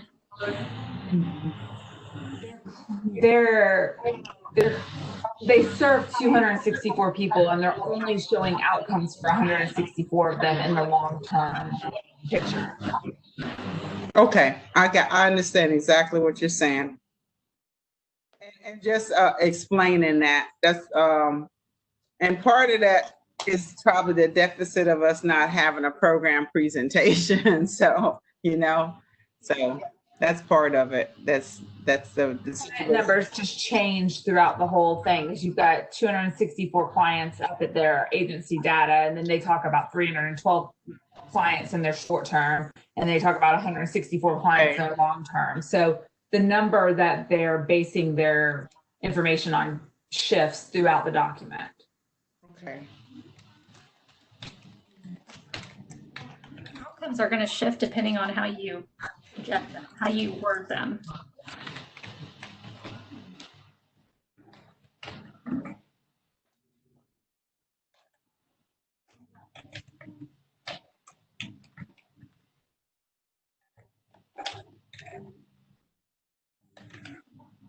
Okay. I will look at that and then try to make some comprehension of it. Okay. Try to make it, anything about, do you think they, justification for CHSP funding? Let's go there. That's our next one. They clearly, and that, I need you to actually look at the budget request, the CHSP funding request. Is it clearly explain And is it justifiable based on what the program does?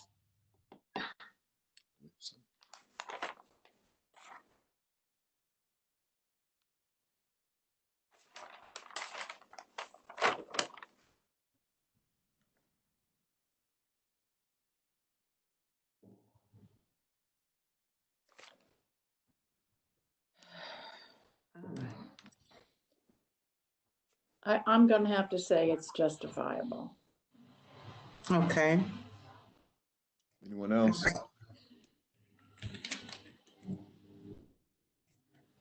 Nope. Give me some feedback. Spread it out across the budget request. The only thing that I would have liked to see in the budget would have been $7,730 is for operation support for case management. Well, it doesn't really make sense under occupancy, utilities, and phones and networks. They could have broken that out a little bit more and been a little clearer. Same thing for awards, grants, direct client services. They could have said, you know, this much money for this many clients, this is what we average, just giving us a clearer picture of the dollar breakdown throughout the justification chart. Which is a requirement, by the way, for all agencies are supposed to do that to you, for you. We stress that over and over again so that you could, it's when you're answering a math question, you answer a math question with the equation, just like they tell you, you know how your teacher talks to you, you gave me the answer, 10,000. Now tell me, how did you derive at that 10,000? And that's what the justification is supposed to do. So you can totally take it and link it right into that amount.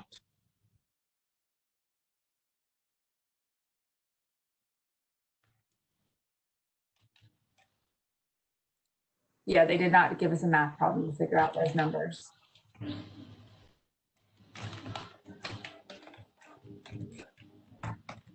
Okay. So again, I'll go back in and I'll be very specific based on what is actually in the application itself. Any comment about the COVID we've got these 2 comments that are for everyone that's already in the section, but is there anything else you want to say that's specific to this agency regarding COVID-19? Has joined the meeting.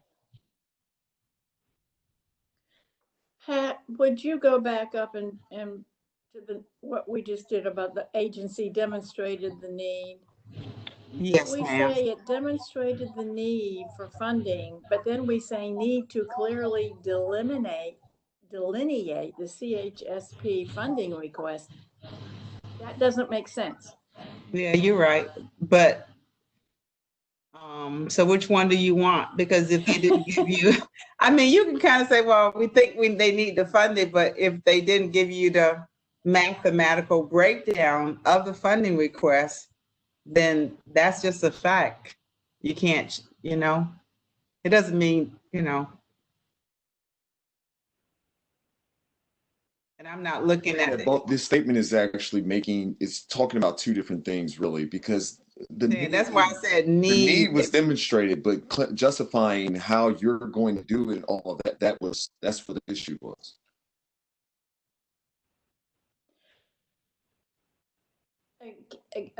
Can you say the agency demonstrated the need, however? Yes, I can say whatever you want me to say. I know. And then just put, and I need to provide details.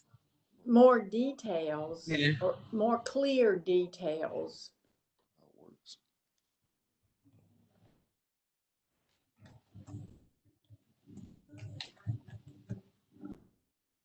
Okay. I'll fix it. Thank you. You're more than welcome. Thank you, Miss Ann. And any comment about the COVID virus? I mean, I think we're going to be right on time. So we're not bad. I was a little worried, but we started moving faster. Anita gave me that little prompt, like, okay, got to move faster. You got to stay on her, Anita. She does. She does have to stay on me.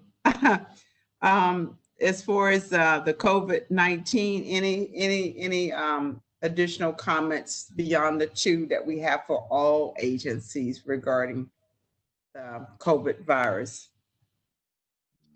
Any concerns or Not specific. let's see if there was anything. Medical providers refer. Trying to look at y'all notes I was taking. You can have my scribble scratch. Did they mention anything about telehealth in response to COVID? No, they did not. Unless someone else heard that.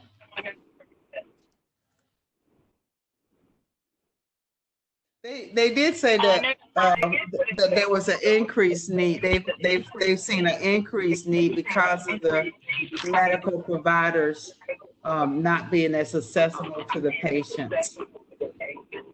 Yeah. That's the only comment I got about relationship to the medical that I have in my memory bank. So do you want to move from here? Yeah, they're doing case management, not actual medical stuff. So it would be appropriate for them to do telehealth, I guess. Okay.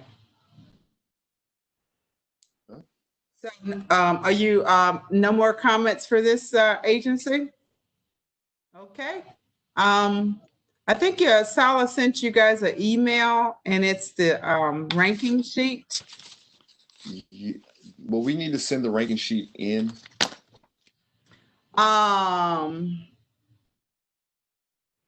Yeah, I guess so. Yeah. Okay. Yeah. So you want to take a few minutes, Chairman, to rank it. Remember the ranking. Oh, Jess, has been a little while, but you rank programs, not the agency. How many programs? Emailing it back to, or are we just going to call it out? I thought we were just going to call it out like we've done in the past. Like you've always done. Making sure. Yeah, Sala's gonna, I'm gonna push this down, unshare it. Let me save it one more time, just out of abundance of caution. May even say, I don't know if you can send, can you send yourself something? Can I actually send this to myself, Virginia? Virginia? Yes, ma'am. You can email it to yourself. You can share it or attach it as an email. I don't know if I'll try to send it to everybody. So in case you want to look at it while you're making decisions. Let's see if it'll let me. Jess and Roland. Let's see if I got you in my system. Sometimes I got Roland, irunworks.com. Is that correct, Roland? Roland is that okay to send that to you there, Roland? Is that? Okay, I got Roland, and then I've got, okay. And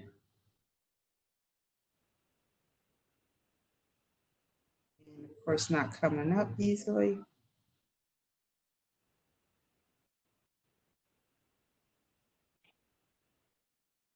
Elizabeth.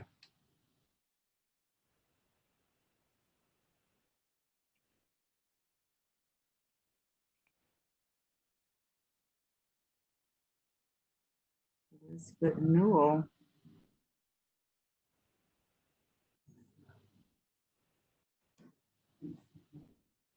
That's not cheap.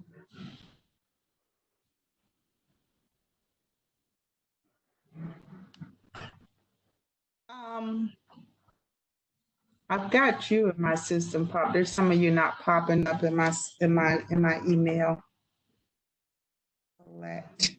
I'll just send it to a few of you. It'll be enough. That way, at least the team leader will have it, and Jess will have it. I already have all those emails in the thread. Just send it to me and I'll forward it to everybody. Thank you, dear. Appreciate you.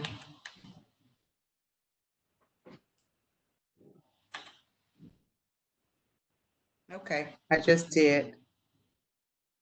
So she'll send y'all the draft comments that we wrote in case you need to refer back to those while you're ranking and you're doing your funding recommendations, okay? I'm gonna unshare and so that Sala can set up. Sala, are you ready? Yeah. Okay. I'm gonna unshare now. And I'm gonna change something just so it'll force me to change it. Let's save it one more time. I'm very, okay.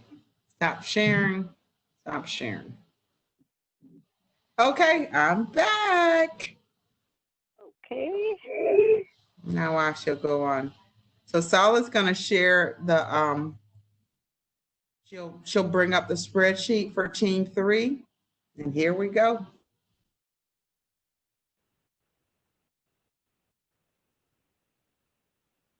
Thank you, Miss Sala.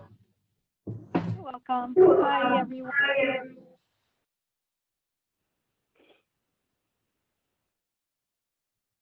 Okay. I'll just say in my list, epilepsy is number 2. Okay. Lighthouse is number 4. Rotary is number 6. Special Olympics is number 1. Center for Independent Living is number 3. WAVE is number 5. 2 programs, life skills, social activity. Have at it, Bridget.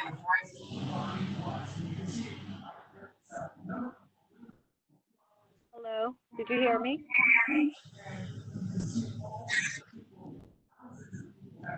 Hey, Anne Marie, she was saying WAVE has 2 programs. Hear you? And Bratton? Me. What? There's 2 programs. You need to Hey, rank. Sala, I got you. Sala, I got you. You're echoing really bad. Anne Marie, she's saying that WAVE has 2 programs, life skills and social activities. Oh, So that's what right. score It did does. you want for each of those? Oh, yeah. I forgot. Okay. Let me. Oh, you guys already started. Let me have life skills as. I got to redo all of them. Let's just do another person, Sala. And so, Ann, I don't want you to rush it. I want you to think about it.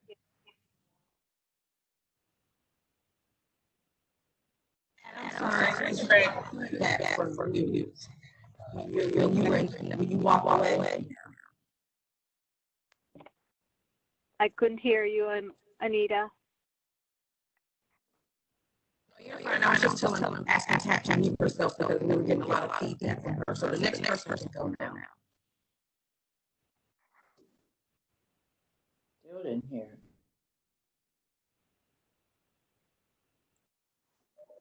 I can go. All right, Epilepsy Association, I have 4, Lighthouse 3, Rotary 5, Special Olympics 2, Ability First 1, Life Skills 6, and Social Activity 7.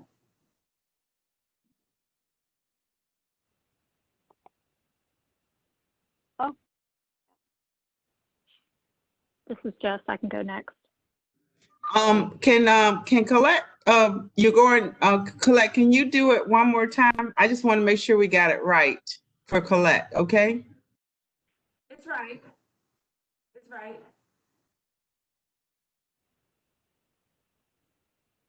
It's good. All right, this is Jess. I'm going to go. 1, Center for Independent Living. 2, Lighthouse. 3, Special Olympics. 4, Epilepsy Association. 5, Life Skills. 6, Social Enrichment Program. And Rotary 7.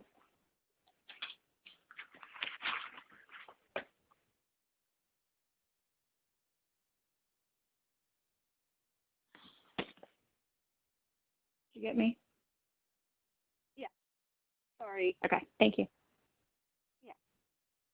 So from top to bottom, 4273156. If you look at your screen. Oh, that's okay. Don't worry about it. You're on the phone. Sorry. Yeah, I am on the phone right now, so but I think you got it. I got it. I got it. Thank you, ma'am. No problem.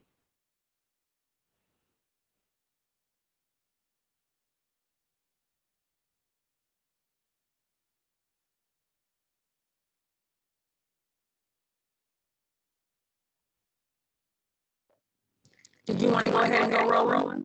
Yes, I'm ready. Okay, go ahead. For me, it is 4271356 as well.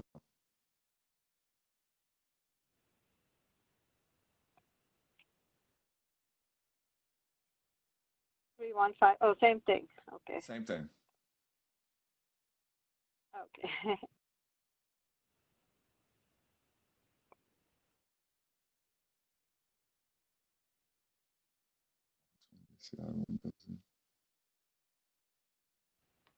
All right, Anne Marie, you ready?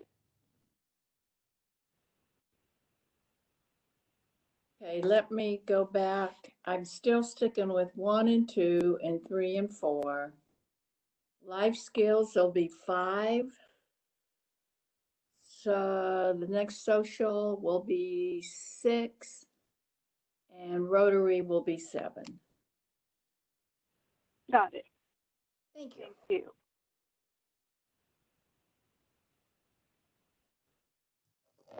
And I see we lost Kay, so she never did reconnect.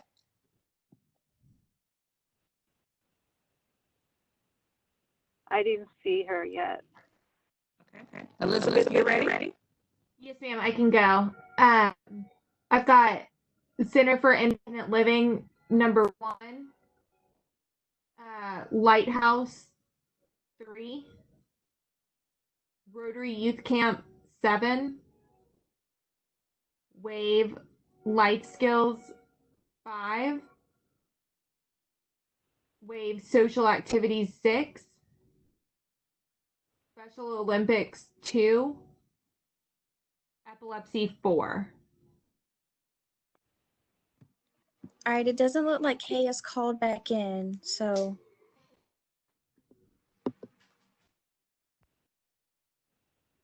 We'll have to go without her.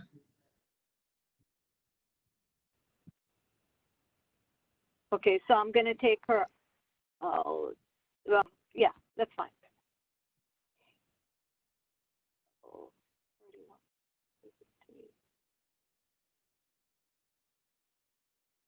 Virginia, do you want to try to call her? That's the only thing else. I mean, I tried. Her phone is Okay. dead. She did email some questions, but yeah, I'm not sure. Don't worry about it. I Okay, think she thank you. emailed her list to Sarla. Sarla, is that what she emailed? She hasn't emailed, or do you think, let me check my Outlook. I closed out Outlook to minimize the stuff open here for WebEx. No worries. But I'll pull it up. I got it. Send anything. She just gave a comment about epilepsy in that last email, but let me quick check. I don't have any new emails since then. Okay, I wasn't sure the chart that oh, never mind. She sent it to you. I wasn't sure if that was her ranking. Oh, I see. No, there was nothing on there. So no, y'all, I tried to call, but her phone was dead, so.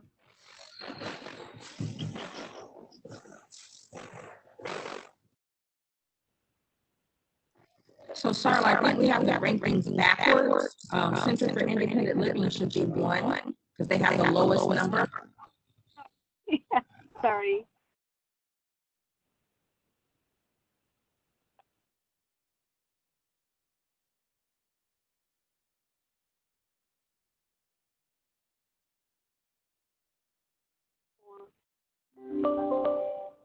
Did I get it right?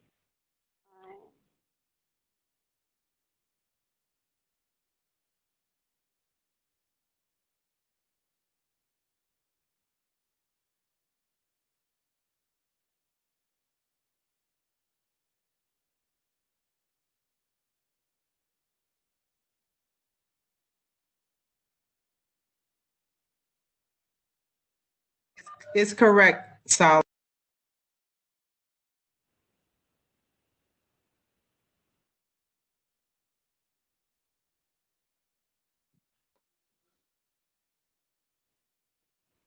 It's about time for me to get those glasses. These numbers are looking really blurry. You get a little bigger. Glasses aren't helping, Roland. Take my word for it.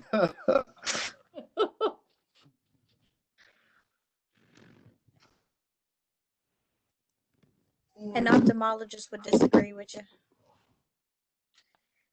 Okay, so these are your rankings. You rank Center for Independent Living, Access to Independence, number 1.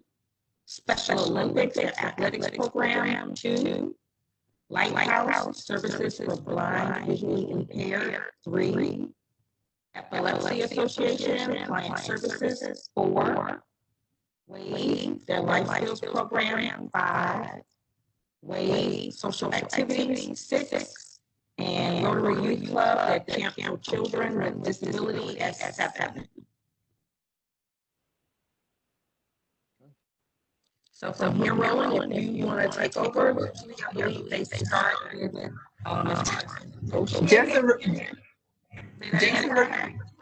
Just a reminder, everybody put on mute when you're not talking, because Anita's very gargled sounding. Oh, then that may just be me. So you can take over, Pat. All right, so Roland, you want to go from the highest rank and make the funding recommendation to the lowest? Yes, that usually is the easiest process. Set a number at least for our number 1 ranking and work our way down and back up if we have to. Just so we, as a reminder, column B shows the ranking of each program. Column M is showing you their current allocation for the same program. Column N is showing you the request for funding, and then column P is what you're going to actually recommend. One thing I want to is what we have down at the bottom. Yes, that's how much money you have. Versus this is how much you allocated last year, was a little over 171,000, and your current allocation for this team is a little over $184,000. What we don't have, is the percentage differences between those. I think, but I think it's such a small number. Do you want that column? I don't think we need. I think it's a small amount. So, so Roland, you're in charge now. I think we've taken enough time debating things earlier. And it really wasn't necessary. We did have a lot of conversation and how we felt about portions of the program or the overall agency itself. But at this point, we have to take care of the business. And so we have made it clear. We have a number one.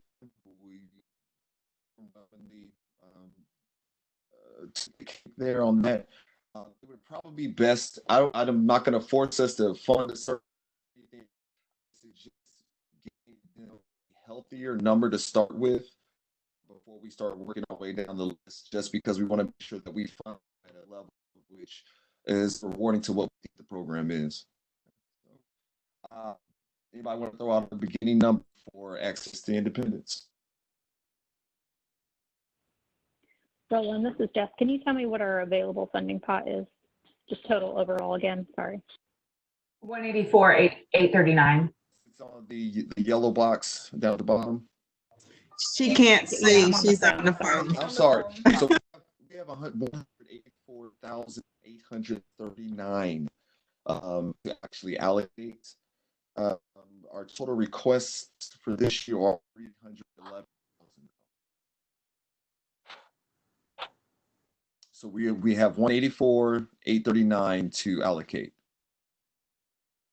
Now being able to look at this chart, previously, previous access to independence was funded at 60,000, and they were the number one program. There are other programs that have larger requests, But again, this is just they requested it doesn't mean that we have to give it to them. And just because someone has it doesn't mean to give them any funding. But we want to look at what we're doing. Okay, so I'll throw out a number. I mean, at least at equal funding, I'd say at least 60 because they need 43,000 for the person's salary and they want to use 26,000 in materials. Is that's what their ask is? So their increase is in the materials. Does anyone have started with 60,000 or the last time? Let's start there. Looks like. Okay, so that takes us to the Special Olympics, which their athletic program requested 20,000. They were 16,000. Just so y'all know, Kay is back on. Pat, you want to handle that? As far as you go back for ranking, keep moving forward. We never had this problem before. Nita, what do you think? Were any of the numbers close enough? Say that again. It won't take but a minute. We can hear Kay's ranking. I don't know if she's even had the. I don't know if Kay has the ability. Did you, Kay? Did you rank the programs? Kay. I think we just keep going forward. As far as the funding recommendations at this point, we don't let's just keep going forward because I think she's going to be in and out. It's inconsistent. Okay. And I also want you to think about, okay, currently the current allocation on this team is 171,000. Has left the meeting. See what I'm saying? So we'll just say. So the current allocation for all of these programs totals 171,000. And I just want to make sure people understand that on the phone who can't see. And then we're having 184,000. So we do have some extra money on this team. And if you're going to get flat funding for number one, your ranking should reflect to some degree of funding, what you allocate for funding. So I want you to consider that so that there should be a differentiation between how much you give your one and your three. Okay, so level funding doesn't show any differentiation of your priorities of community needs. Okay, so consider that. Hearing that, we are at Olympics and looking at their again, on number 2. 15. It's a good starting number. Take us to, if everyone's comfortable with that as a starting number, we can go to Lighthouse, which is requesting 101,000. But again, the number is for us to decide.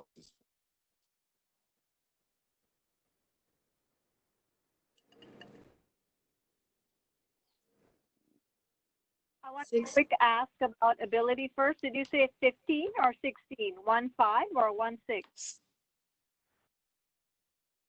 60. 60. 16. 1-6. No, 60. Oh, sorry. Lighthouse. I was thinking of special. No, Special Olympics was 15,000, Sala. Okay. Okay. Okay. Sorry, I gave the wrong agency. Okay, for Lighthouse. I'll just start at 60. 60. No, there's no justification for that. Like, if they need at least either 65 per position.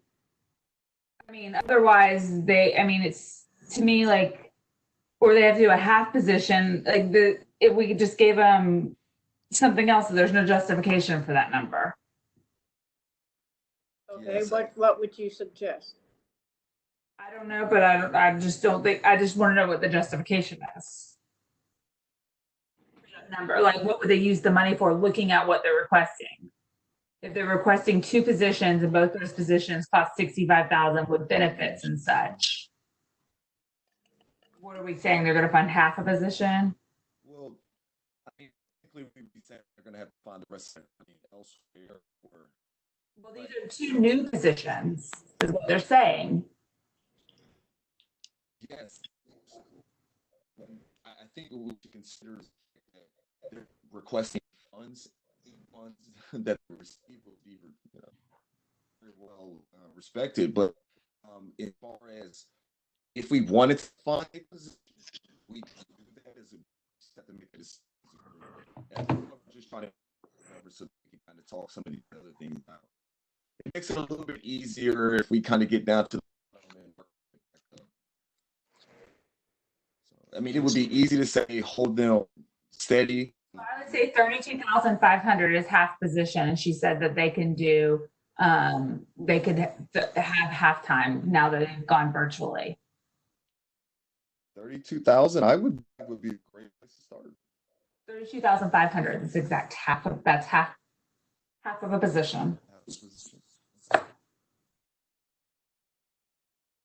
And have any concerns with that? Okay, well, let's move on to epilepsy. Another $20,000. We are currently at 70,000. We've allocated so far. I want to suggest a number.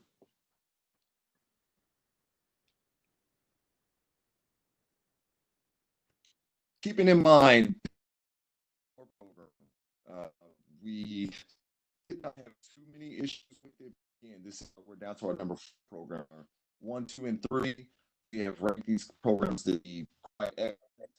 In addition, number 4, 5, 6, as we get on down, we do have to look if these programs have issues that we would like something to when we're taking into consideration their we actually have to get the full report. I don't or do or anything. Keep open minds about what we're trying to accomplish. So, okay, 10,000. 10,000. Which would put us at 88,000. No, excuse me. That's the number that is left. So that's leaving us with 67,000. 67. Right. Right. And so that would also bring us to the issue with that number. That would take us to life skills program for WAVE,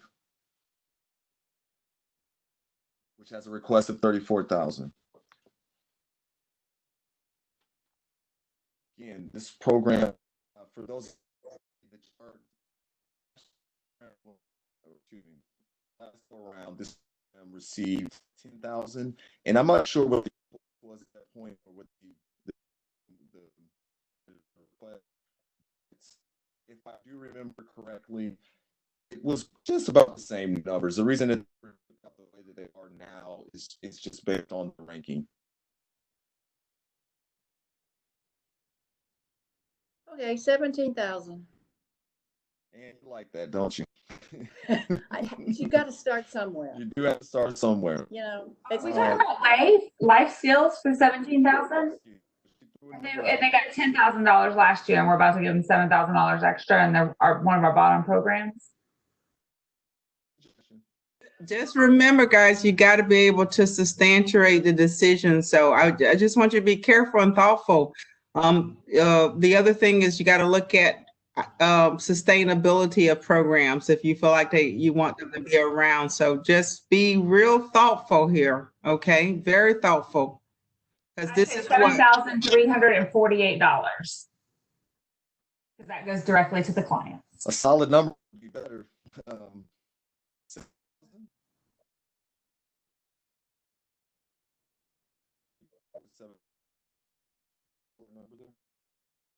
Seven out of 34. It's actually that's you got to you got to base it. I understand. That's cool.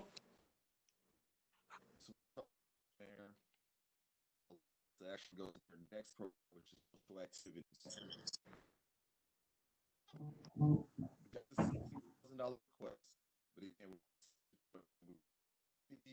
we're over $60,000 to allocate and do one more.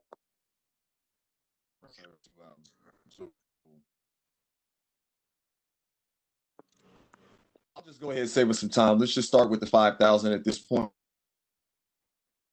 for that program. If we could just put 5,000, because we have a decision to make here, I think, on this last one. So with going to the Rotary Youth Camp, $20,000 less. Our number 7 agency, and we already have suggested that others much over that amount, but they are actually ranked higher. So I don't know how you guys feel about that, but this is the time to discuss it. So,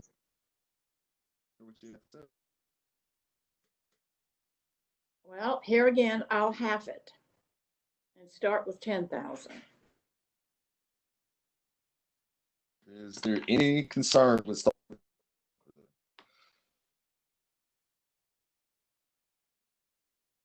number down there?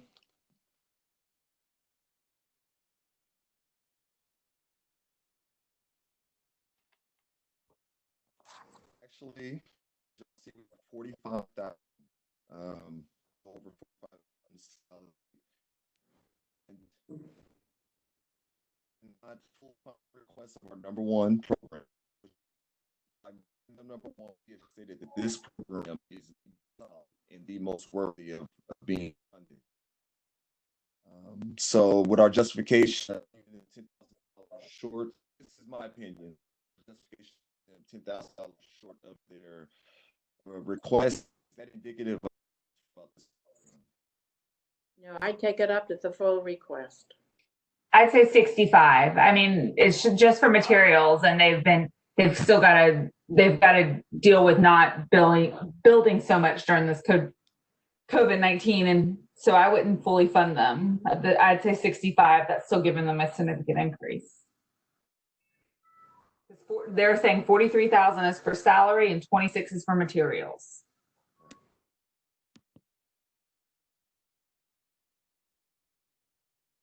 That's fine.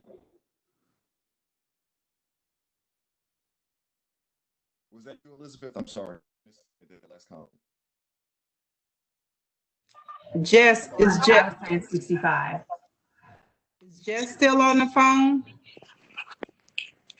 Jess. No, it looks like Jess is gone. Elizabeth's left. Kay's gone.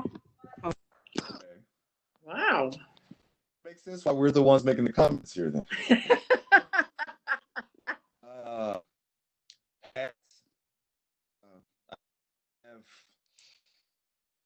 That's a few people. Should we be comfortable making this moving forward? Missing. First of all, the team, you all comfortable with us moving forward, or should we be waiting or contact these to make sure that when we make this decision, the whole team or at least the majority of the team was happy with it? Virginia, can you try to contact Jess? We understand Kate probably has a lot of technical problems, but can you contact Jess and Elizabeth? Elizabeth said she had a work emergency, so that's why she's signing out. I'll try to reach back out to Jess. Okay. She's downtown. Is there any precedent? Protesters right now.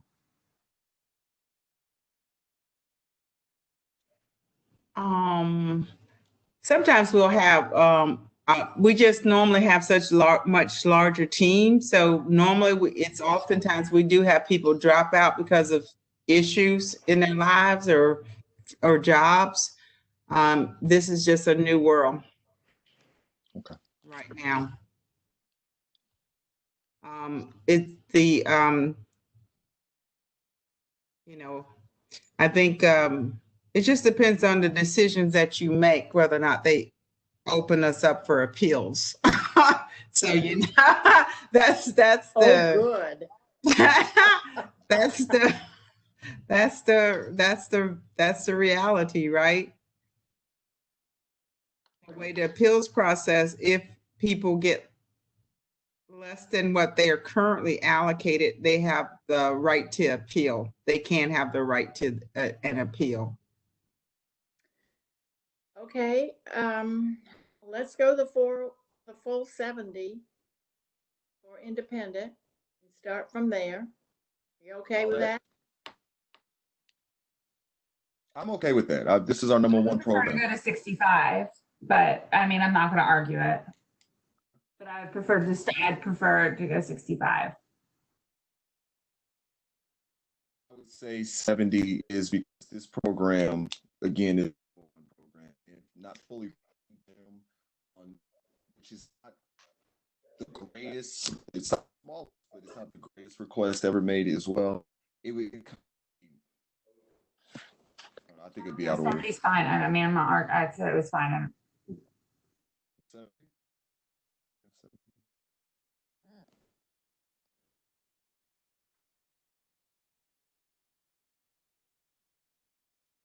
Okay, we went slightly under with the Special Olympics.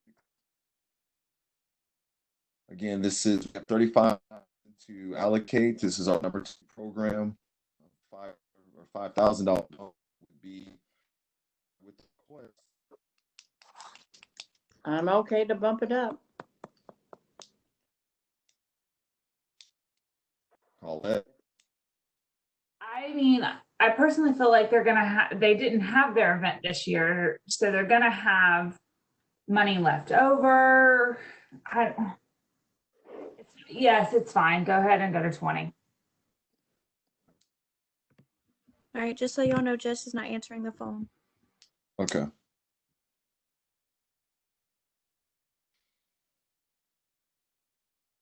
With Lighthouse largest request is the number 3 program. Obviously, I just could not funding them all the way to the 2000 or anything like that. Programs are very well run. Are very well put. I guess I should say they have calls, but again, take into consideration how these programs are run. And while we have other programs along or further down this line, I just think that we should probably kick in a little bit for the Lighthouse. Just with it be, if it was our number 4, I probably wouldn't say this as much, but with it being our 3rd program, there should probably be some more allocation. If we go down and discuss in 6 and 7. I'm fine discussing Lighthouse right now and looking at that as well. Just realize that is a cut for Lighthouse, and that's your number 3. Just recognize that, okay? And you also gave them outstanding an outstanding evaluation. I think they should get 50 because that is the need for services. You got to deal with what kind of services that they're providing to the community. You got to look at that too. Give them 50,000. That funds one salary, and that only means they need to find the health insurance, the 401k, the life insurance, the taxes for that position. So we're fully funding a salary line at 50,000. I'll go with that.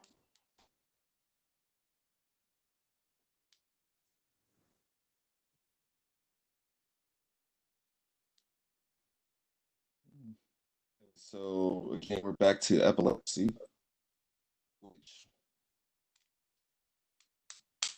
We've only got conversation down to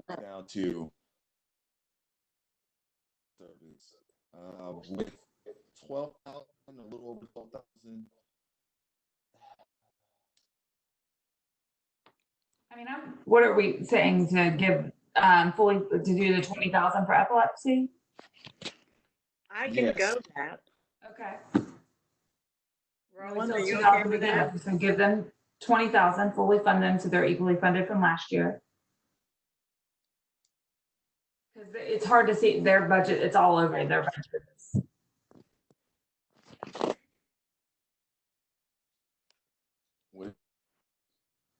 Back to Wave.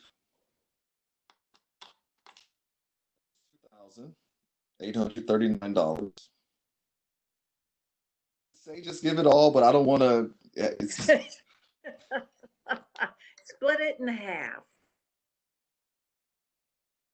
Again, this. I mean, I know that don't there. anything else go into the social activities.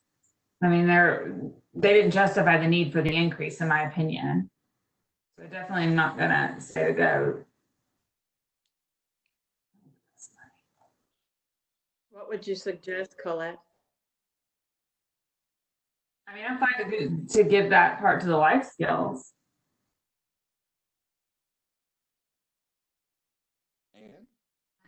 And not give any more to social activities and not give any more to Rotary, if that's what we want to do. I don't want to give any more to Rotary. I really don't. Can I ask you to what your concerns with Rotary are? Or at least what are your concerns? You probably need to go back to your own comments. You have them, and I emailed them to you, Roland. Okay. So. I can't pull them up. I just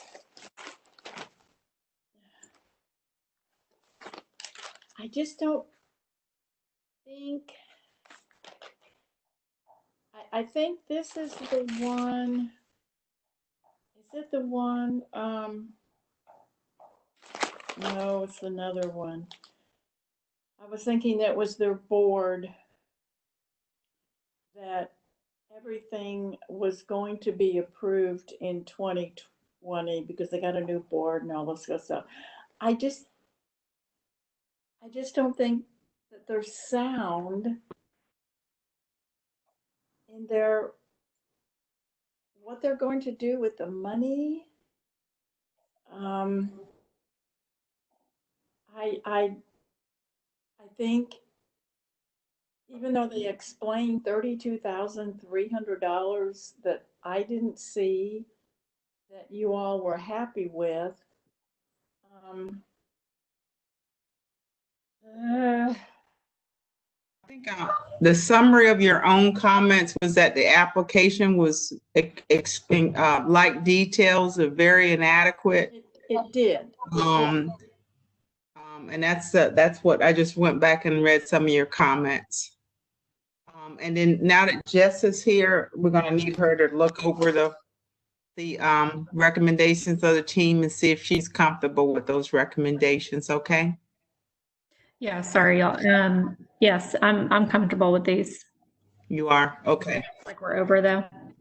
Now we have actually $2,800 extra dollars to allocate. Are you okay, Jess? Okay. Okay. No, I just want to know if you are okay. Yeah, I'm good. Jeff, the suggestion was to not fund any more to the Rotary camp, and just remaining $2,000 to life skills program. So that's where we're right now. And I asked why Rotary kind of let explanation that we received on our comment application had issues and several other things. The reason why so I just want to make sure as we do this that we clearly think what we're making these decisions. So, yeah, the situation was the remaining go to way program. If there are no other suggestions, I would say go.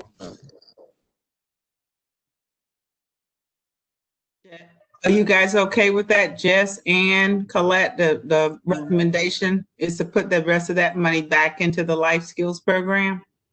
I'm okay with that. That's fine with me. Yeah, not the social. Everybody comfortable, full. Yeah. Lighthouse 50, Rotary 10.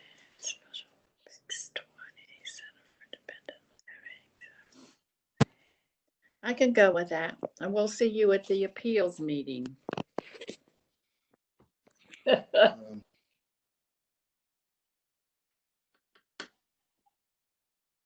think it looks good.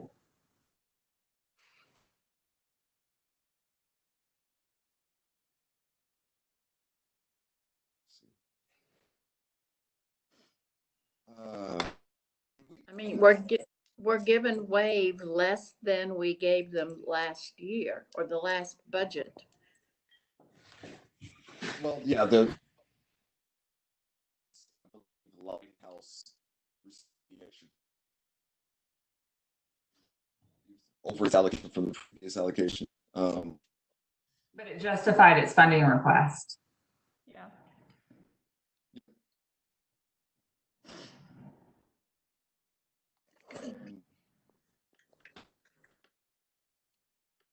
We give them enough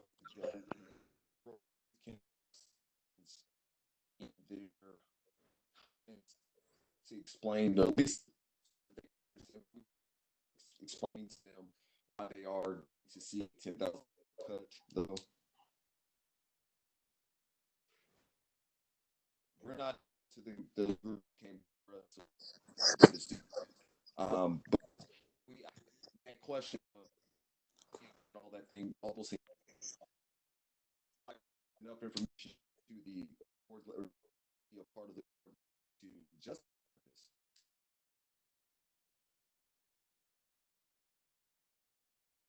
I think we did. I haven't seen them to go through them again, but I mean, essentially the message that we're sending to them, allocation. You guys, we're not sure that you're doing what you're doing this year. That was not was Rotary Club or Rotary were the that was left over, or was that 20,000? That was them. That was.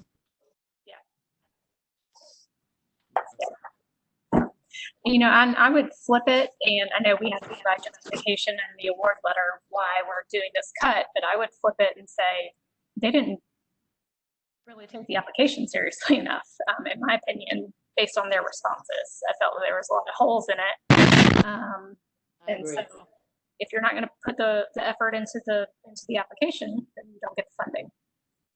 Yeah, that's kind of the lines that I was coming from. And do we feel that the language in there is how we feel to get the message? Yeah, we can look at it again to make sure. Weak application. Okay.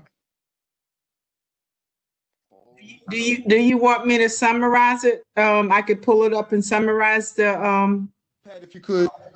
I would be happy to do anything you want me to do. Let me go back to Rotary. Okay, Rotary. They need to strengthen the overall application. It lacked details. There were numerous clerical errors. The goals and objectives were not clear. They need to be more active in developing their board. The other part is that the outcomes need clarification. They were not measurable. They need to, well, this is the generic one. They did not delineate the funding requests. And those and they need to more clearly explain what specific safety measures they have in place for ensuring the safety of high-risk participants, because you also felt like that was unclear too. So that'll do it. So those are your general comments. You also asked me to go back in the application because there were so many concerns, so that I could go back in the application and actually document those, throughout the applications where the lack of details were evident. Okay. And then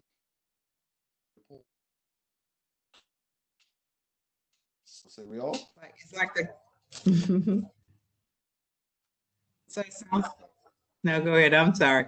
You guys, Colette, it sounds like everyone is comfortable with the allocations, and thanks for being the first group to be the guinea pig of the deliberation process, which we find. I don't know how in the world I'm going to do this with 8 people, 8 volunteers on a committee, and with. I don't know how you're going to do it with bigger I mean, it's going to be the bigger programs and people. It's going to be a lot. Yeah, it's going to be a monster. And now I know for sure. And so I've got to figure out a way to. No, it's not. Don't declare it. It's going to be good. Okay. It took us a whole day to do a third of programs that are on other teams. So I'm just going to have to figure out a way to make it go faster. I'm going to have to be very creative. I don't know if the chairperson had some parting words for you, but I want to just thank every one of you from the bottom of my heart, how much we appreciate your willingness. I know this was a tough task because we know from my own experience how tougher it was transitioning this process into a virtual system, but yet this is an important job for our community. This had to be done. There were some people saying that we should just don't even do the process, but that would probably be unfair to the community because the needs and the priorities of the communities have significantly shifted.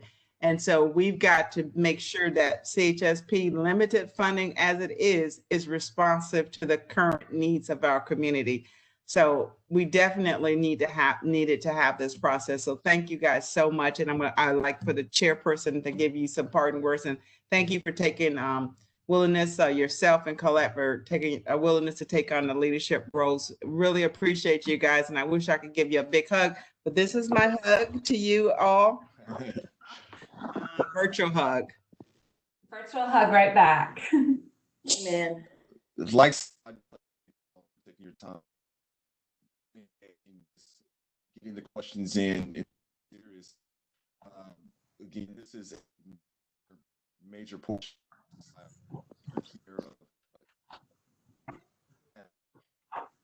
being part of that society. I think it was nice meeting you all. Nice meeting you all. A great job. I think you guys did a great job. You did a great job. So good to see your face, Pat. You too. I'm going to call you because I want to talk to you about that other issue that you brought up. Absolutely. Anytime. Okay. Right. Everybody be safe. Be safe. Be safe. Oh, yeah. Supposed to be turned in. Thank you. Yeah, if you could turn in your it doesn't matter. We've actually got your ranking recorded on here, so we don't need your individual ranking sheets because we recorded it on this document. So if you can, hopefully by tomorrow or the next day, get your evaluations back to us, we would greatly appreciate that. And I hope you guys are safe because we're in some crazy times in America right now. So we've got to do a lot of I'm not supposed to say certain words when I represent the government, but you know what I mean. What we got to be about doing right now. Okay. Bye. Thank you all. Bye. Bye-bye, y'all. Take care. Bye-bye.